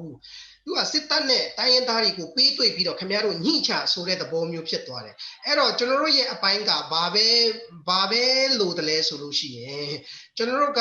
တိုင်းရင်းသားလက်နက်ကင်ဒီဘက်ကညှိနှိုင်းတဲ့မူဝါဒကိုပဲဘာဖြစ်လို့လဲဆိုတော့သူတို့ကတိုင်းရင်းသားအရေးပြောနေတာလေသူတို့ကိုပဲကျွန်တော်တို့ကသွားပြီးတော့ထောက်ခံရမယ်ထောက်ခံရမှာပြီးတော့နောက်တစ်ခုကဒီအစိုးရရဲ့စစ်တပ်ရဲ့လွှတ်တော်ရဲ့ကသူက၃ဖွဲ့ကတစုတစ်ဖွဲ့ထဲတက်လာတာအဲ့ဒီထဲမှာအဓိကပြောမယ်ဆိုလို့ရှိရင်agenda ဘာဆွေးနွေးရမလဲဆိုတဲ့ကောင်းစဉ်ကိုနောက်ဆုံး final decision လုပ်တာစစ်တပ်ပဲ အဲ့တော့ကျွန်တော်တို့ကဘသူကိုသွားပြီးတော့ထောက်ခံရမလဲဆိုလို့ရှိရင်တိုင်းသားလက်နက်ကိုင်တွေနဲ့တိုင်းသားပါတီတွေကိုကျွန်တော်ထောက်ခံမှကျွန်တော်ငြိမ်းချမ်းရေးရမယ်ဆိုတဲ့ဟာနံပါတ်1ပြောချင်တယ်ဒါ democratization ပါကျွန်တော်နည်းနည်းရှည်သွားတယ်ဆက်ပြောပါမယ်နံပါတ်2ကပါအဲ့ဒါငြိမ်းချမ်းရေးပါနံပါတ်2ကပါလဲဆိုလို့ရှိရင် democratization ပေါ့ democratization လို့ပြောတဲ့အခါမှာဖွဲ့စည်းပုံပြင်ဖို့အရေးပါလာတယ်ဖွဲ့စည်းပုံပြင်ဖို့အရေးကျွန်တော်တို့ပြောလိုက်ပြီဆိုလို့ရှိရင်ပြီးခဲ့တဲ့လွှတ်တော်မှာ45ဦးကော်မတီထဲမှာကြည်လေချင်းတယောက်မှမပါဘူးလေပါတဲ့ချင်းတယောက်ကဆက် CD ကိုစားပြုတာဆက် CD ကချင်းမှလက်မခံတာအဲ့ဒါကြောင့်ကျွန်တော်တို့ပြောမယ်ဆိုလို့ရှိရင်ချင်းမရှိဘူးလို့ပြောလို့ရတယ် NLD ထဲမှာလည်းချင်းအမတ်တွေအများကြီးရှိတယ်ဒါပေမဲ့သူတို့အရေးချင်းမရှိလို့လားဒါမှမဟုတ်ရင်ကယူမဆိုင်တာလားဘာလားတော့မသိဘူးတရားမှပါမလားပြောချင်တာကရှမ်းလီကပါတယ်ဟိုကချင်လီလည်းပါတယ်ရခိုင်လီလည်းပါတယ်ဘာဖြစ်လို့လဲဆိုလို့ရှိရင်သူတို့ပါတီနိုင်တယ်လေဒီကနေ့နောက်လာတဲ့လွှတ်တော်လဲသူတို့ဖွဲ့စည်းပုံပြင်ချင်အောင်ပါပဲအဲ့တော့ကျွန်တော်တို့ကဖွဲ့စည်းပုံပြင်ဖို့အတွက် democratization ကောင်းဖို့အတွက်ကျွန်တော်တို့ကပါရမယ်။ဘာဖြစ်လို့လဲဆိုလို့ရှိရင်ဒီပြင်ပါတီကြီးတွေကသူတို့ရဲ့ boss တွေကပဲเนาะသူတို့ရဲ့ပါတီဥက္ကဋ္ဌတွေကပဲဘယ်သူတက်ရမယ်ဆိုတာကဆုံးဖြတ်တာလေဥပမာ NLD ပဲဖြစ်ဖြစ်ကြားခံရေးပဲဖြစ်ဖြစ်ဟိုဥက္ကဋ္ဌပဲဘယ်သူတက်ရမယ်ဆိုတော့ကျွန်တော်ချင်းပါတီကတော့ဟိုချင်းပဲတက်မှာလေအဲ့ဒါကြောင့်ကျွန်တော်ဒါအရေးကြီးတယ်နောက်တစ်ခုကဒီလွှတ်တော်ထဲမှာအစောကကျွန်တော်ပြောပြီးသားပါဟိုပြန်ကျွမ်းယုံပါချင်းပြည်နယ်လွှတ်တော်ထဲမှာ democratization အားကောင်းလာမယ်အစိုးရကိုကျွန်တော်တို့ပို့ပြီးတော့ထင်းချောင်းလာနိုင်မယ်ထောက်ပြနိုင်မယ်ထိုနည်းတူစွာပဲပြည်ထောင်စုမှာလည်းကျွန်တော်တို့အားကောင်းတဲ့အစိုးရကိုထောက်ပြလာတယ်ဒါကကျွန်တော်တို့ဒီ democratization ပတ်သက်ပေါ့နော်နောက်တစ်ခု development ဘက်မှာဆိုလို့ရှိရင်အထူးသဖြင့်ကျွန်တော်တို့ချင်းပြည်နယ်ကိုပဲကြည့်ရအောင် development မှာဘာဖြစ်လို့အားနည်းနေလဲဆိုလို့ရှိရင်သူတို့ကဟိုရလာတဲ့ပတ်စံကိုဘလို့အညီအမျှခွဲဝေချမလဲဘယ်သူများရမလဲဆိုတာလောက်ပဲကြည်တာကြိုတင်ပြီးတော့တိတ်တဲ့အဖွဲ့ကဘလို့မျိုးလုပ်ရမလဲဆိုတဲ့သူတို့မှာတနည်းအားဖြင့်ပြောမယ်ဆိုတိတ်တိတ်မရှိဘူး plan မရှိဘူး9နှစ်မှာဘလို့ဖြစ်လာအောင်လုပ်မယ်10နှစ်မှာဘလို့ဖြစ်လာအောင်လုပ်မယ်ထစ်30အတွက်ဘာလုပ်ရမလဲဆိုတဲ့ဟာကိုကြိုတင်ပြီးတော့မှစီစဉ်ထားတာမရှိဘူးကျွန်တော်တို့ကအဲ့ဒါကိုလုပ်ချင်တာအဲ့လိုမျိုးလုပ်နိုင်တယ်ဆိုလို့ရှိရင်ကျွန်တော်တို့တိတ်တိတ်အတွက်ကိုဟိုမြန်မာငွေကိုဘီလီယံနဲ့ချီပြီးတော့အဲ့ဒါကိုကျွန်တော်တို့လုံနိုင်တယ်ဆိုလို့ရှိရင်ကျွန်တော်တို့အများကြီးကျွန်တော် development အတွက်ကျွန်တော်အများကြီးလုံနိုင်မယ်ကျွန်တော်ချင်းပြည်နယ်ကတဘာဝတယံဇာတာမထွက်တဲ့အခါကျတော့နောက်လာမဲ့ဟိုမျိုးဆက်တစ်တည်းကကျွန်တော်ဘာကိုပဲမိခိုးရမှာလဲဆိုတော့ knowledge economy ကိုပဲတို့ကမိခိုးရမှာဉာဏ်ကိုမိခိုးပြီးဉာဏ်ကိုရောင်းစားမှာအဲ့ knowledge economy ဖြစ်ဖို့အတွက်ကကျွန်တော်တို့အခုကတည်းကပညာရေးမှာယင်းနှမြုံနှံမှုတွေအများကြီးလုပ်ထားမှာအခုကပညာရေးယင်းနှမြုံနှံမှုကသေးလေးဘာမှမရှိဘူးကျွန်တော်တို့လမ်းကြီးကြီးပဲထိန်ဖောက်နေတာလမ်းကိုမှဖောက်လဲလို့မပြောဘူးတိထက်ဖောက်ဖို့လဲလိုတယ်မှန်တယ်ဖောက်ပါဒါပေမဲ့အရေးကြီးတဲ့ဒီပညာရေးကိုကျွန်တော်တို့မလုပ်တဲ့ရွေးကတော့ကျွန်တော်တို့ကမလေးရှားပဲသွားနေကြအောင်ပါပဲကျွန်တော်တို့ကဖားကတ်မှာပဲကြောက်သွားတူးနေကြအောင်ပါပဲထိုင်းမှာပဲအလုပ်သွားလုပ်နေကြအောင်ပါအဲ့ဒါကြောင့်ကျွန်တော်တို့ဉာဏ်ကြီးဖွင့်ဖြိုးလာအောင်ကျွန်တော်တို့ဒီဉာဏ်ကြီးကိုအခုကတည်းကဟိုရောင်းလို့ရအောင်ဟိုစနစ်တွေကျွန်တော်တို့အများကြီးပြုပြင်ပြောင်းလဲဖို့လိုတယ်ဒါကကျွန်တော်တို့ရေရှည်ဆွဲခြင်းတဲ့စီမံကိန်းပါနောက်တစ်ခုကဘာလဲဆိုလို့ရှိရင်ပြောတာနည်းနည်းရှိတယ်အားလုံးတောင်းပန်ပါတယ်ဘာလဲဆိုလို့ရှိရင်ကျွန်တော်တို့ကဟိုချင်းအက်ကိုလည်းပြင်ဖို့လို့ဟိုကျွန်တော်တို့ဆွဲထားတယ်လို့ကျွန်တော်တို့ကဟိုဒီ Federal လုပ်ဖို့အတွက်အရေးကြီးတဲ့အင်မတန်မှအရေးကြီးတဲ့အချက်တစ်ချက်ရှိတယ်အဲ့ဒါပါလဲဆိုလို့ရှိရင်ပြည်နယ်ဖွဲ့စည်းပုံကိုရေးဆွဲရတယ်ကျွန်တော်တို့ချင်းပါတီကပြည်နယ်ဖွဲ့စည်းပုံရေးဆွဲပြီးကျွန်တော်တို့ကပေါင်းပြီးတော့ရေးဆွဲပြီးတိပြင်ပါတီတွေကပြည်နယ်ဖွဲ့စည်းပုံကိုဘာမှကိုမသိသေးတာအဲ့တော့ကျွန်တော်တို့ပြည်နယ်ဖွဲ့စည်းပုံအစင်သိရှိတယ်ဒီကနေ့ Federal စပြီးထောင်လာပြီးဆိုတော့ ਨੇ ကျွန်တော်တို့ပြည်သူလူထုကိုချပြမယ်ပြည်သူလူထုတွေကိုကျွန်တော်မေးပြီးတော့မှကဲဟုတ်ပြီဆွေးနွေးပါဒါကျွန်တော်တို့ရဲ့ model ဖြစ်တယ်ခင်ဗျားတို့အကြံပြုပါလုပ်ပါကျွန်တော်တို့ဘယ်လိုမဲဆန္ဒနဲ့ခွဲကြမလဲဘယ်လိုအုပ်ချုပ်ကြမလဲဘယ်လိုကျွန်တော်တို့ပြည်နယ်အုပ်ချုပ်ရေးမှုကိုဘယ်လိုရွေးချယ်မလဲကျွန်တော်ရဲ့ model ကပါဆိုကျွန်တော်ချစ်ချင်းချပြလို့ရနေပြီကျွန်တော်မှာဒါဒီအစင်သစ်ဖြစ်နေပြီအဲ့ဒါကြောင့်ကျွန်တော်တို့ကိုမဲပေးကြပါမပူကြပါနဲ့ကျွန်တော်တို့ကဒီဟိုမဟုတ်တရုတ်ဒီကိုဟိုကျွန်တော်တို့တမရမဲပေးတဲ့နေရာမှာထဲမှာကျွန်တော်တို့မပါပါဘူးကျွန်တော်တို့ကိုမဲပေးလို့ဘာစစ်အာဏာရှင်မှပြန်လာစရာအကြောင်းမရှိအခုလွန်ခဲ့တဲ့9နှစ်တက်တမ်းမှာလွှတ်တော်ထဲမှာပြည်ထောင်စုလွှတ်တော်ထဲမှာကြည်လိုက်ဟိုဒီဖွဲ့စည်းပုံပြင်တဲ့အချိန်ကလွဲရင်ဒီပြင်အချိန်ဒီမှာဟိုစစ်အာဏာရှင်ကိုအများကြီးထောက်ပြပြီးပြောဆိုတာတွေမတွေ့ရဘူးပြီးတော့တိုက်ပွဲတွေတိုင်းရင်းသားတွေနဲ့ဟိုဒီဟိုပေါ့တိုင်းရင်းသားတွေနဲ့စစ်တပ်နဲ့တိုက်ပွဲဖြစ်တဲ့ကိစ္စတွေမှာဘယ်ဟို NLD ပါတီကဟိုဘက်ကတိုင်းရင်းသားတွေဘက်ကပြောလို့လေကျွန်တော်တို့ကတော့ပြောမှာဒါကြောင့်ကျွန်တော်တို့ကိုမဲပေးပါအဲ့ဒါပဲပြောချင်တယ်ကျေးဇူးတင်ပါတယ်နော်ဟုတ်ကဲ့ဟုတ်ကဲ့တကယ်ကောင်းတဲ့ comment ပါဒီဆရာဂျီမီထပ်ဖြစ်ချင်လားဟောနည်းနည်းဟိုကျွန်တော်အဲ့ security center မှာပါတယ်ဆိုတော့ 2 minute လောက်လေးနဲ့ပြောပြလို့ရမလား Okay 2 minute နှစ်ခါပေါ့အမျိုးသားရင်ကြစီကိုမေးလို့လေမျိုးဟို15မှာအခုမှာဒီ NLD ရဲ့ manifesto မှာပါတော့ကျွန်တော်အများကြီးကြိုဆိုတယ်ဒါပေမဲ့လက်ရှိမှာအမျိုးသားရင်ကြားစေ့ရေးလို့ပြောတဲ့ချိန်မှာမိခွန်းထုတ်ဆရာတော့ရှိလာမယ်ထင်တယ်ဆိုတော့အမျိုးသားရင်ကြားစေ့ရေးကဘယ်သူ့အတွက်လဲဟောနော်ကျွန်တော်တိုင်းသားတွေအတွက်ပါလားပေါ့တိုင်းသားအုပ်စုပေါ့နန်းပမာပေါ့ဆိုတော့အခုလိလာသုံးသက်ကြီးတယောက်ကစစ်တပ်နဲ့ပဲအစဉ်ပြေဖို့ပဲဦးစားပေးနေသလားဆိုတဲ့ဟာမျိုးကအပြင်မှာလည်းမေးနေကြပြီပေါ့နော်ဆိုတော့လက်နဲ့ကင်နဲ့ပဲအစဉ်ပြေဖို့ပြောမလားဆိုတဲ့ဟာလိုမျိုးပေါ့ဆိုတော့အခုဒီကျွန်တော်အနေနဲ့သုံးသက်တာတော့မြို့သားရင်ကြားစေ့လေးလို့ပြောတဲ့ချိန်မှာခုနပြောတဲ့25ရာခိုင်နှုန်းထုထဲမဟုတ်ဘူးအကုန်လုံးကျွန်တော်ကအခုမြန်မာနိုင်ငံကြီးရဲ့တိုင်းသားပြဿနာဆိုတဲ့ဟာကိုနားလည်ဖို့လိုတယ်လက်နဲ့ကင်ဖွဲ့စည်းရှိမယ်နောက်ကျွန်တော်နိုင်ဟိုတိုင်းသားပါတီတွေရှိမယ်ပေါ့နော်ဆိုတော့အဲ့ဒါတွေအားလုံးခြုံနိုင်တဲ့မြို့သားရင်ကြားစေ့ရေးဖြစ်ဖို့လိုတယ်ဆိုတာရင်ပြောခြင်းတယ်နောက်2020အလွန်မှာဘလိုမျိုးမြို့သားရင်ကြားစေ့ရေးသွားမလဲဆိုတဲ့ဟာကြတော့2020အလွန်မှာဘလို့အစိုးရဖွဲ့ကြမလဲဆိုတော့မှမူတည်လိမ့်မယ်15 NLD နိုင်ပြီးတဲ့နောက်ပိုင်းမှာအနိုင်ရပါတီပဲဒီ peace process မှာပါဝင်ခိုင်းတဲ့ချိန်မှာတချို့နေရာမှာအနိုင်ရတဲ့တိုင်းသားပါတီတွေအတွက်လိဟာမှုတွေအများကြီးရှိသွားတယ်ဥပမာပေါ့နော်အဲ့ဒါလည်းတွေ့ရတယ်ဆိုတော့အဲ့မှာကခုနပြောတဲ့2020အလွန်မှာကတပါတီထဲနဲ့ပြန်ကြီးစိုးပြန်ရင်သူတို့မြို့သားရင်ကြားစေ့ရေးကတမျိုးပြန်ဖြစ်အောင်ပါပဲတိုင်းသားအများစုပါတဲ့အစိုးရဖြစ်ခဲ့တော့ကျွန်တော်လိုချင်တဲ့မြို့သားရင်ကြားစေ့ရေးကိုဘယ်လိုကျွန်တော်ဆွဲပြီးတော့လုံနိုင်မလဲဆိုတဲ့ပုံမှာလည်းမူတည်ပါပေါ့နော်အဲ့ဒါတော့ကျန်တဲ့2010လွန်မှာကျွန်တော်အနိုင်ရမှုအဲ့ကြောင့် CNLD ကိုလည်းအားပေးဖို့လိုတယ်ဆိုတဲ့အကြောင်းနောက်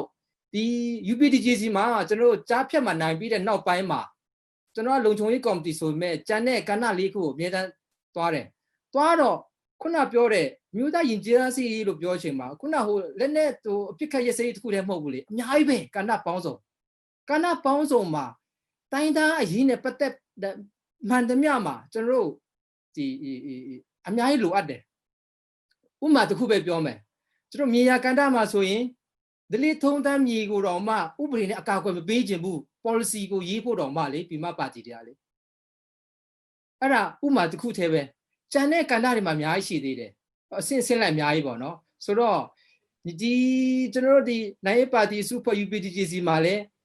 ဒီတိုင်းသားပါတီနဲ့ကျန်တဲ့ပြည်မပါတီနဲ့တချို့နေရာမှာဟိုကွဲလဲတဲ့ဟာတွေမြို့သားရင်ကြားစေ့လုံမဲ့ဟာတွေအများကြီးရှိပါသေးတယ်ဆိုတော့ခြုံပြောရရင်တော့ဒီ peace process မှာလည်းဒီလွှတ်တော်ပြင်ပလမ်းကြောင်းမှာလည်းကျွန်တော်တို့ပါတီတွေကအများကြီးချင်းပါတီပေါ့နော် CNLD ခုနအကောင်လေးလည်းပြောပြီးပြီဆိုတော့အများများအတန်ရောက်နိုင်ဖို့ကအများကြီးလိုအပ်တယ်ကျွန်တော်ရှေ့ပိုင်းဆိုကျွန်တော်ဘာမှမလုပ်နိုင်တော့ဘူးလေကိုပေါင်တဲ့နေရာမှာပဲကိုချင်းရေးရောတိုင်းသားရေးရောစူပေါင်းပြီးလုပ်နိုင်တဲ့အတွက်မြို့သားရင်ကြားစေ့လို့ပြောတဲ့ချိန်မှာကျွန်တော်တို့တစ်ဖက်ထဲကိုပြောလို့မရပါဘူးအားလုံးဘက်ပေါင်းစုံနဲ့စဉ်းစားပြီးလုံးမရမယ်ဆိုတဲ့ဟာကိုပြောချင်ပါတယ်ဟုတ်ကဲ့ကျွန်တော်တို့အချိန်လေးတော်ကြာယူထားပြီပေါ့ဆိုတော့မေခွန်းနှစ်ခုတစ်ခါတည်းနေမယ်ပြီးတော့ဆရာတို့ပဲဘယ်သူကဖြေကောင်းမလဲဆိုတာကိုချင်းချင်းပြီးတော့အလေးပေးဖို့ကျွန်တော်အရင်တောင်းဆိုချင်တယ်မေခွန်းကတော့နံပါတ်1ကျွန်တော်တို့အခုမေပြင်မှာကြားနေရတာကတော့ဒီ CNL အစိုးရဖွဲ့မဲ့ကိစ္စနဲ့ပတ်သက်ပြီးတော့တို့ပြောနေကြတာဖြစ်တယ်ပေါ့ဒီညွန့်ပေါင်းအစိုးရအခြေအနေပေါ့အခုအားလုံးဒီမှာရှိတဲ့ဆရာမတွေကပြောထားတာကတော့တိုင်းသားပါတီတွေအနိုင်ရဖို့ရည်ကြည်တဲ့ခံကဏ္ဍကိုပြောနေကြတာဖြစ်တယ်ထူးထူးကြောင့်ကျွန်တော်မြင်ချင်တာကတော့ဒီတကယ်တိုင်းသားပါတီတွေနိုင်ပြီးတော့ဒီထွက်တော်မှာတကယ် coalition ညွန့်ပေါင်းဆွဲဖွဲ့နိုင်မဲ့အခြေအနေအဲ့ဒီမေခွန်းနဲ့ပတ်သက်မြင်ချင်ပါတယ်နံပါတ်2ချက်ကတော့ဒီကျွန်တော်တို့အပြင်ကကြားနေရတာဟာပေါ့အရင်တုန်းဒီပါတီ3ခုမပေါင်းခင်မှာကျွန်တော်ကြားခဲ့ရတာကတော့ဒီကျွန်တော်တို့ချင်းCNF ပါတီတွေပူပေါင်းဖို့ကိုတိုက်တွန်းခဲ့တယ်လို့ကျွန်တော်ကြားတယ်ဒါပေမဲ့အခုဒီရွက်ကပွဲအနီးကပ်တဲ့အချိန်မှာဒီရက်တီမှုကအရင်တုန်းလိုမဟုတ်ဘဲနဲ့နည်းနည်းဘယ်လိုပြောမလဲဟာလာတာပေါ့အစမှာတော့ပေါင်းဖို့ပြုတ်ပြတော့ဒီတကယ်ပေါင်းလာတဲ့ချိန်မှာရက်တီမှုကမတိချတော့ဘူးအဲ့ဒီအချိန်မှာပတ်သက်ပြီးတော့ဒီဘေခွန်းနှစ်ခုကို ဒီမှာရှိတဲ့ဆရာမတွေကိုခွဲပြီးတော့တယောက်ကတခုစီတာအဲ့လိုပုံစံဖြစ်ဖို့အချင်းလေးနဲ့ကြာသွားပြီ ညွန့်ပေါင်းအစိုးရဥမာကျွန်တော်အားလုံးနားလည်နေဟာတပဲဆိုညွန့်ပေါင်းအစိုးရပဲခေါ်ဘွာအစိုးရပဲခေါ်2010အလွန်မှာကျွန်တော်တို့ခုနကဘာမှမဲဆန္ဒနယ်မြေမဖြတ်သိမ်းဘူးဆို209နေရာရှိရအောင်အခုအများကြီးဖြတ်သိမ်းလိုက်ဆိုအများကြီးရောက်သွားပြီဆိုတော့အဲ့မှာကျွန်တော်တို့ကတိုင်းသားအုပ်စုကအများစုအနိုင်ရခဲ့တော့ဆိုရဖွဲ့တဲ့ညမှာအခရာကြမယ်နော်အခရာကြမှာဖြစ်တဲ့အတွက်ကျွန်တော်လိုချင်တဲ့ဟာလိုမျိုးကိုတွားနိုင်မယ်တပါတီထဲမနိုင်ဘူးဆိုရင်အဓိကအဲ့ဒါကြောင့်ကျွန်တော်တိုင်းသားပါတီတွေအများဆုံးနိုင်မယ်ဟာပေါ့နော်အဲ့လိုဆိုရင်ကျွန်တော်တို့ကခုနပြောတဲ့ညွန့်ပေါင်းဆိုရပဲပြောဘာဆိုရပဲပြောအဲ့မှာကကျွန်တော်ခီးနေရနဲ့ကျွန်တော်ဘယ်လိုဆိုရဖွဲ့နိုင်မလဲဆိုတဲ့ပုံမှာမူတည်သွားမယ်နောက်တစ်ခေါက်အဲ့ဒါနဲ့ဆက်ပြီးတော့နည်းနည်းများကျွန်တော်တို့ဘယ်လိုပြောမလဲတိတ်မတိမ်မရင်းနေပါညာရှိခဲ့တော့နောက်ဆုံးကတော့ပြည်နယ်ဝန်ကြီးချုပ်ပဲပြောနော်ကျွန်တော်နိုင်ငံရေးစိတ်ဆန္ဒပဲလိုပါတယ် political will ပေါ့နော်အဲ့ဒါရှိရင်ကျွန်တော်ဒီကြုံတွေ့လာနိုင်မဲ့နိုင်ငံရေးအကျက်တဲကိုဖြည့်ရှင်းလို့ရတယ်ဆိုတဲ့ဟာမျိုးကိုကျွန်တော်ကပြောချင်ပါတယ်ရေဘူးရပေါ့လေဆိုတော့အဲ့တစ်ချက်ပါတိုင်းသားတွေအစိုးရမဖွဲ့နိုင်ဘူးဆိုတာမဟုတ်ဘယ်ပါတီမှတပါတီမှအပြတ်တက်နိုင်ဘယ်ပါတီမှအစိုးရမဖွဲ့နိုင်ဘူးဆိုတဲ့ဟာမျိုးပေါ့အဲ့တော့NLD လဲပြည်နယ်ရဲ့ပါတီအရန်လူချင်းနေတယ်လေဆိုတော့ကျန်တဲ့ပါတီတွေပေါ့နော်ဆိုတော့အဲ့တစ်ချက်ပါတော့ကျန်တဲ့လိုအပ်တဲ့ဟာတော့ကျန်တဲ့ဆရာဆရာမတွေဖြစ်လိမ့်မယ် CNLD နဲ့ပတ်သက်တဲ့ဟာတော့သူတို့လည်းတိုက်တွန်းခဲ့ပါတယ်ဒါပေမဲ့အခုသူတို့ရက်တီချက်ကကျန်တဲ့မီဒီယာတွေမှာလည်းတချို့ကြားနေရတယ်ဒါပေမဲ့တချို့မြေပြင်မှာကြားတဲ့ data တွေရှိတယ်ကျွန်တော်အပြင်မှာထုတ်ပြောလို့မရတဲ့အခြေအနေတွေမို့လို့ပေါ့နော်ဒါနဲ့အဲ့လိုဆိုရင်ကျွန်တော်ပြန်မေးတယ်အဲ့ဒါ CNLD ပြသဘောထားလားဆိုတဲ့မှာမဟုတ်သူဦးတယောက်ပဲဖြစ်မယ်လို့ပြန်ပြောပြအောင်ဆိုတော့အဲ့ဒါကတော့ CNLD ပေါ်မှာပဲမူတည်ပါမယ်ကျွန်တော်တို့ကတော့ CNLD မပါဝင်ကျန်တဲ့ချင်းပြည်သူတွေအားလုံးတိုက်တွန်းချက်နဲ့ကျွန်တော်တို့အကောင့်ထဲပေါ်လာပြီးပါပြီကျန်တာတော့တိုက်တွန်းတဲ့သူရောကျန်တဲ့လူ stakeholder အားလုံးရဲ့တာဝန်တာဖြစ်မယ်လို့ကျွန်တော်မြင်တယ်ကျွန်တော်လည်းကျွန်တော်တမိုင်းရေးတယ်အဲ့လိုတကယ်လို့ CNLD ကလို့ဖြစ်ရင်လည်း CNLD ပဲသူ့တမိုင်းကိုရေးတာဖြစ်တဲ့အတွက်ကျွန်တော်တို့ချင်းပြည်သူအားလုံးနဲ့ဆိုင်တဲ့ဟာကအဆုံးဖြတ်ပေးပါလိမ့်မယ်ချင်းလူခုလုံးကပေါ့နော်အဲ့ဒါတော့ကျွန်တော်တို့ဖတ်ချက်အကြီးပေးမလို့ပါဘူးဆိုတော့သူတို့ရဲ့ရက်တီချက်သူတို့ရဲ့လုတ်ပိုင်ခွင့်ဖြစ်တဲ့အတွက်ဒါတော့ကျွန်တော်ချင်းတမိုင်းမှာတော့ကြံခဲ့မှာပေါ့အဲ့တော့ပါပဲ Okay ဆိုတော့ကျွန်တော်အဲ့ချက်လေးတစ်ချက်ပဲပြောမယ်ပေါ့နော်အများကြီးတော့မဆွေးနွေးတော့ပါဘူးခုနဆရာဂျင်မီဆွေးနွေးတဲ့ဟာအများကြီးပါသွားတယ်ဆိုတော့ကျွန်တော်တစ်ချက်ပဲပြောရှင်းတယ်တိုင်းသားပါတီတွေနိုင်လို့ရှိရင်ညွန့်ပေါင်းအစိုးရဖြစ်လို့ရှိရင်စစ်အာဏာရှင်ပြန်ပြီးတော့မှအသက်ဝင်နိုင်တယ်ဆိုတဲ့ဟာကကြားရတယ်ပေါ့ဆိုတော့အဲ့ကိစ္စနဲ့ပတ်သက်လို့ကျွန်တော်တစ်ချက်ပဲပြောရှင်းတယ်2008ဖွဲ့စည်းပုံအခြေခံဥပဒေပုံမှန်၄တစ်ခွန်မှာတွားကြည့်ပါဘလို့အခြေအနေမှာကျွန်တော်တို့ရဲ့ဒီနိုင်ငံတော်အာဏာကိုပြန်ပြီးတော့မှသိမ်းယူရမယ်ဆိုတဲ့ကိစ္စပုံမှန်၄တစ်ခွန်မှာအတီလင်းရေးထားပြီးသားဖြစ်တယ်ဒါကဘာလဲဆိုလို့ရှိရင်နိုင်ငံတော်မတည်ငြိမ်မှုပုံကံမှုပေါ့နော်နောက်စုပူမှုဆိုတဲ့ဟာမျိုးနောက်ဒီဟာကိုတော့မှဒီသမရနဲ့ညှိပြီးတော့မှကာချုပ်တဲ့ဒီတစ်နှစ်ကိုပဲသူပြန်ပြီးတော့မှထိန်းသိမ်းရမယ်ဆိုတဲ့ဟာမျိုးရှိတယ်ဆိုတော့တိုင်းသားပါတီတွေနိုင်လိုက်လို့ထောက်တော်ထဲမှာတိုင်းသားပါတီ209ထိုင်ကိုခုနကျွန်တော်အခုတော့လောလောဆယ်တော့ဒါပေမဲ့ကိစ္စမရှိသေးနိုင်ဖို့လိုတယ်အဲ့မှာနိုင်ပြီးလို့ရှိရင်ထောက်တော်ထဲမှာရောက်လို့ဒီကျွန်တော်အစုပူအုံကြွားမှုနိုင်ငံတော်ဒီငြိမ်အေးချမ်းသာရေးကိုထိခိုက်မဲ့ကိစ္စဘာမှမရှိဘူး။ဒီစားတော့အဲ့ထဲရောက်သွားလို့ကျွန်တော်တိုင်းသားပါတီနိုင်လို့အစ်စ်အာဏာပြန်သိမ်းမယ်ဆိုတဲ့ကိစ္စလုံးဝမဖြစ်နိုင်ဘူးပေါ့နော်။ဒါလေးကိုပဲကျွန်တော်တစ်ချက်ပြောချင်ပါတယ်။ဟိုပေါ့ဖွဲ့စည်းပုံအခြေခံအခုဒီ2008ဖွဲ့စည်းပုံအရကျွန်တော်တိုင်းရင်းသားပါတီတွေအရှုံးနဲ့ပြန်ရတာပါဆိုလိုချင်တာတိုင်းရင်းသားနေရာတွေအကုန်လုံးပေါင်းရင်တောင်မှ209နေရာပဲရှိတယ်ဟိုဒီပြည်မတွေပေါင်းလို့ရှိရင်280 290လောက်ရှိတယ်ဆိုတော့ရှုံးနေပါအဲ့လိုအရှုံးထဲမှာတောင်မှအခုကရွေးကောက်ပွဲကော်မရှင်ကဟို20ကျော်ဖြတ်လိုက်တဲ့အခါကျတော့ကျွန်တော်တို့က180လောက်ကိုပဲကျွန်တော်တို့ကပြိုင်နေရတဲ့အခါကျတော့အရှုံးနေပါတေချာတာတော့ကျွန်တော်တို့ majority ရဖို့ကမလွယ်ဘူးဒါပေမဲ့ကျွန်တော်တို့အများကြီးကျွန်တော်တိုင်းရင်းသားပါတီတွေနိုင်မယ်ဆိုလို့ရှိရင်ဘယ်ပါတီကမှ majority အနေနဲ့သူ့ဘရာသူအစိုးရဖွဲ့လို့မရဘူးဆိုတာကိုဂျင်မီပြောတာပါအဲ့ဒါမှန်ပါတယ်ဆိုတော့အဲ့ဒီချိန်ကျရင်ကျွန်တော်တို့ဘက်ကဒီဟွာပေါ့အခန်းကဏ္ဍပါလာမယ်ကျွန်တော်တို့ကိုလည်းလာခေါ်မယ်ကျွန်တော်တို့လည်းသမရကိုမဲပေးဖို့အတွက်ကျွန်တော်ရဲ့အခုအညီလိုလာမယ်ဆိုတာကိုကျွန်တော်ပြောချင်တာပါနံပါတ်1 နံပါတ်2ကတိုင်းရင်းသားပါတီတွေအားလုံးကတိတယ်ကျွန်တော်တို့အားလုံးကဟိုနေပြီးတော့မှသမရတွားလုပ်ချင်တယ်ပြောကြတာမဟုတ်ဘူးအများအားဖြင့်တိုင်းရင်းသားပါတီတွေကိုအရက်ဒေတာကိုအုပ်ချုပ်ချင်ကြတာအထူးသဖြင့်တော့အဲ့တော့သူကဟိုလက်မခံတဲ့လူတွေကအများအားဖြင့်ဘာကိုပြောကြတယ်လဲဆိုလို့ရှိရင်ပါတီတွေအများကြီးပေါင်းပြီးတော့မှဟိုဖွဲ့လို့ရှိရင်ညွန့်ပေါင်းဖွဲ့လို့ရှိရင်ဒုက္ခရောက်ကုန်မှာပေါ့ပါညာဟို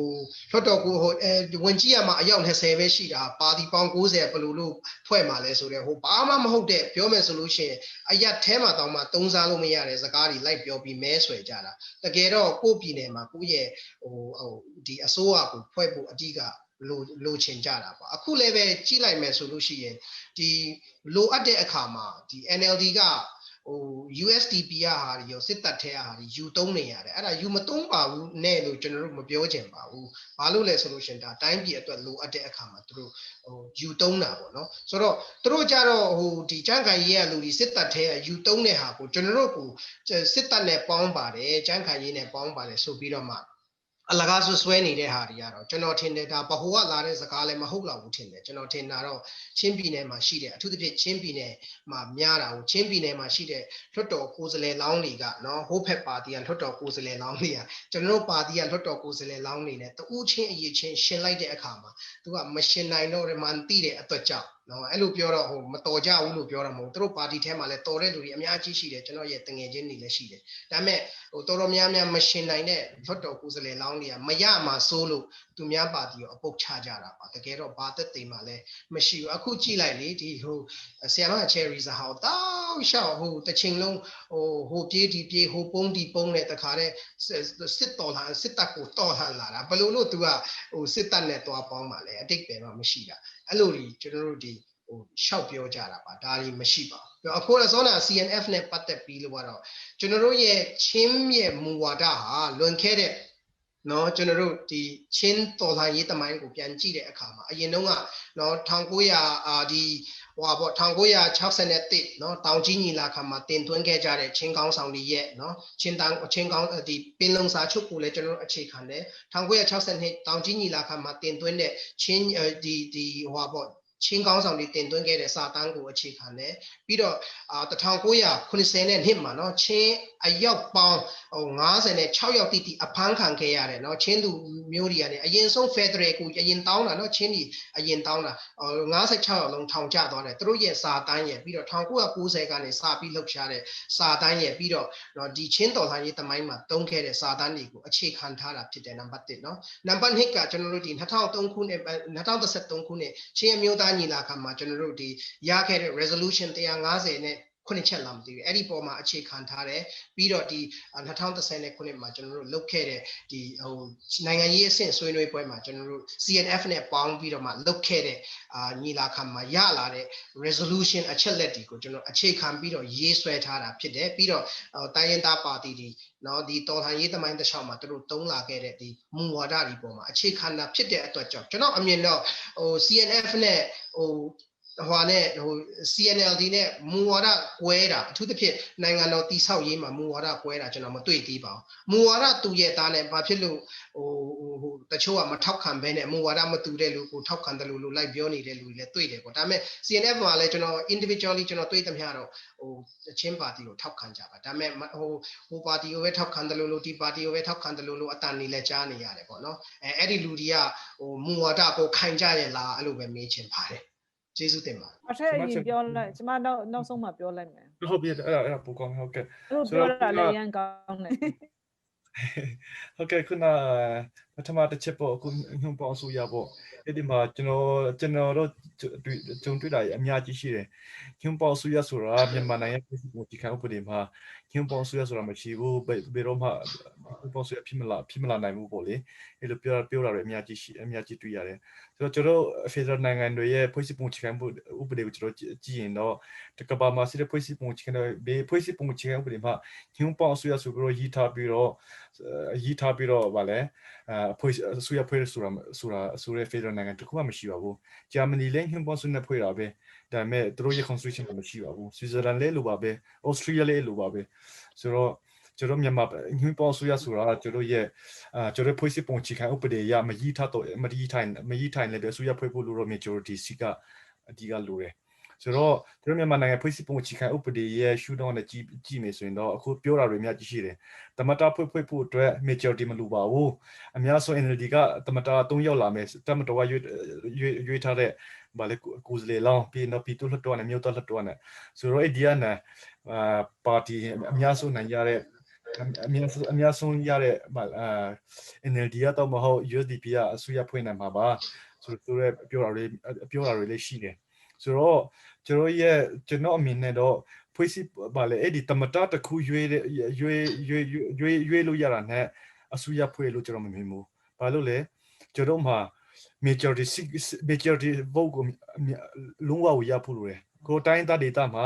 အမတ်နေရာ200ရှိတယ်ပြည်မမှာ290အရွေးကောက်ခံနေရှိတယ်ဆိုတော့ပြည်မမှာNLDအလုံးနိုင်ပါစေတိုင်းဒေသမှာတိုင်းဒေသအလုံးနိုင်ပါစေဘယ်သူမှအစိုးရဖွဲ့လို့ရမှာမဟုတ်ဘူးတမတာတော့ရွေးလို့ရမှာပေါ့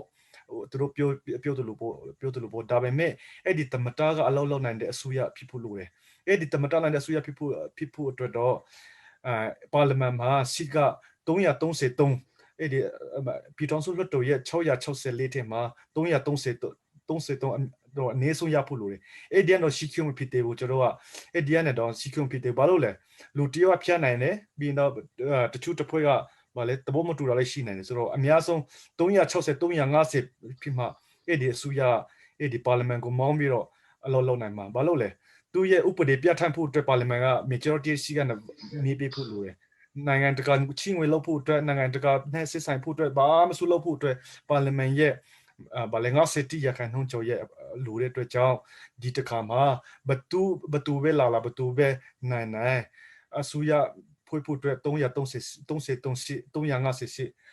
MP အမလုံးဝမရနိုင်ဘူးဆိုတော့ညွှန်ပြောအစိုးရတော့လုံးဝကိုလာမယ်ဆိုတော့အဲ့ဒီမှာကျွန်တော်ချင်းလေးပါဖို့လိုတယ်အဲ့ဒီချင်းတွေပါဖို့အတွက်ကျွန်တော်ချင်းပြည်သူလူထုချင်းပါတီကိုနိုင်ရဖို့လိုတယ်အဲ့ဒီပါမှာပဲကျွန်တော်တို့တမတာကိုကျွန်တော်လောက်ချင်တာတွေကျွန်တော်ရဲ့ဖြစ်စေချင်တာကိုတမတာကိုကျွန်တော်လေဗာလဲပြောခွင့်ရမယ်ဗာလဲကျွန်တော်လေသူကိုသူနဲ့ကျွန်တော်နဲ့တွေ့ပြီးလောက်ခွင့်ရမယ်ပြီးတော့ဒုတိယချက်နဲ့ CNF ကိစ္စနဲ့ပတ်သက်ပြီးတော့ CNF ရဲ့မူဝါဒ policy က2010လုံးဝသူတို့ရဲ့နိုင်ငံရေးဒီလိုရုပ်ကိုပွဲနိုင်ငံရေးမှာသူတို့ကအမြဲတမ်းကြားနေမယ်ဘသူပါတီကမှအတားပေးလို့ CNF နဲ့ policy မရှိထားဘူးလို့ပြောတယ်ဒါပေမဲ့သူတို့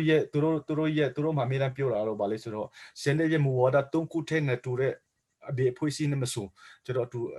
တူတကွလက်တွဲလုပ်မယ်လို့သူတို့ပြောထားတယ်ပထမတစ်ချက်နဲ့သူတို့ရဲ့အရင်မှန်ချက်နဲ့ပထမတစ်ချက်နဲ့ကိုပိုင်ပြဋ္ဌာန်းခွင့်ရရှိရေးဒုတိယတစ်ချက်နဲ့အမျိုးသားတိုင်းတူခွင့်ရရှိရေးဒုတိယချက်နဲ့ဒီမိုကရေစီရရှိရေးဆိုအဲ့ဒီ3ခုနဲ့ချက်နဲ့မူဝါဒနဲ့တူတဲ့ policy နဲ့ကိုင်းနေတဲ့နိုင်ငံရေးအခွင့်နဲ့သူတို့လုပ်မယ်လို့ဆိုတာသူတို့အမြဲတမ်းကြွေးကြော်ပြီးသူတို့အမြဲတမ်းပြောထားတယ်ဆိုတော့အခုနဆရာမေးတယ်လို့ပဲ CNF နေနဲ့လေသူတို့ချင်းပါတီပူပေါင်းဖို့အတွက်အမြဲတမ်းတိုက်တွန်းပြီးတော့2010ခုနှစ်ဇန်နဝါရီလမှာလောက်ထားတဲ့ထန်တလန်ရဲ့ချင်းမျိုးသားချင်း National Conference ဒုတိယအကြိမ်မှာလေ CNF နဲ့ချင်းပါတီ3ပါတီကိုတွဲဆုံပြီးတော့ကျွန်တော်ချင်းပါတီတစ်ခုပါတီနဲ့ပူပေါင်းဖို့သူတို့လည်းအမြဲတမ်းတိုက်တွန်းခဲ့တယ်ဆိုတော့ကျွန်တော်အနေနဲ့ CNF ရဲ့တူချင်းရဲ့ကန်တာကျွန်တော်မပြောလို့ပါဘူးပြောလို့လည်းမရဘူးဒါပေမဲ့သူတို့ရဲ့မူဝါဒ policy ရနေတော့ဗာလဲလုံးဝတွေးမဖေဘူးအမျိုးသားကိုပိုင်ပြဋ္ဌာန်းခွင့်ရရှိရေးအမျိုးသားတိုင်းတူကြီးနဲ့ဒီမိုကရေစီကြီးနဲ့အတွင်းနဲ့တော့အလုံးအမြဲတမ်းလောက်ဆောင်မယ်လို့ပြောတယ်ကျွန်တော်ရဲ့ CNLD ရဲ့ policy လေးအဲ့ဒီနဲ့ထပ်တူကြပြီးတော့ကျွန်တော်အများကြီးဒီနေ့ထိလေးပေါင်းခဲ့ပြီးတော့နေ့ထိလေးကျွန်တော်ရဲ့ institution အရာနဲ့ကျွန်တော်အမြဲတမ်းလောက်တယ် individual case တွေတော့အဲ့ဒါတော့ဗာလေတူတယောက်ရဲ့အမြင်တော့သူတို့ရဲ့လွတ်လပ်ခွင့်ဖြစ်တဲ့ခါကျတော့အဲ့ဒါတော့ကျွန်တော်အနေနဲ့ဖြည့်ရှင်းဖို့မလိုဘူးလို့ကျွန်တော်မြင်တယ်အားလုံးကျေးဇူးတင်တယ်ကျမနောက်ကျနေပြီ10နိုင်ထူတော့မယ်လူတွေလည်းပြင်ပန်းနေကြပြီအဲ့တော့ကျမတူတူချုံပဲပြောမယ်ကျမတို့ဟွန်းပွန်အစိုးရလှုပ်ချင်တယ်ဆိုတဲ့အကြောင်းရင်းကတမိုင်းအကြောင်းအရာဖြစ်တယ်နှစ်ပေါင်း80လုံးဒီနိုင်ငံကိုနေမျိုးစုံနဲ့အုပ်ခဲ့တာအစိုးရလှုပ်လာခဲ့တာဒီဗမာခေါင်းဆောင်တဲ့လူအုပ်စုကဖြစ်တယ်နော်ဗမာလက် political group တွေကကျမတို့ဒီနိုင်ငံကိုဥဆောင်ခဲ့တာဖြစ်တယ်နှစ်ပေါင်း80လုံးအဲ့တော့နှစ်ပေါင်း80လုံးဒီလူတွေလက်နဲ့ကင်တဲ့ဖြစ်တပါတီစနစ်နဲ့ဖြစ်ဒီစတဲ့အင်ဂျီချပ်ပြီးတော့မှဒီအင်ဂျီလဲတဲ့လူတွေပဲဖြစ်အင်ဂျီနီအောင်ဝတ်တဲ့လူတွေပဲဖြစ်ဘယ်လူပဲလာ ကျမတို့ရဲ့အခြေအနေဒီကဘာမှာအစင်းရဲဆုံးနိုင်ငံနော်တန်းတူညီမျှမှုမရှိဆုံးနိုင်ငံဆိုတော့အောက်ဆုံးမှာပဲအမေရိကန်ရောက်နေတယ်အဲ့တော့ဒီကဘာမှာနှစ်အကြာစီဆုံးတော့ပြည်တွင်းစစ်ဖြစ်တဲ့နိုင်ငံလည်းဖြစ်တယ်ကျမတို့နိုင်ငံကဒီတကယ်ကိုစစ်ပွားရေးရစင်းရဲမွေးတည်မှုအရာကဘာမှာအောက်ဆုံးကနေအပေါ်တက်လာဖို့ရန်အတွက်ဒီ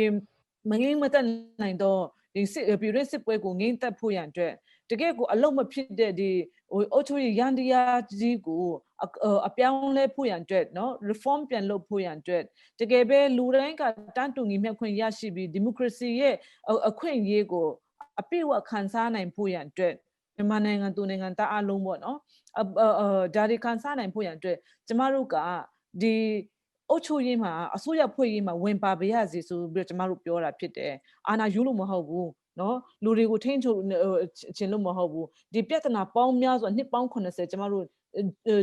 နှစ်နေတဲ့နေရာကနေထုတ်ဖို့ရန်အတွက်ကျမတို့ကဝင်ကိုချင်တာဖြစ်တယ်အဲ့ဒါကြောင့်မို့ကျမတို့ငွန့်ပေါင်းအစိုးရလှုပ်ချင်တယ်လို့ကျမတို့ပြောနေတာဖြစ်တယ်တကယ်ပဲဗမာတွေကဗမာခေါင်းဆောင်တွေကဒါကိုတကယ်ပဲပူပေါင်းချင်တဲ့စိတ်ဓာတ်ရှိနေတယ်ဆိုလို့ရှင်ဒါကသူကလှဲနဲ့ကိုကြိုဆိုရမှာဖြစ်တယ်ဟာဒါအခွင့်အလမ်းကောင်းပဲဒီကနေပဲအမျိုးသားပြန်လည်ရင်ကျစီလေလုပ်လို့ရတယ်ဒီပြဿနာတွေကနေပဲတို့အကုန်လုံးအားတွေစုပြီးတော့မှရုံထွက်လို့ရမယ်ဆိုပြီးတော့လှဲကြိုဆိုရမှာဖြစ်တယ်အခုနေချိန်မှာလှဲမကြိုဆိုတာဒီတိုင်းပြည်ဒီပြဿနာတွေထဲကနေသူရုံမထွက်ချင်လို့ပဲဖြစ်တယ်ဆိုတော့ဒီတိုင်းပြည်ဒီကနေတိုင်းပြည်ကိုတကယ်ပဲဆွဲထုတ်ခြင်းတယ်ဆိုလို့ရှိရင်ကျမတို့အင်အားစုမှရမှာဖြစ်တယ်ဒါကူလှုပ်ခြင်းတွေသူတို့ရဲ့အောက်ကနေတွားလို့တာမဟုတ်ဘူးတကယ်ပဲ power sharing တယောက်နဲ့တယောက်တစ်ဖွဲ့နဲ့တစ်ဖွဲ့လူမျိုးတစ်ခုနဲ့တစ်ခုနဲ့ကိုကြားထဲမှာပူပေါင်းဆောင်ရွက်မှုတွေလေးစားမှုတွေတကယ် power sharing နဲ့ကျမတို့လုပ်နိုင်မှဖြစ်တယ်အဲ့ဒီ power sharing တွေခုန coalition ဆိုကျမတို့ပြောနေတယ်ဒါပြည်ထောင်စုစစ်မှပြည်နယ်စစ်မှကကျမတို့က Federal ကိုပြရှိဖို့ရန်အတွက်ငင်းချမ်းကြီးကနေဒီ21ပင်လုံညီလာခံကနေထွက်လာမဲ့เนาะပြည်ထောင်စုစာချုပ်ပဲပြောဒီစာရွက်ပေါ်မှာစကလုံးလှပเนาะ perfect word ဖြစ်လာတဲ့တိကိုကျမတို့စလာတော့မဟုတ်ကျမတို့လိုချင်တဲ့ Federal ကိုပိုင်ပြဋ္ဌာန်းခွင့်တွေကိုအခုကျမတို့ပြည်နယ်တွေမှာအစိုးရလှုပ်ချင်တာဖြစ်တဖြည်းဖြည်းနဲ့ခြေလှမ်းပြီးတော့မှ foundation ချသွားမလားကျမတို့အိမ်ဆောက်တယ်ဆိုလို့ရှိရင်တရက်တည်းတစ်ပတ်တည်းတစ်လတည်းနဲ့လုပ်လို့ရတာမဟုတ်ဘူးအရင်ဆုံး foundation ချရတာဖြစ်တယ်ဆိုတော့ကျမတို့ CNLD ဒီတိုင်းသားပါတီတွေကိုပြည်နယ်အတွက်နော်အစိုးရဖွဲ့နိုင်ဖို့ရန်အတွက်ကျမတို့ကိုမဲပေးချင်းအဖြစ် Federal Foundation အတွက်ကိုခြေလှမ်းပြီးသားဖြစ်သွားလိမ့်မယ်အဲ့တော့ဒီလို Federal စနစ်နဲ့ကျမတို့ foundation နိုင်တယ်ဆိုလို့ရှိရင်2020 2025 2030မှာကျမတို့ကတဖြည်းဖြည်းနဲ့ Federal ကိုကျမတို့ပုံဖော်လို့ရသွားမှာဖြစ်တယ်ဒီလိုက်မဟုတ်ဘဲနဲ့တပါတီစနစ်နဲ့တဦးတည်သောစနစ်နဲ့တဦးpersonality တခုတည်းရဲ့အုပ်ချုပ်မှုအတိုင်းမှာဝန်ကျမှုအတိုင်းမှာကျမတို့တိုင်းပြည်ကဆက်သွားနေမယ်ဆိုလို့ရှိရင် Federal နဲ့လည်းပဲဒီထက်ပိုပြီးတော့ခြေလှမ်းကလှမ်းသွားမယ်ဖြစ်တယ်ဝေးသွားမယ်ဖြစ်တယ်ဆိုတော့ဒီဟာတွေကိုကျမတို့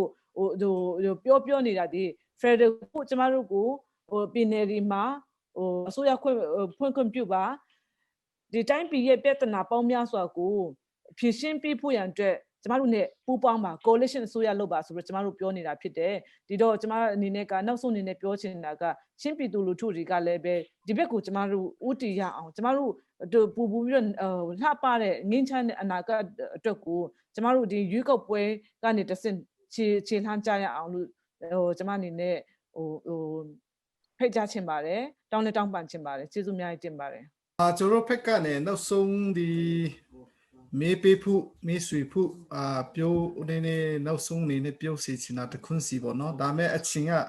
ဒါအချက်နေတော့မပြောမဖြစ်ကျွန်တော်နေနောက်ဆုံးနေနဲ့ပြောချင်နေဆိုရက်ပုဂ္ဂိုလ်များရှင်နေတမင်းနဲ့လောက်ပြောပြပါအောင်ပြီးရင်ကျွန်တော်အဆုံးသတ်ပါမယ်ပြောမယ်နော်ဟုတ်ဟိုပါလေအဲ့ဒါမပြောခင်မှာCNF နဲ့ CNLD မူဝါဒချင်းကျွန်တော်မကွာပါဘူးလို့မြင်နေကျွန်တော် CNLD ရပါနော်လုတ်ပုံကင်ပုံပဲကွာတဲ့အတွက်ပေါ့ကျွန်တော်တို့ဒီအတူပဲကျွန်တော်လိုချင်တဲ့နိုင်ငံရေးရင်မှန်းချက်ပန်းတိုင်ကိုသွားကြရအောင်လို့ကျွန်တော်အနေနဲ့ပြောချင်တယ်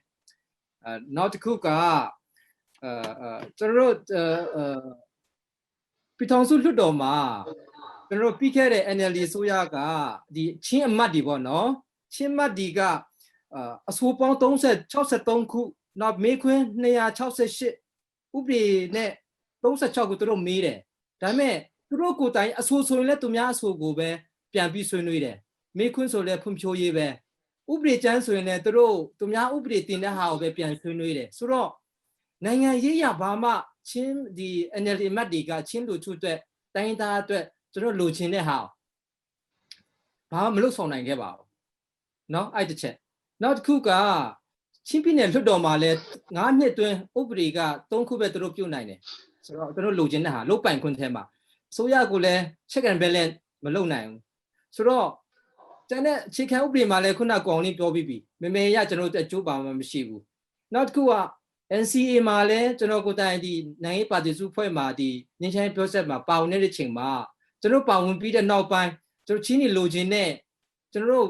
ဆွေးနွေးပေးနိုင်တဲ့ထည့်သွင်းပေးနိုင်တဲ့ဟာတွေကျွန်တော်လုပ်ပေးနိုင်ပါတယ်ဆိုတော့ငင်းချိုင်းဖြစ်စဉ်မှာလဲကျွန်တော် CNLD ပါဝင်ဖို့လိုတယ်နောက်ပြည်ထောင်စုမှာလဲချင်းအရေးခုနပြောတဲ့ဟာတွေအားလုံးကိုကျွန်တော်တို့ပြောပေးနိုင်တွင်းပေးနိုင်ဖို့လိုအပ်ပါတယ်နောက်ပြည်နယ်စစ်မှာလဲကျွန်တော် CNLD အများစုအနိုင်ရတယ်ဆိုရင်ချင်းနေလိုချင်တဲ့ကျွန်တော်ဒီ40ချက်ထဲကချင်းတွေအကျိုးရှိမယ်ဟာလိုမျိုးကျွန်တော်လုပ်ပေးနိုင်မှာဖြစ်ပါတယ်ဆိုတော့နောက်ပြီးတော့ CNLD ဟာကျွန်တော်ချင်းနိုင်ငံရေးအဆောက်အဦတည်ဆောက်နေတာဖြစ်ပါတယ်ချင်းမျိုးဆက်တစ်တီအတွက်ကောနောက်လက်ရှိကျွန်တော်ချင်းလူထုတွေအားလုံးကကျွန်တော်ဝိုင်းဝန်းပြီးတော့တည်ဆောက်ကြရအောင်ကျွန်တော်ဒီချင်းနိုင်ငံရေးအဆောက်အဦကိုဝိုင်းဝန်းပြီးတော့တည်ဆောက်နေလာဖြစ်ပါတယ်လောဆက်တွဲလည်းဖြစ်နောက်ရေးရှိကျွန်တော် next generation အတွက်လုပ်နေတာဖြစ်တဲ့အတွက်လာမယ့်နိုဝင်ဘာ10ရက်နေ့မှာကျွန်တော်တို့ CNLD ကိုမေးပေးကြပါလို့ကျွန်တော်ပြောချင်ပါတယ်ဒီပါကျွန်တော်အများကြီးမပြောပါဘူးကျွန်တော်ပြောချင်တာကတော့တစ်ခုလည်းပဲရှိပါတယ်ဘာလဲဆိုလို့ရှိရင်ပြီးခဲ့တဲ့2015မှာကြိုက်ခံကြီးလည်းလုပ်ခဲ့ပြီးပြီသူ့အားသာချက်အားနဲ့ချက်လက်ကုန်တည်ပြီးသားကြိုက်မကြိုက်ချက် NLD လည်း9နှစ်လုပ်ခဲ့ပြီးကြိုက်မကြိုက်ထားလဲအောင်ဆိုတော့ကျွန်တော်ပြည်သူတွေကိုအကြံပေးရှင်တာကအခုလာမယ့်9နှစ်မှာကြိုက်ချင်ချက်မကြိုက်ချင်မကြိုက်နဲ့တိုင်းသားပါတီကြီးကိုကျွန်တော်ထပ်ပြီးတော့မှနေရာပေးကြည့်ရအောင်ဒါလေးကိုကျွန်တော်ဒါကြောင့်မလို့တိုင်းသားပါတီအားလုံးကိုဌာနေတိုင်းသားပါတီပြည်နယ်အားလုံးကိုဒီနိုင်အောင်ပေးစီခြင်းနဲ့နောက်ဆုံးတစ်ချက်ကနိုင်ငံရေးမှာကျွန်တော်တို့အချိုးမတူရင်ကျွန်တော်တို့ဘယ်တော့အချိုးမတူနိုင်ပါဘူးဘယ်တော့မှအချိုးမတူရင်တော့အချိုးမတူနိုင်ပါဘူးဒါလေးပဲကျွန်တော်ပြောချင်ပါတယ်ဆိုတော့ကျွန်တော်ရဲ့တိုင်းသားပါတီအားလုံးအနိုင်ရဖို့စူးစမ်းကြရအောင်ကျေးဇူးပါဟုတ်ကျွန်တော်ပြောချင်တဲ့ပုဂ္ဂိုလ်များရှိဦးမှာပေါ့နော်ဒါပေမဲ့ကျွန်တော်ဒီည9နာရီကနေခု10နာရီနီးပါး3နာရီပေါ့နော်ကျွန်တော်ဆွေးနွေးဖြစ်တယ် online ကနေအရောက်နောက်ဆုံးထိအရောက်180ဝန်းကျင်ကတော့ကြီးကြတယ်ဒါပေမဲ့ဒီပြောပြီးတဲ့နောက်ပိုင်းလည်းကြီးကြမှာပဲဆိုတော့ကျွန်တော်ပြောတဲ့စကလုံးတွေပြောတဲ့အချက်လက်တွေကလည်းအများကြီးအကျိုးပါတီအတွက်ရောဒီပြောချင်တဲ့ message တွေရောလူထုစီရောက်နေလို့တော့ကျွန်တော်တို့လူစားရတယ်အရင်ပတ်ကလည်းကျွန်တော် NLD အဖွဲ့ဒီနဲ့ဒီအရင် Sunday ကပေါ့နော်အောက်တိုဘာ25မှာကျွန်တော်လောက်ခဲ့ပြီးဖြစ်ပါတယ်အခုချိန်မှာကျွန်တော် CNLD နဲ့လောက်နေတာဖြစ်ပါတယ်လာမယ့် Sunday လောက်ကိုကျွန်တော်ကြမ်းခိုင်ရေးပါတီအဖွဲ့ဒီကိုလည်းကျွန်တော်အခုဆက်သွယ်နေရှိဖြစ်ပါတယ်ကျွန်တော်ဘေးပါတီဟိုပါတီအတွက်ကျွန်တော်လောက်နေတာမဟုတ်ဘူးရုပ်ကိုပွေးနီးဒါနီနဲ့အမျှဟိုပါတီတိုင်းရဲ့သူတို့ရဲ့ရင်သွင်းခံစားချက်ဒီပါတီမှာဖြစ်စေချင်တဲ့အချက်ဒီပါတီ policy ဒီကျွန်တော်ပြောလို့ရအောင်ဆိုပြီးတော့အဲ့လိုမျိုးလုပ်နေတာဖြစ်တယ်ဆိုတော့ဟာကိုကျွန်တော်ဒီမှာကြီးစုနေတဲ့ပြည်သက်ဒီကိုကျွန်တော်ဒီမှာနည်းနည်းပြောချင်ပါတယ်အခုလိုအချင်းပေးတဲ့CNLD ကပါတီလူကြီးများခေါင်းဆောင်များအမခံပြည်သက်များပုံမှာအထူးကျေးဇူးတင်ရှိပါကြောင်းဒီမှာပြောကြရင်းနဲ့ကျွန်တော်ရဲ့ဆွေးနွေးပွဲကိုဆုံးသတ်ပါတယ်ပါတယ်โอเคကျွန်တော်ဒီမှာကျေးဇူးပါအားလုံးကျေးဇူးတင်ပါတယ်ကဲကျေးဇူးများတင်ပါတယ်မောင်ချာပါတယ်Chillen Post ကိုလည်းကျေးဇူးတင်ပါတယ်Chillen Post ကိုကျေးဇူးများတင်တယ်ကျေးဇူးပါ